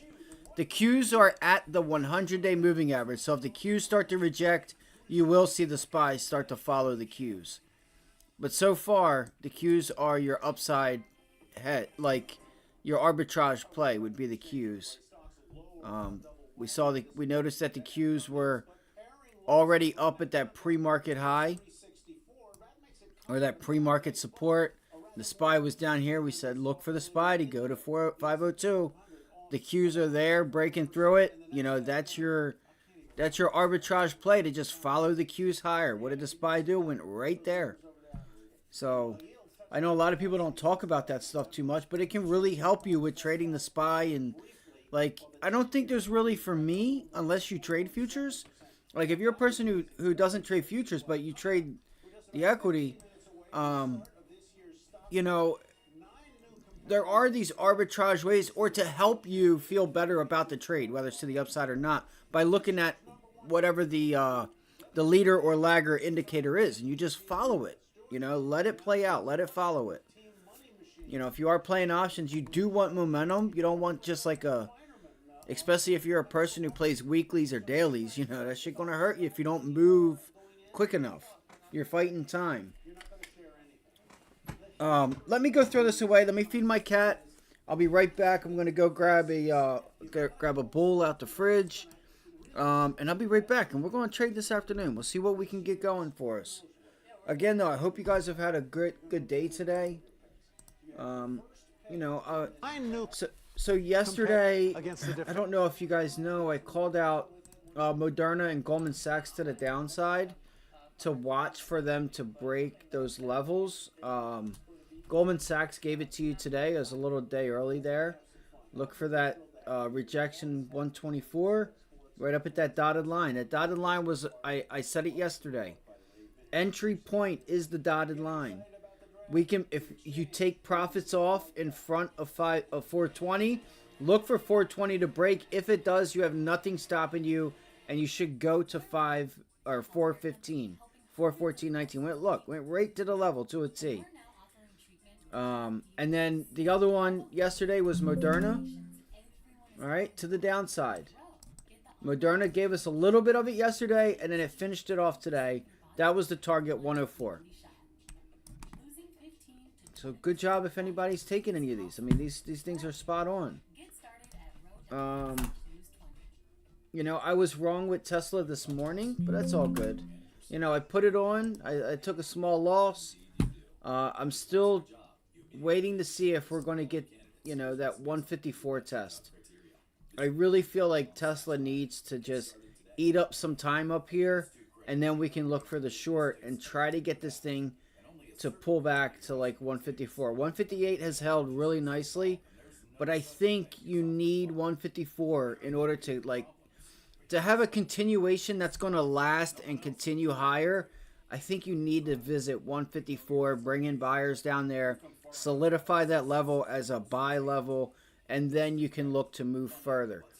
That doesn't mean that we won't grind higher now, but that doesn't mean that that grind higher isn't going to last either. I know it's in a range. I don't know. I could be wrong. That's the other thing to this. I could be wrong. Maybe it doesn't have to go to 154. But in my opinion, I feel like from the, the 10 years that, I don't know, what, 11, 12 now, years that I've had in the market, you usually will, in one way, shape, or form, revisit that level, right, to solidify it and then continue on, in the direction. But, we'll see what happens here. See what happens here with Tesla. I'm watching it. I'm not scared for the long. Those calls might still be decent for next week. The 175 and or 175s and or 180s for next week. You don't want to buy it at highs though, because you should start to pull back. So yeah, so I'm watching next week calls, and then I'm watching this week for puts on Tesla. I haven't made a decision yet. I haven't made a trade. I have made a trade this morning on Tesla, but I'm saying I haven't made anything recently. I thought about buying. I should have bought this dip here. I should have bought that. But whatever. It's all good. We're going to get them. We're going to get them. I will say this. If anybody always rushes into I think this week helped me because last week I had really paid attention Thursday and Friday of what was happening to come into the week saying I'm taking my time this week. And what I saw Thursday into Friday was that banks, that Goldman Sachs call out Monday, and taking my time and saying, let's see what happens with news and where I find myself in the market. And it's helped. I've been profitable this week. Small loss today. Took profits on the SPY puts yesterday. I just didn't do the game plan. Right? The game plan was to take this long to help me for that short. So it made it a little tougher because I did a lot of stupid shit last week. After a good 2 weeks where I made so much money that I'm like, yeah, I can just do this, I can do that. Let's see what happens. And that's when I got sloppy last week. So I'm not doing that again. I'm not doing it. I'm not going to let that happen to myself again. It wasn't anything crazy because the position size was down, but I get some of these setups that start setting up. I'm going to be really putting my stuff on. I tried yesterday with Moderna. It didn't give it to me. I missed Goldman Sachs today. I can't catch them all, but I'm going to try.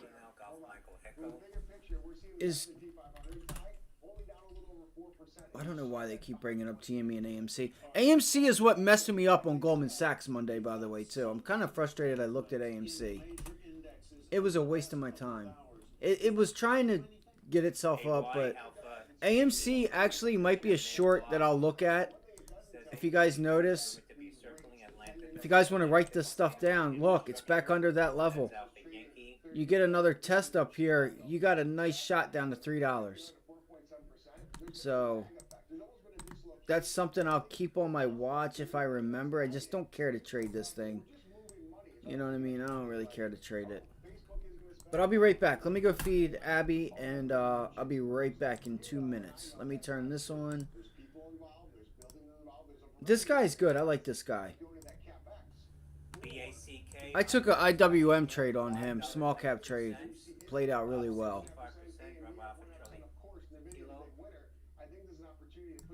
Come on, what's going on here?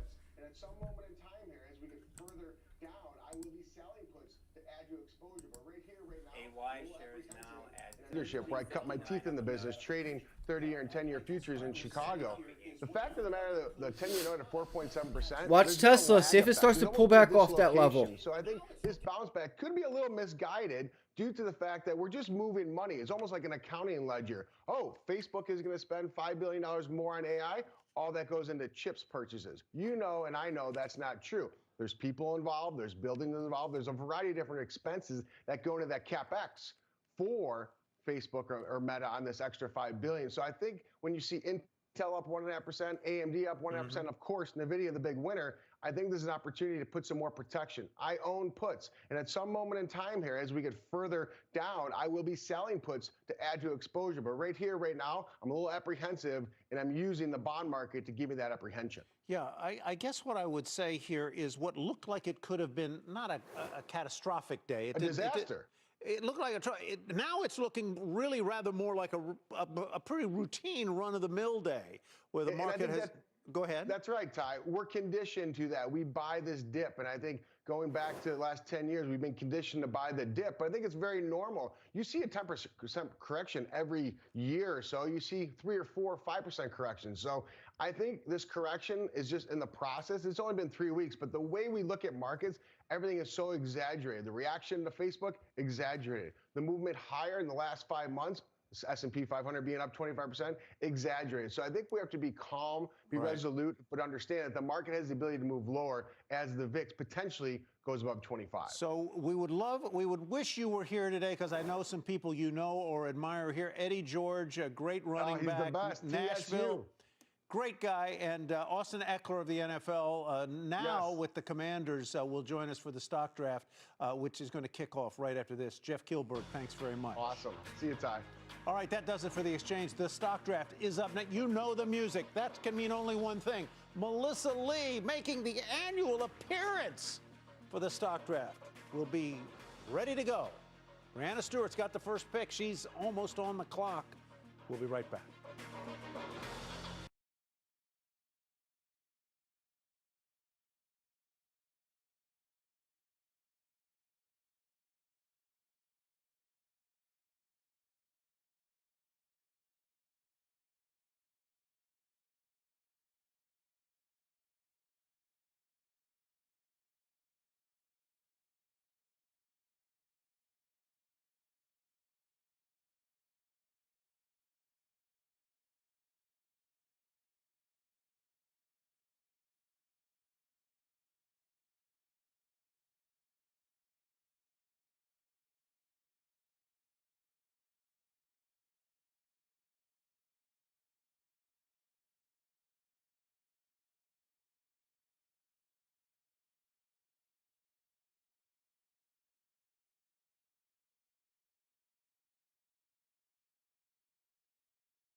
At chomps.com.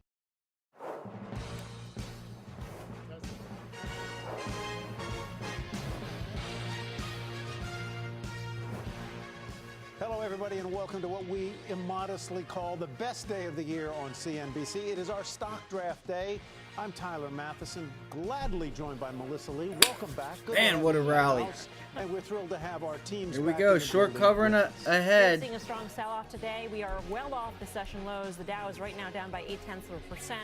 The S&P 500 is down by less than 1%. And we see a number of sectors trying to make their comebacks, including information technology, as well as materials and utilities.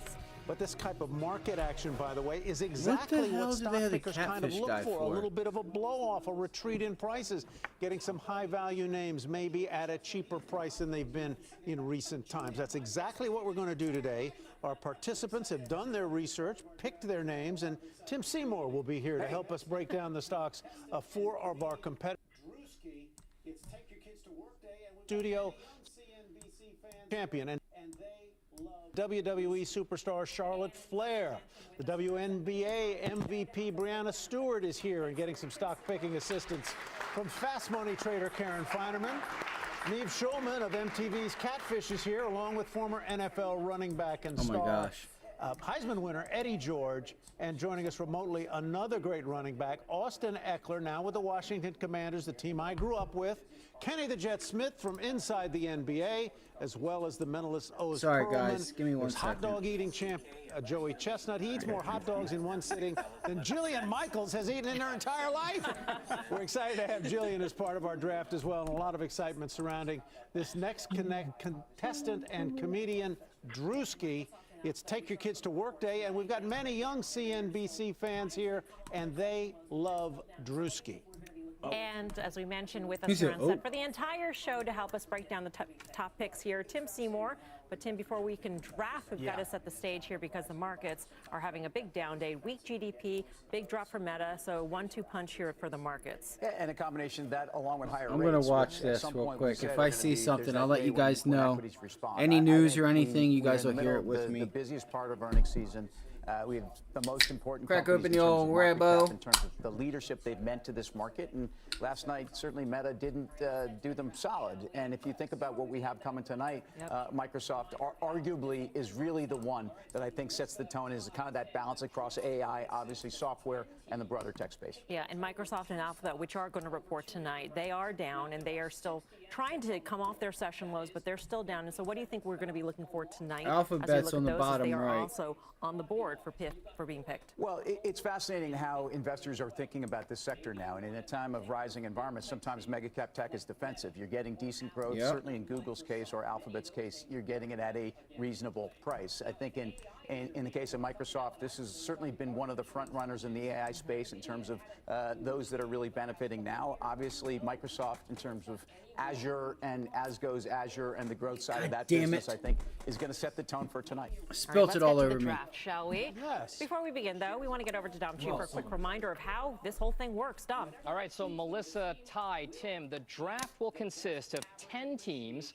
picking a total of 2 stocks over 2 different rounds. Now, there are 60 assets on the board. That is 57 stocks alongside 3 interesting plays, commodity-wise. You've got oil, gold, and Bitcoin as well. Maybe you want to take your big tech staples like Meta or Apple or Microsoft. Many of those names very much, again, in play. Now, if AI is your game, we're not talking Allen Iverson, we're talking artificial intelligence. NVIDIA had a huge gain over the past couple of years, but who knows if it's got any more room to run. Or if you want something with a little bit more risk, maybe a recent hot IPO like Reddit. Those shares up, 20% or so, but they've been volatile. Whatever they choose, though, the team will be the best average appreciation, that's their performance, between closing today and the Friday, right before next year's Super Bowl on February 7th, 2025. That contestant will be crowned the 2024 Stock Draft Champion. So, Ty, Melissa, Tim, that's the state of play, the rules of engagement. I'll send things back over to you. All right, Dom, it is time now to get things started with there's the sound, the first overall pick in the 2024 CNBC Stock Draft. For that, we go over to Brianna Stewart of the New York Liberty, along with her stock picking partner, Karen Feinerman, fast money trader. Brianna, what do the money machines take with the first pick? I feel like I should have an envelope here.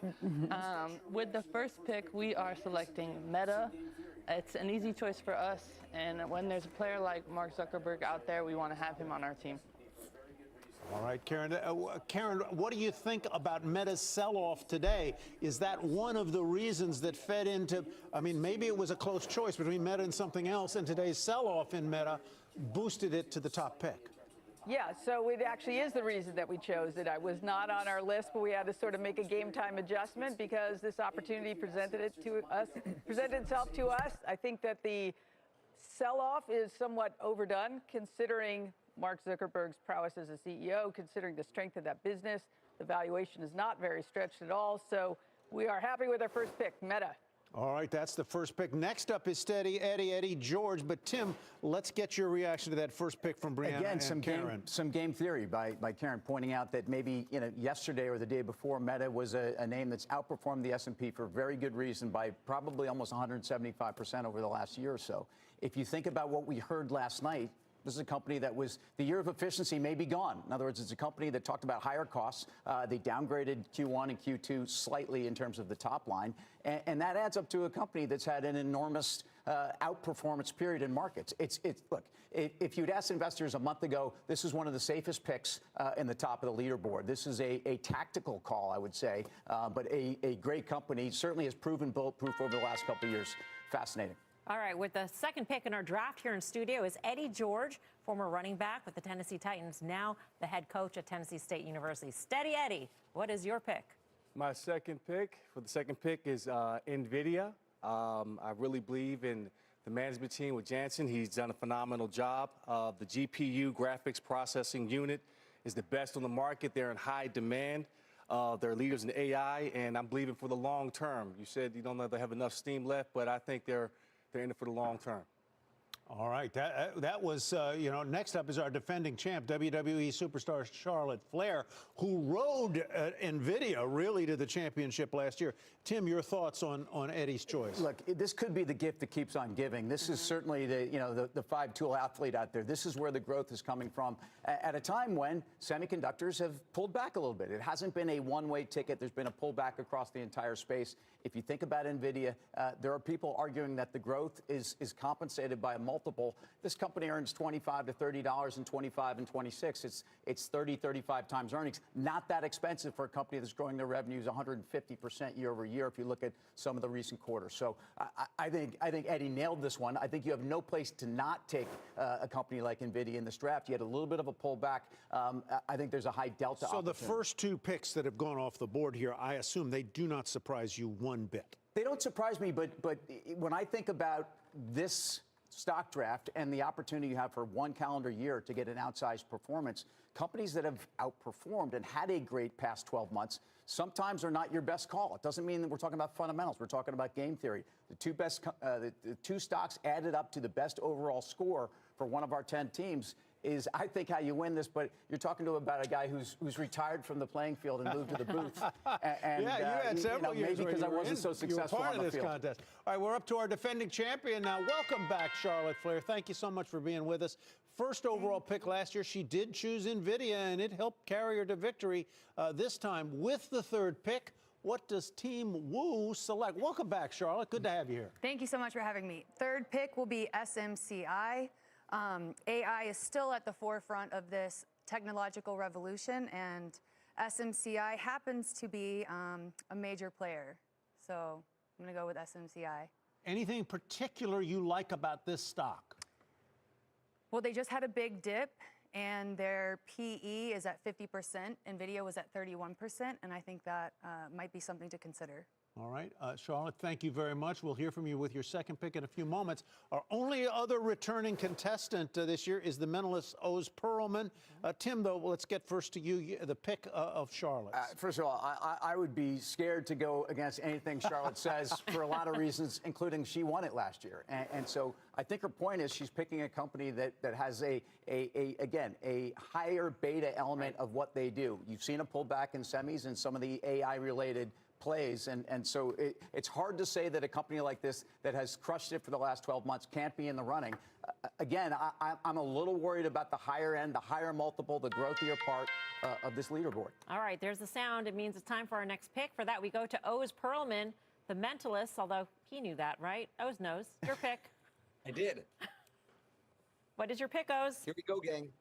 Fourth pick for me, I feel like in the stock draft, it's all about if you're not first, you're last. I want big swings. I want an asymmetrical bet. I'm going Bitcoin, everybody.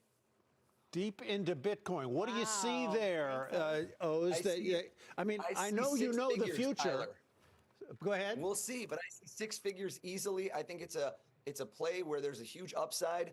And like I said, I'm not going for second or third. I'm going for first. The year I was with Tim, head to head, Bitcoin almost brought me to the lead, but it's all about timing the market. And I think it's a surefire bet. Bitcoin is going to six figures. It's not a matter of if, but when.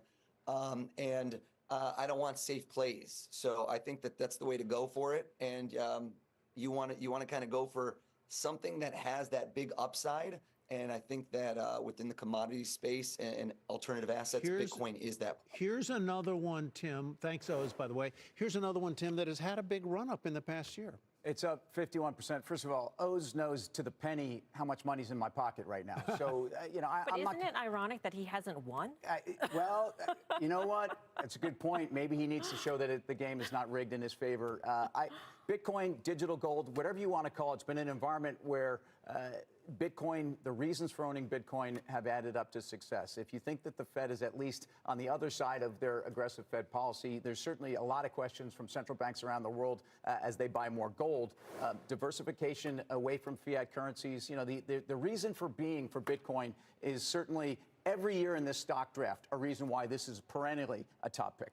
All right, for our next pick, we're going to go down to my hometown of Washington, D.C., a town where Tim spent a lot of time, where the Commanders' new running back, Austin Eckler, is standing by.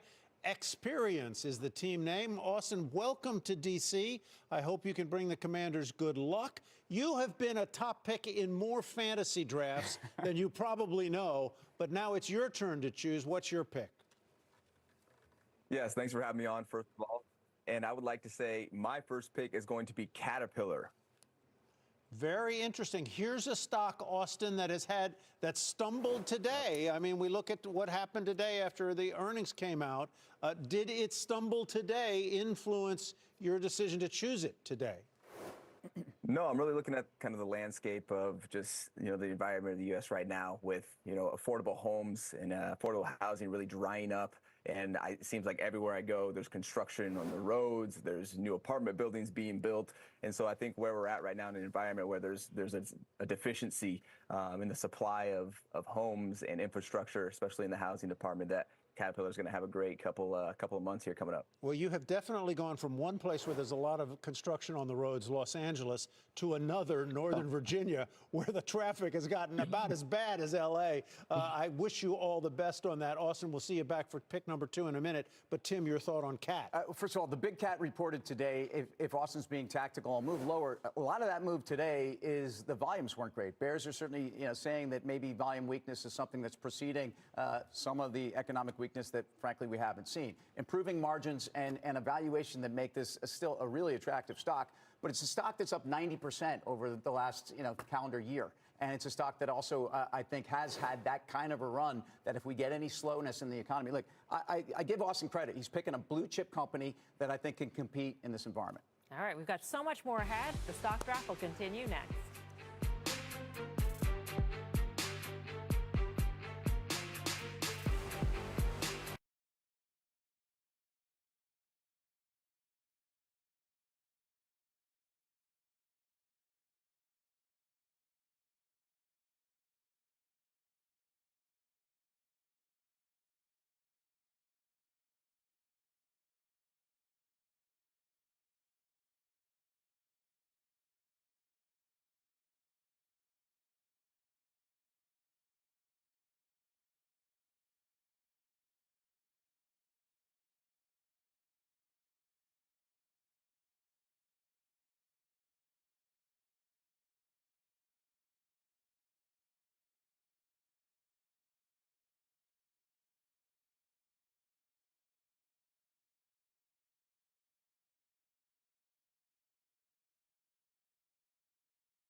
I'm Bob Pisani at the New York Stock Exchange. Stocks hit today by a double whammy of disappointing earnings from Meta and IBM and a weaker than expected GDP report. Stocks were down across the board, but are now well off of their lows. At one point, just after the open, the S&P 500 dipped below 5,000, down 1.6%, but it's recovered midday, now down only 0.4%.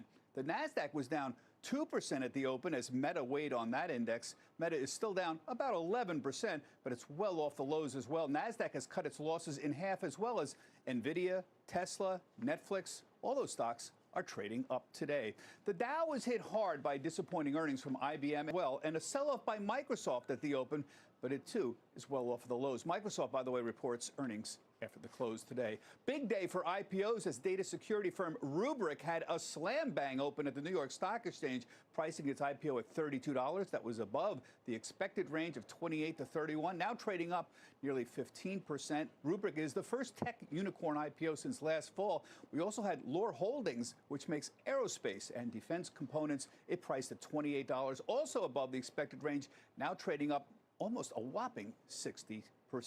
Tyler, looking good there. Back to you. All right. Thank you very much, Bob Pisani. Welcome back. We got a quick change to the program here. We unfortunately have somehow misplaced or lost Kenny the Jet. So this is a 9-person draft. Time now for the 6th pick in the first round. We go back to the podium for Neve Schulman, host of MTV's Catfish new season, airing Tuesday, April 30th, less than a week from today. The Market Fish. That's the team name. What do you select, Neve?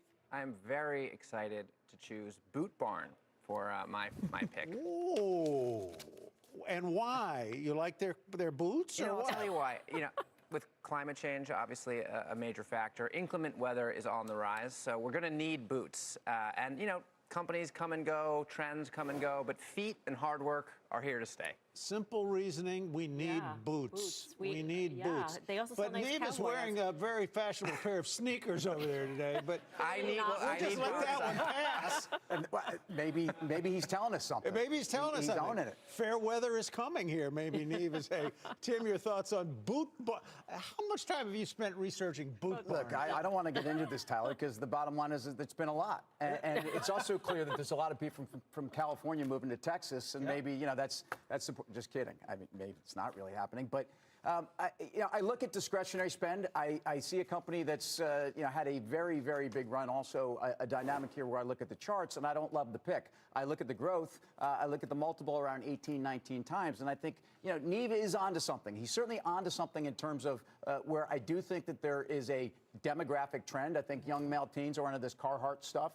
I could see you in kind of a Carhartt jacket, Tyler. I'm much more rugged than I appear. Well, then we'll put you in a pair of boots. But give me a log splitter. Interesting call, and clearly a stock that I think could move.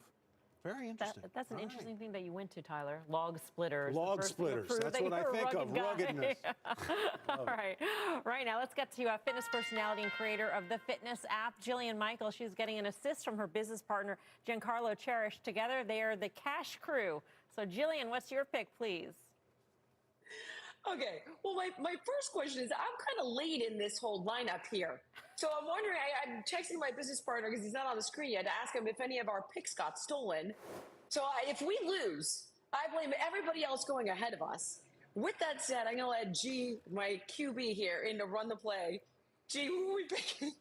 So you're absolutely right, Jill. A lot of the teams ahead of us had great choices, but we are going to go with an audible here and go with Microsoft based off Nancy Pelosi's stock portfolio, who I know very well always wins. All right, well, there you go. That's our logic. It should be interesting because Microsoft reports after the bell today. The stock will be added. So, Giancarlo, are you factoring that in, and you're factoring in the big sell-off in technology across the board that we are seeing? Absolutely. Not only are we factoring that in, but we also like tech companies that have client-facing products, and Microsoft's had a real stronghold on the market for decades with their Office suite and other products that they have. So we like the lower volatility, perhaps some less upside, but it's a safe bet. All right. Well, next on the clock is comedian and actor Drewski, but we want to get Tim's thoughts on Jillian and Giancarlo's pick. I mean, Jillian getting a little salty in there on the competition too. She's kind of already making some. No, I think Microsoft, it's really hard to not feel great about picking Microsoft, Jillian. I'll tell you. And at the end of the day, it's a company, we talked about this, they report tonight, whether there's some weakness or not.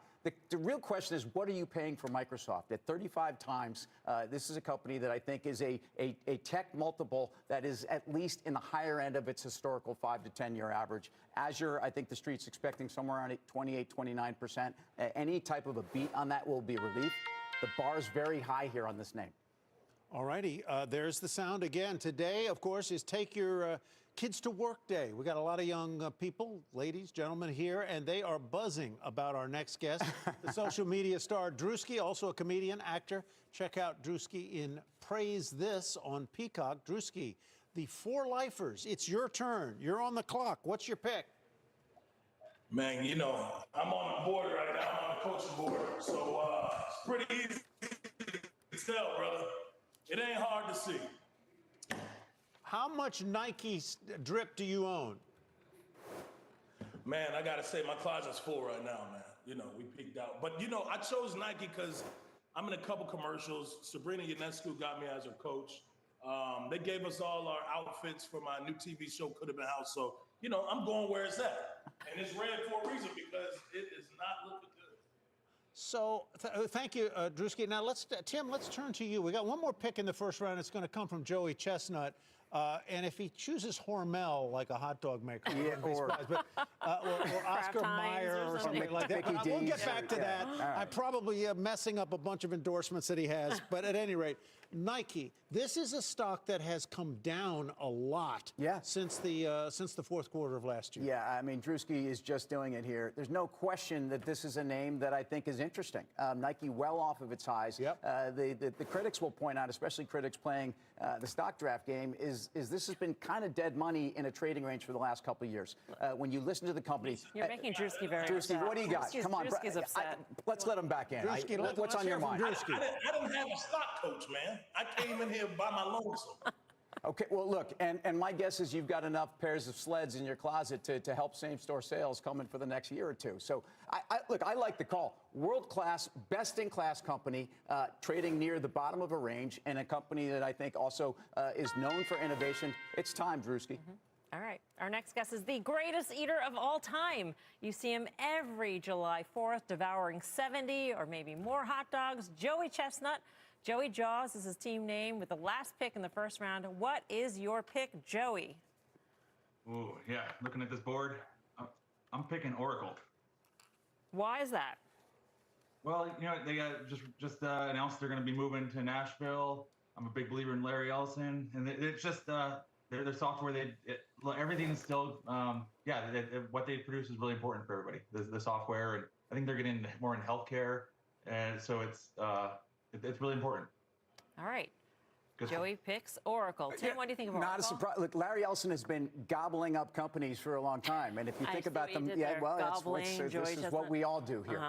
And I just say that it's a company that in terms of their software revenue and the higher margin part of their business, the annuity part of their business, this is why the street has been willing to pay a higher multiple on the stock. It's traded in a range. It's near, it's probably 10 to 15, 18% off the top of that. Interesting pick and absolutely a name that has the delta to be in. Are they an AI pick in a way, or are they an also ran in AI? I don't think we know. I think it's again hard to count out when you look where they've made their investments. I am sure on the software side and in terms of the platforms that are going to be in the periphery to support, there's no question they're probably going to be there. All right, interesting. We're going to take a quick break here, folks, and Jim Cramer is going to break down the picks we've heard so far. He is, I called you the Mel Kiper of the draft. Jim is going to be the main guy. Of course. We'll talk to Jim about the big decline in tech stocks today. The NASDAQ lower by about a half, little more than 1%. We'll talk about the picks, today's market, and more with Jim Cramer. We'll be right back.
and grow.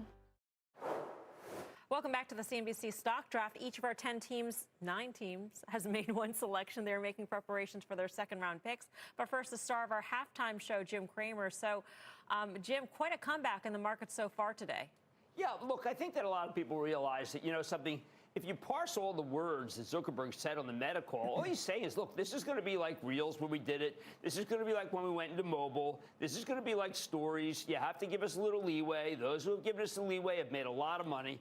And then he talked about having to spend a lot of money. And where's it going to go? Well, some of the picks are involved with that. It's going to end up going to NVIDIA. It may be some to Supermicro. So I think that your 9 champions have really kind of taken the bull by the horns. Are not afraid of what's happening today. And of course, the Meta pick may be the most gutsy of all because you're getting a good entry point.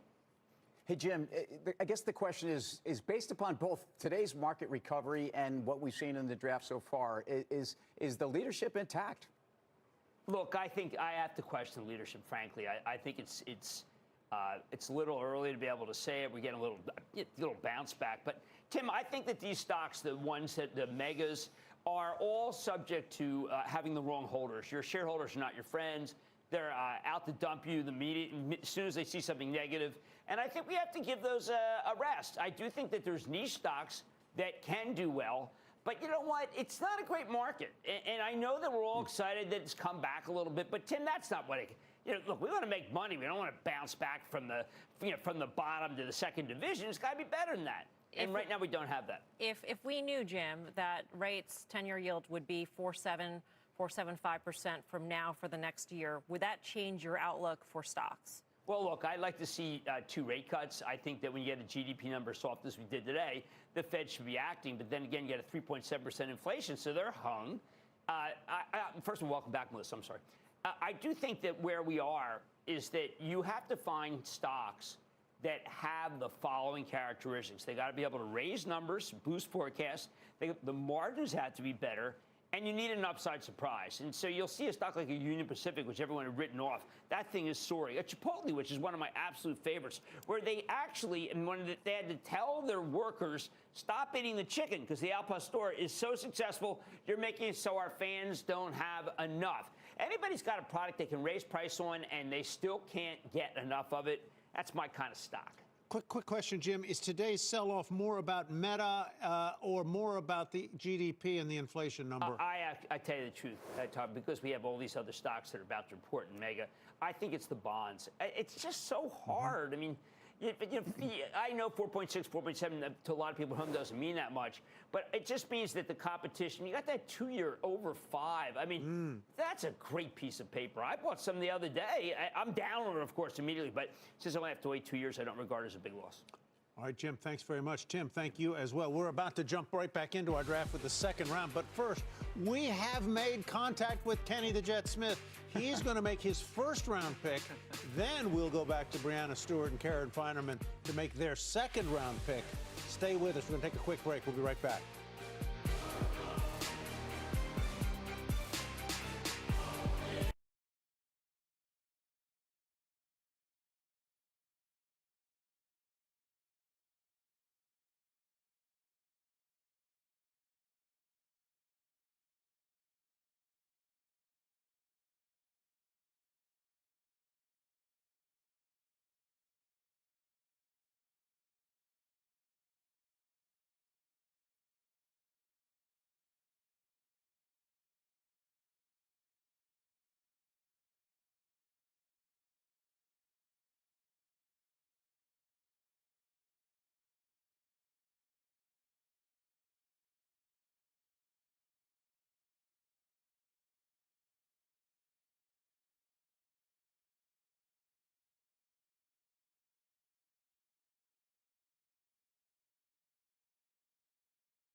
prices go up.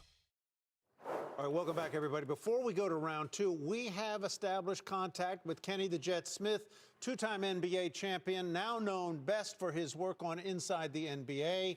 This is the first round 10th pick. Kenny, welcome. I'm glad we found you. I thought probably you were still smarting from when Charles Barkley out-touched you at the video wall on Tuesday night. Did you win or did he beat you? It's called cheating, but it's still a win. It's still a win. All right, let's get your pick here, Kenny, on first round pick. A lot of choices have gone off the board, but I'm sure you've got a good one. No, 10 is the perfect number because now you get everything out the way. I'm going with the Warner Brother Discovery for this reason. Once they get the NBA contract again, their stock is going to rise. And they also, think about it, they have the best show in television, Inside the NBA. Their stock will go up. You cannot negate the fact that once they get the NBA license once again, they will skyrocket. You're confident that they're going to get at least David Zaslav is going to be very happy. Your boss is going to be very happy with that. That's your home team, WBD. They own TNT Turner, right? I only invest in things I know about, and I know that. All right. We'll be back to you for round two in just a minute. How about WBD? Look, I love it for Kenny. I love the Peter Lynch approach. I love the fact that Brooklyn's own is going for a swing for the fence. You love that chart. Well, down 35%. That's part of the story. And I guess the argument is that this is a company that doesn't need a whole lot of good to happen to see at least some kind of a move higher. What we're seeing in the entire space, certainly in that space, we see this with Paramount. There's a sum of the parts kind of assessment of assets going on. Private equity is picking over. I think there are catalysts there. I am also long the stock, Kenny, so full disclosure. All right. Time to get to our second round here with the Money Machines, Brianna Stewart and Karen Finerman. They called an audible in today's sell-off, snapped up Meta in the first round. So, Brianna, what is your second pick? Our second pick is going to be DraftKings. Sports betting is at an all-time high, so they say. And who wouldn't want to bet on the Liberty? Of course, yeah, who wouldn't? Karen, you know, we sit on the desk of Fast Money. DraftKings often comes up. What made you say, okay, let's go for it? Well, it was another game time sort of adjustment. WBD was going to be our pick, but that's okay. So DraftKings was next on the list. I love that they've reached profitability. That's a really important inflection point. Their lifetime value is going up. Their cost of acquisitions is going down. Customer acquisition costs are going down. You get those two things together, and I think they can grow market share, and you can see a very virtuous cycle in profitability. So DraftKings.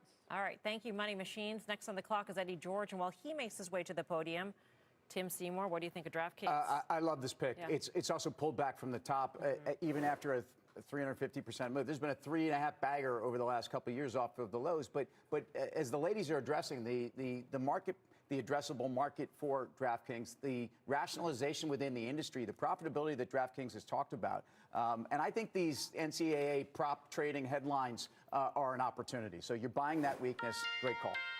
All righty, we're next ready for our second pick of our second round, and that will be Steady Eddie. Eddie George, he chose one of the stocks in the green today, one of the relatively few, NVIDIA. That was his first round pick. Let's see what he goes with in round two. Eddie. Absolutely. I picked NVIDIA, and if I had to say, it's the Patrick Mahomes of this draft, and not often you can get that. I think Charlotte wanted to elbow me in the back after stealing her pick from last year, but, you know. Get you back. I know you will. But I'm really happy about where my position is.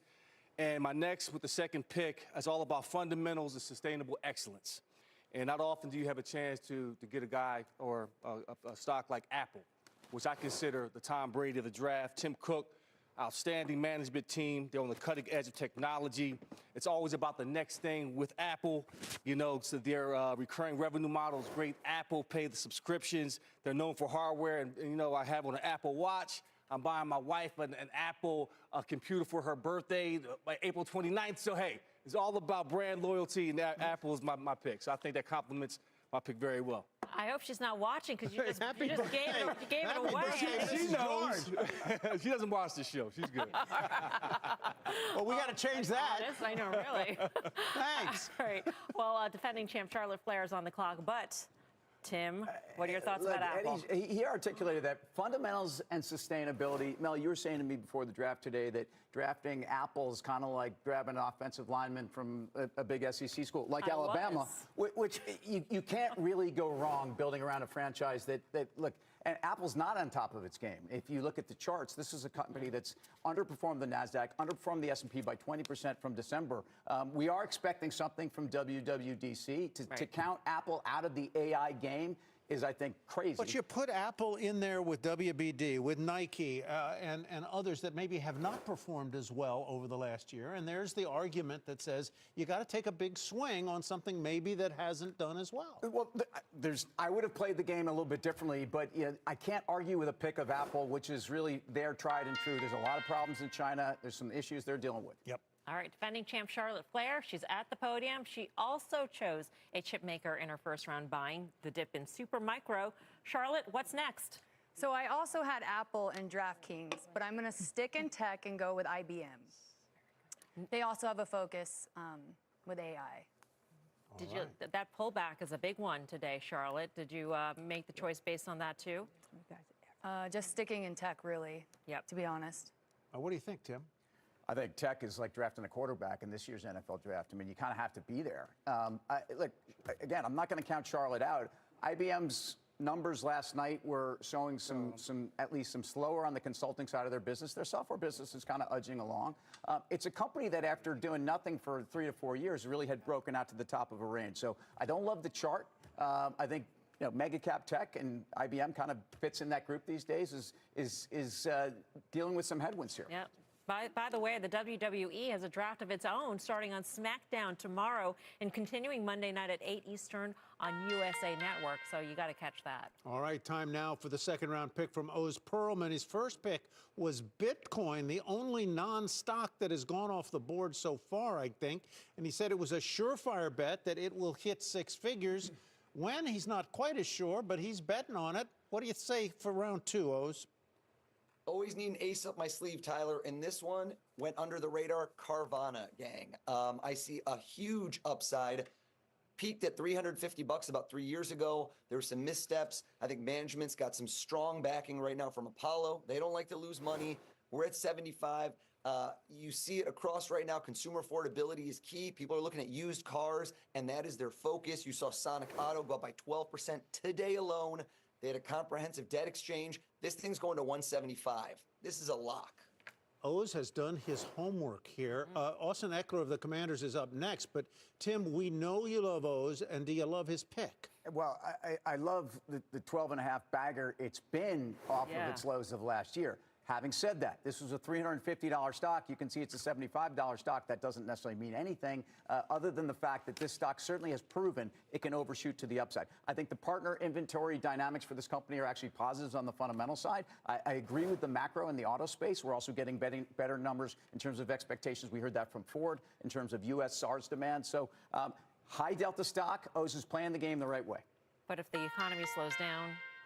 They've got a balance sheet. They've got a dynamic to deal with. That's what took that stock down to imperiled levels. All right, Washington Commanders running back Austin Eckler, experience is up. Remember, he chose Caterpillar in the first round. Tim was a fan of that one. Austin, what is your second pick? Yeah, so I'm going to be dipping my toe into the AI and the chip semiconductor space, going with a stock that's been getting beat up a little bit, going with Intel. They have an opportunity to bounce back here over this next year, and I'm looking forward to seeing that and giving myself an extra boost. Like, hey, we're trending down, but this next year is an opportunity for Intel to get back on their feet and trend in the right direction. All right, interesting call there. In terms of Intel, you've been in it. For sure. I mean, this stock, relative to its peers, has behaved like a Division II school. I mean, ultimately, it's really been a major underperformer. It's 35% off of that 52-week high. We know it's being picked for onshoring and national champion type chip exposure by our government here. They've got a lot to do. But again, this is a stock that a little improvement, it's under-owned. It's an interesting pick for the stock draft. They also report today. Yep. All right, half of round 2 is in the books, but there are still 5 more picks to be made. Stocks well off their lows today as we keep one eye on the Dow, S&P, and NASDAQ. We'll be back after this short break with more choices from round 2.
Welcome back to the CNBC stock draft. Before we get back into the picks, let's check on the markets here. We've seen quite a turnaround here, but the Dow is now down 1.5%. This, of course, following a weak GDP report showing a sharp drop in the pace of economic growth, but sticky inflation, raising the question of whether or not stagflation could be on the horizon. The NASDAQ is still lower, but off the session lows, down by less than 1%. Meta, of course, dragging on technology despite strong earnings. The spending and continued losses on the metaverse hurting that stock. We do see a huge rebound in semiconductor stocks. The Philadelphia Semiconductor Index is up by 1.8% right now. All right, time to head over to the big wall where Neve Schulman is standing by to make a second pick. He chose Boot Barn. That was a surprise to many of us here in the first round, saying feet and hard work are here to stay. I feel like somebody should embroider that on a sampler someplace. Neve, Yeah. oh, now you're shoeless. Whoa, look at that. I wanted to make sure I balanced out my picks, because Boot Barn's obviously for hard work, and sometimes, you want to also be casual and comfortable. So that's why I'm going with Crocs for my second pick, because I want to really have a sort of, balanced portfolio.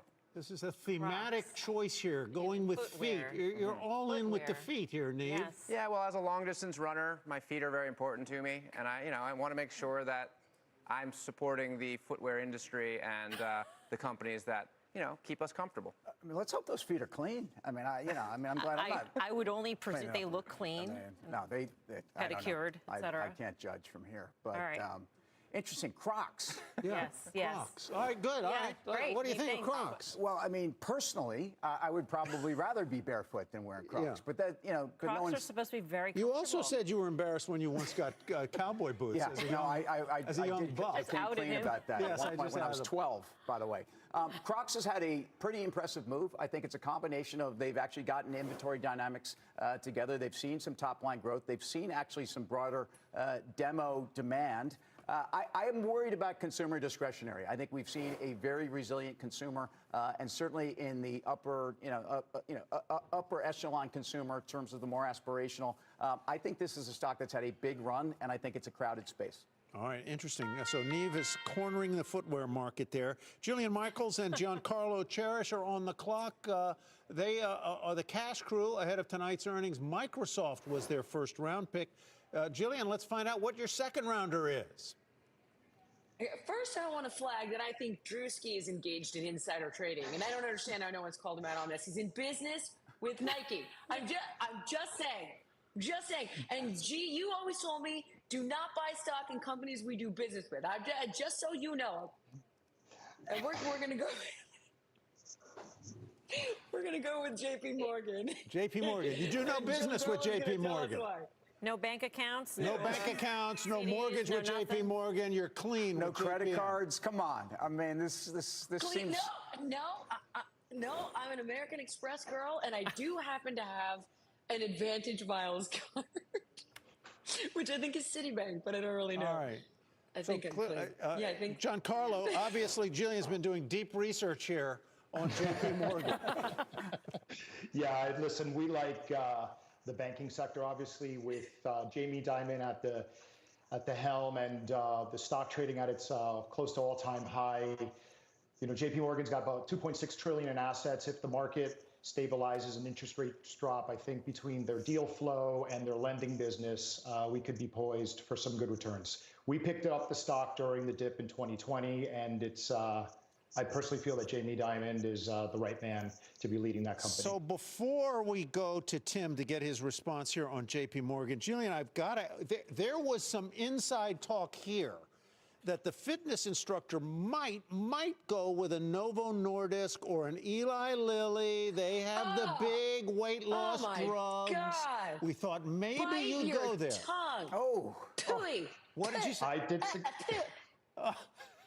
No. Could you be Jill, clearer? tell him.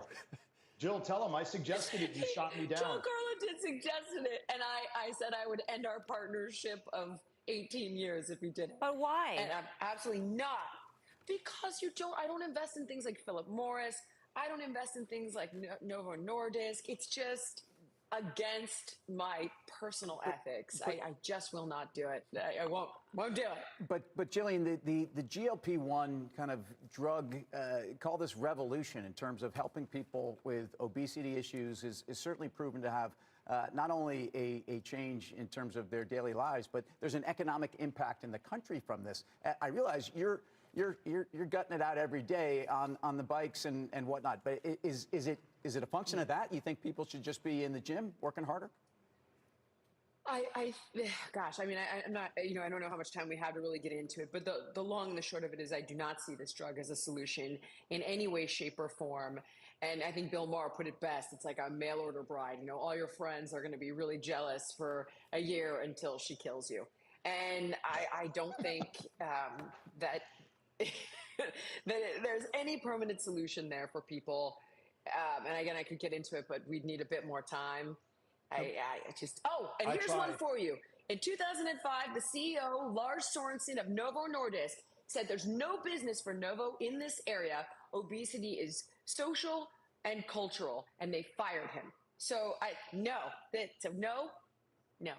Novo Nordisk on line 2 for Jillian Michaels. Anyhow, thanks very much. So what do you think of the pick, which is J.P. Morgan? Well, I like J.P. Morgan. I think banks have had a huge run, though, and I look at J.P. Morgan relative to itself on a price to tangible book, somewhere north of 1.5 times at this point. We just got numbers from the banks. We just got numbers from J.P. Morgan. They said the net interest income dynamic of their earnings profile was down a little more than people thought. I think it's an environment for banks. As long as people have jobs and credit holds up, banks are going to do well. Money center banks, they're as diversified as anyone. All right, social media star Drewski is back for a second pick. He chose Nike in the first round. Tim called it best in class. Drewski, what's up next? Hey, man, I see what Jillian did there. She tried to accuse me of insider trading. I know my stuff, man. I see what she tried to accuse me of right there. I ain't going on Biggest Loser. I ain't going. But look, my pick will be Google. Google. Why Google? Do you have deals with Google? Or you? What kind of ties do you have to Google? Come on now. Come on now. Come on now. Come on now. You see this Google Pixel in my hand. I was on the Google Pixel commercial. So, hey, look, I'm going with my pick and I'm staying with it. I don't care what y'all got to say. All right, let's Tim, what do you think of Google? Look, first of all, I think Drewski needs to be defended in terms of his first pick, as does Kenny Smith on WBD. I mean, Ryan Reynolds won it with Netflix a couple years ago, where he has all kinds of shows on Netflix. This is what these people do. They have relationships. They've made disclosures. So, I like the Google call. I like Google because I think it's certainly proven, even with all the headwinds around what they're not doing in AI and their missteps so far, it's near all-time highs. That'd be a reason for this game not to own it. They are reporting tonight, but I think the valuation of mega cap tech, I think they're as defensive as any of those big players. Drewski's calling Jillian Michaels there, I think is what's going on. Joey Jaws, hot dog eating champion, Joey Chestnut, Oracle, first round pick. What's your second round pick, Joey? Second pick, final pick. I'm going with the company I really like, I depend on, and it's Starbucks. I travel all the time.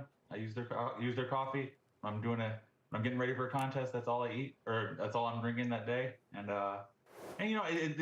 looking at their stock, it's gone down. It's like they're almost like a 52 month or week low.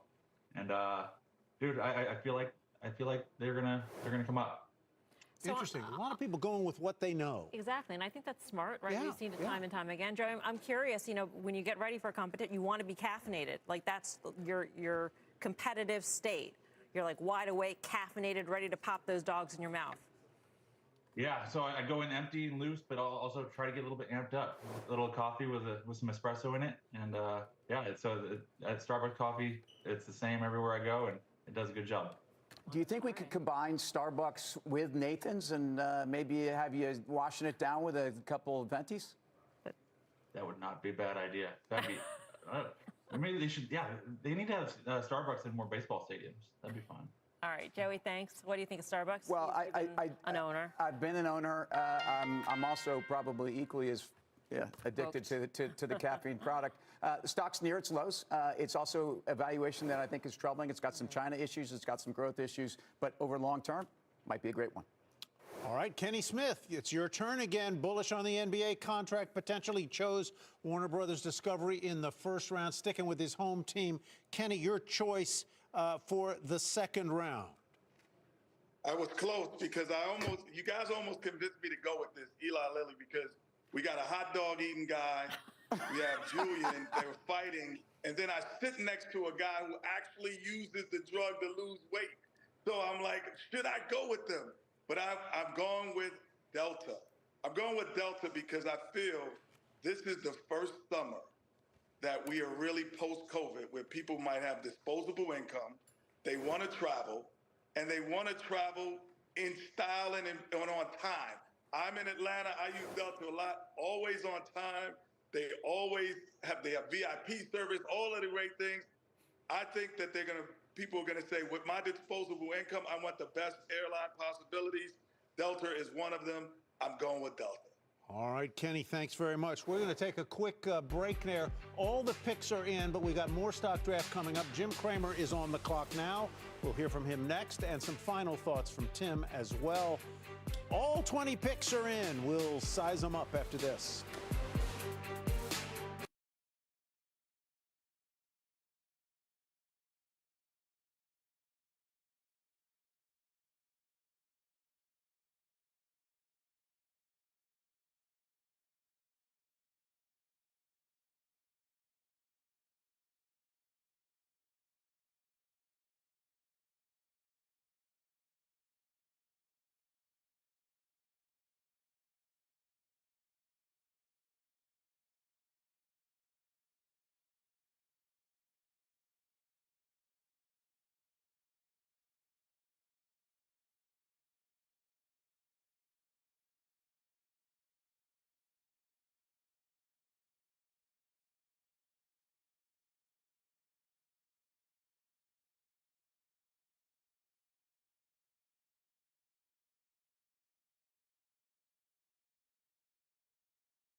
Will.com.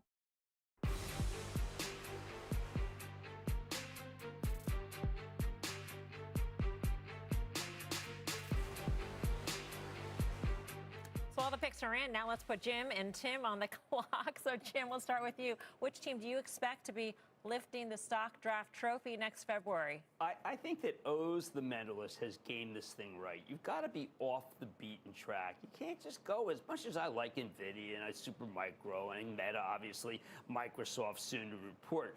I think that you want to go with Bitcoin because it's way off the beaten track. Now, I know our friend Pippa Stevens picked Carvana when I think it was like single digit, but I was out there last week. It's got a major short position still. So you got a big short position in Carvana.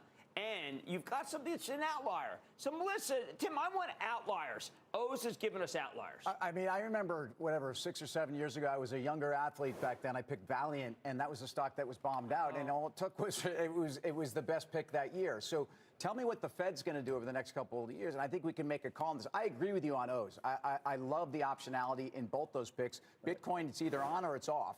Right. And I think there's a lot to do there. I do like what Karen and Brianna have done. I think in DraftKings also, I think there's some weakness that's come back. I think that entire space is alive. These companies are actually making money, and free cash flow is very important. So, but what we've proven on the stock draft from the beginning of time since we've been doing this is whatever happened last year is no indication of what's going to happen next year. So it's going to be fascinating. And one of the things, Jim, you've taught me over the years watching this is you've got to hit home runs. You've got to hit some five-baggers here to have a shot. Yeah, I mean, look, you need some. Let's say the Bitcoiners are right. I mean, you need something that can just explode. And as much as I like a Nike, which I think can make a comeback, or a Starbucks can make a comeback, you need something that could be a double or a triple. And yes, you could do Warner Brothers. Kenny, I appreciate that, but it's also got to be good. Yeah. Whoops. I know. Yeah. All right, well, that does it for the CNBC Stock Draft. You can follow all year long at cnbc.com/stock draft and stick with Power Lunch, too. We'll update the standings and check with our contestants throughout the year. Thanks to all the contestants. Thanks to Jim Cramer. Thanks to Tim Seymour. See you tonight at 5 for Fast Money. Closing bell starts right now. See you again. Dan, welcome to Closing Bell. I am Brian Sullivan in for Scott today, and we are live here from Post 9 at the New York Stock Exchange. This make or break hour begins with the GDP-induced sell-off. Maybe tax is a little part of that, too. Investors grappling with the mix of slowing growth, inflation, what it might all mean for possible rate cuts or maybe rate hikes in the weeks and months and quarters ahead. Here's your scorecard with 60 minutes to go. It's a lot of red on the screen, but I'm going to say this. Markets are well off their lows. The Dow recovering a bit. Yeah, it's down a lot, about 1.1%, but the Dow was down 707 points earlier in the session. So we are well off our lows.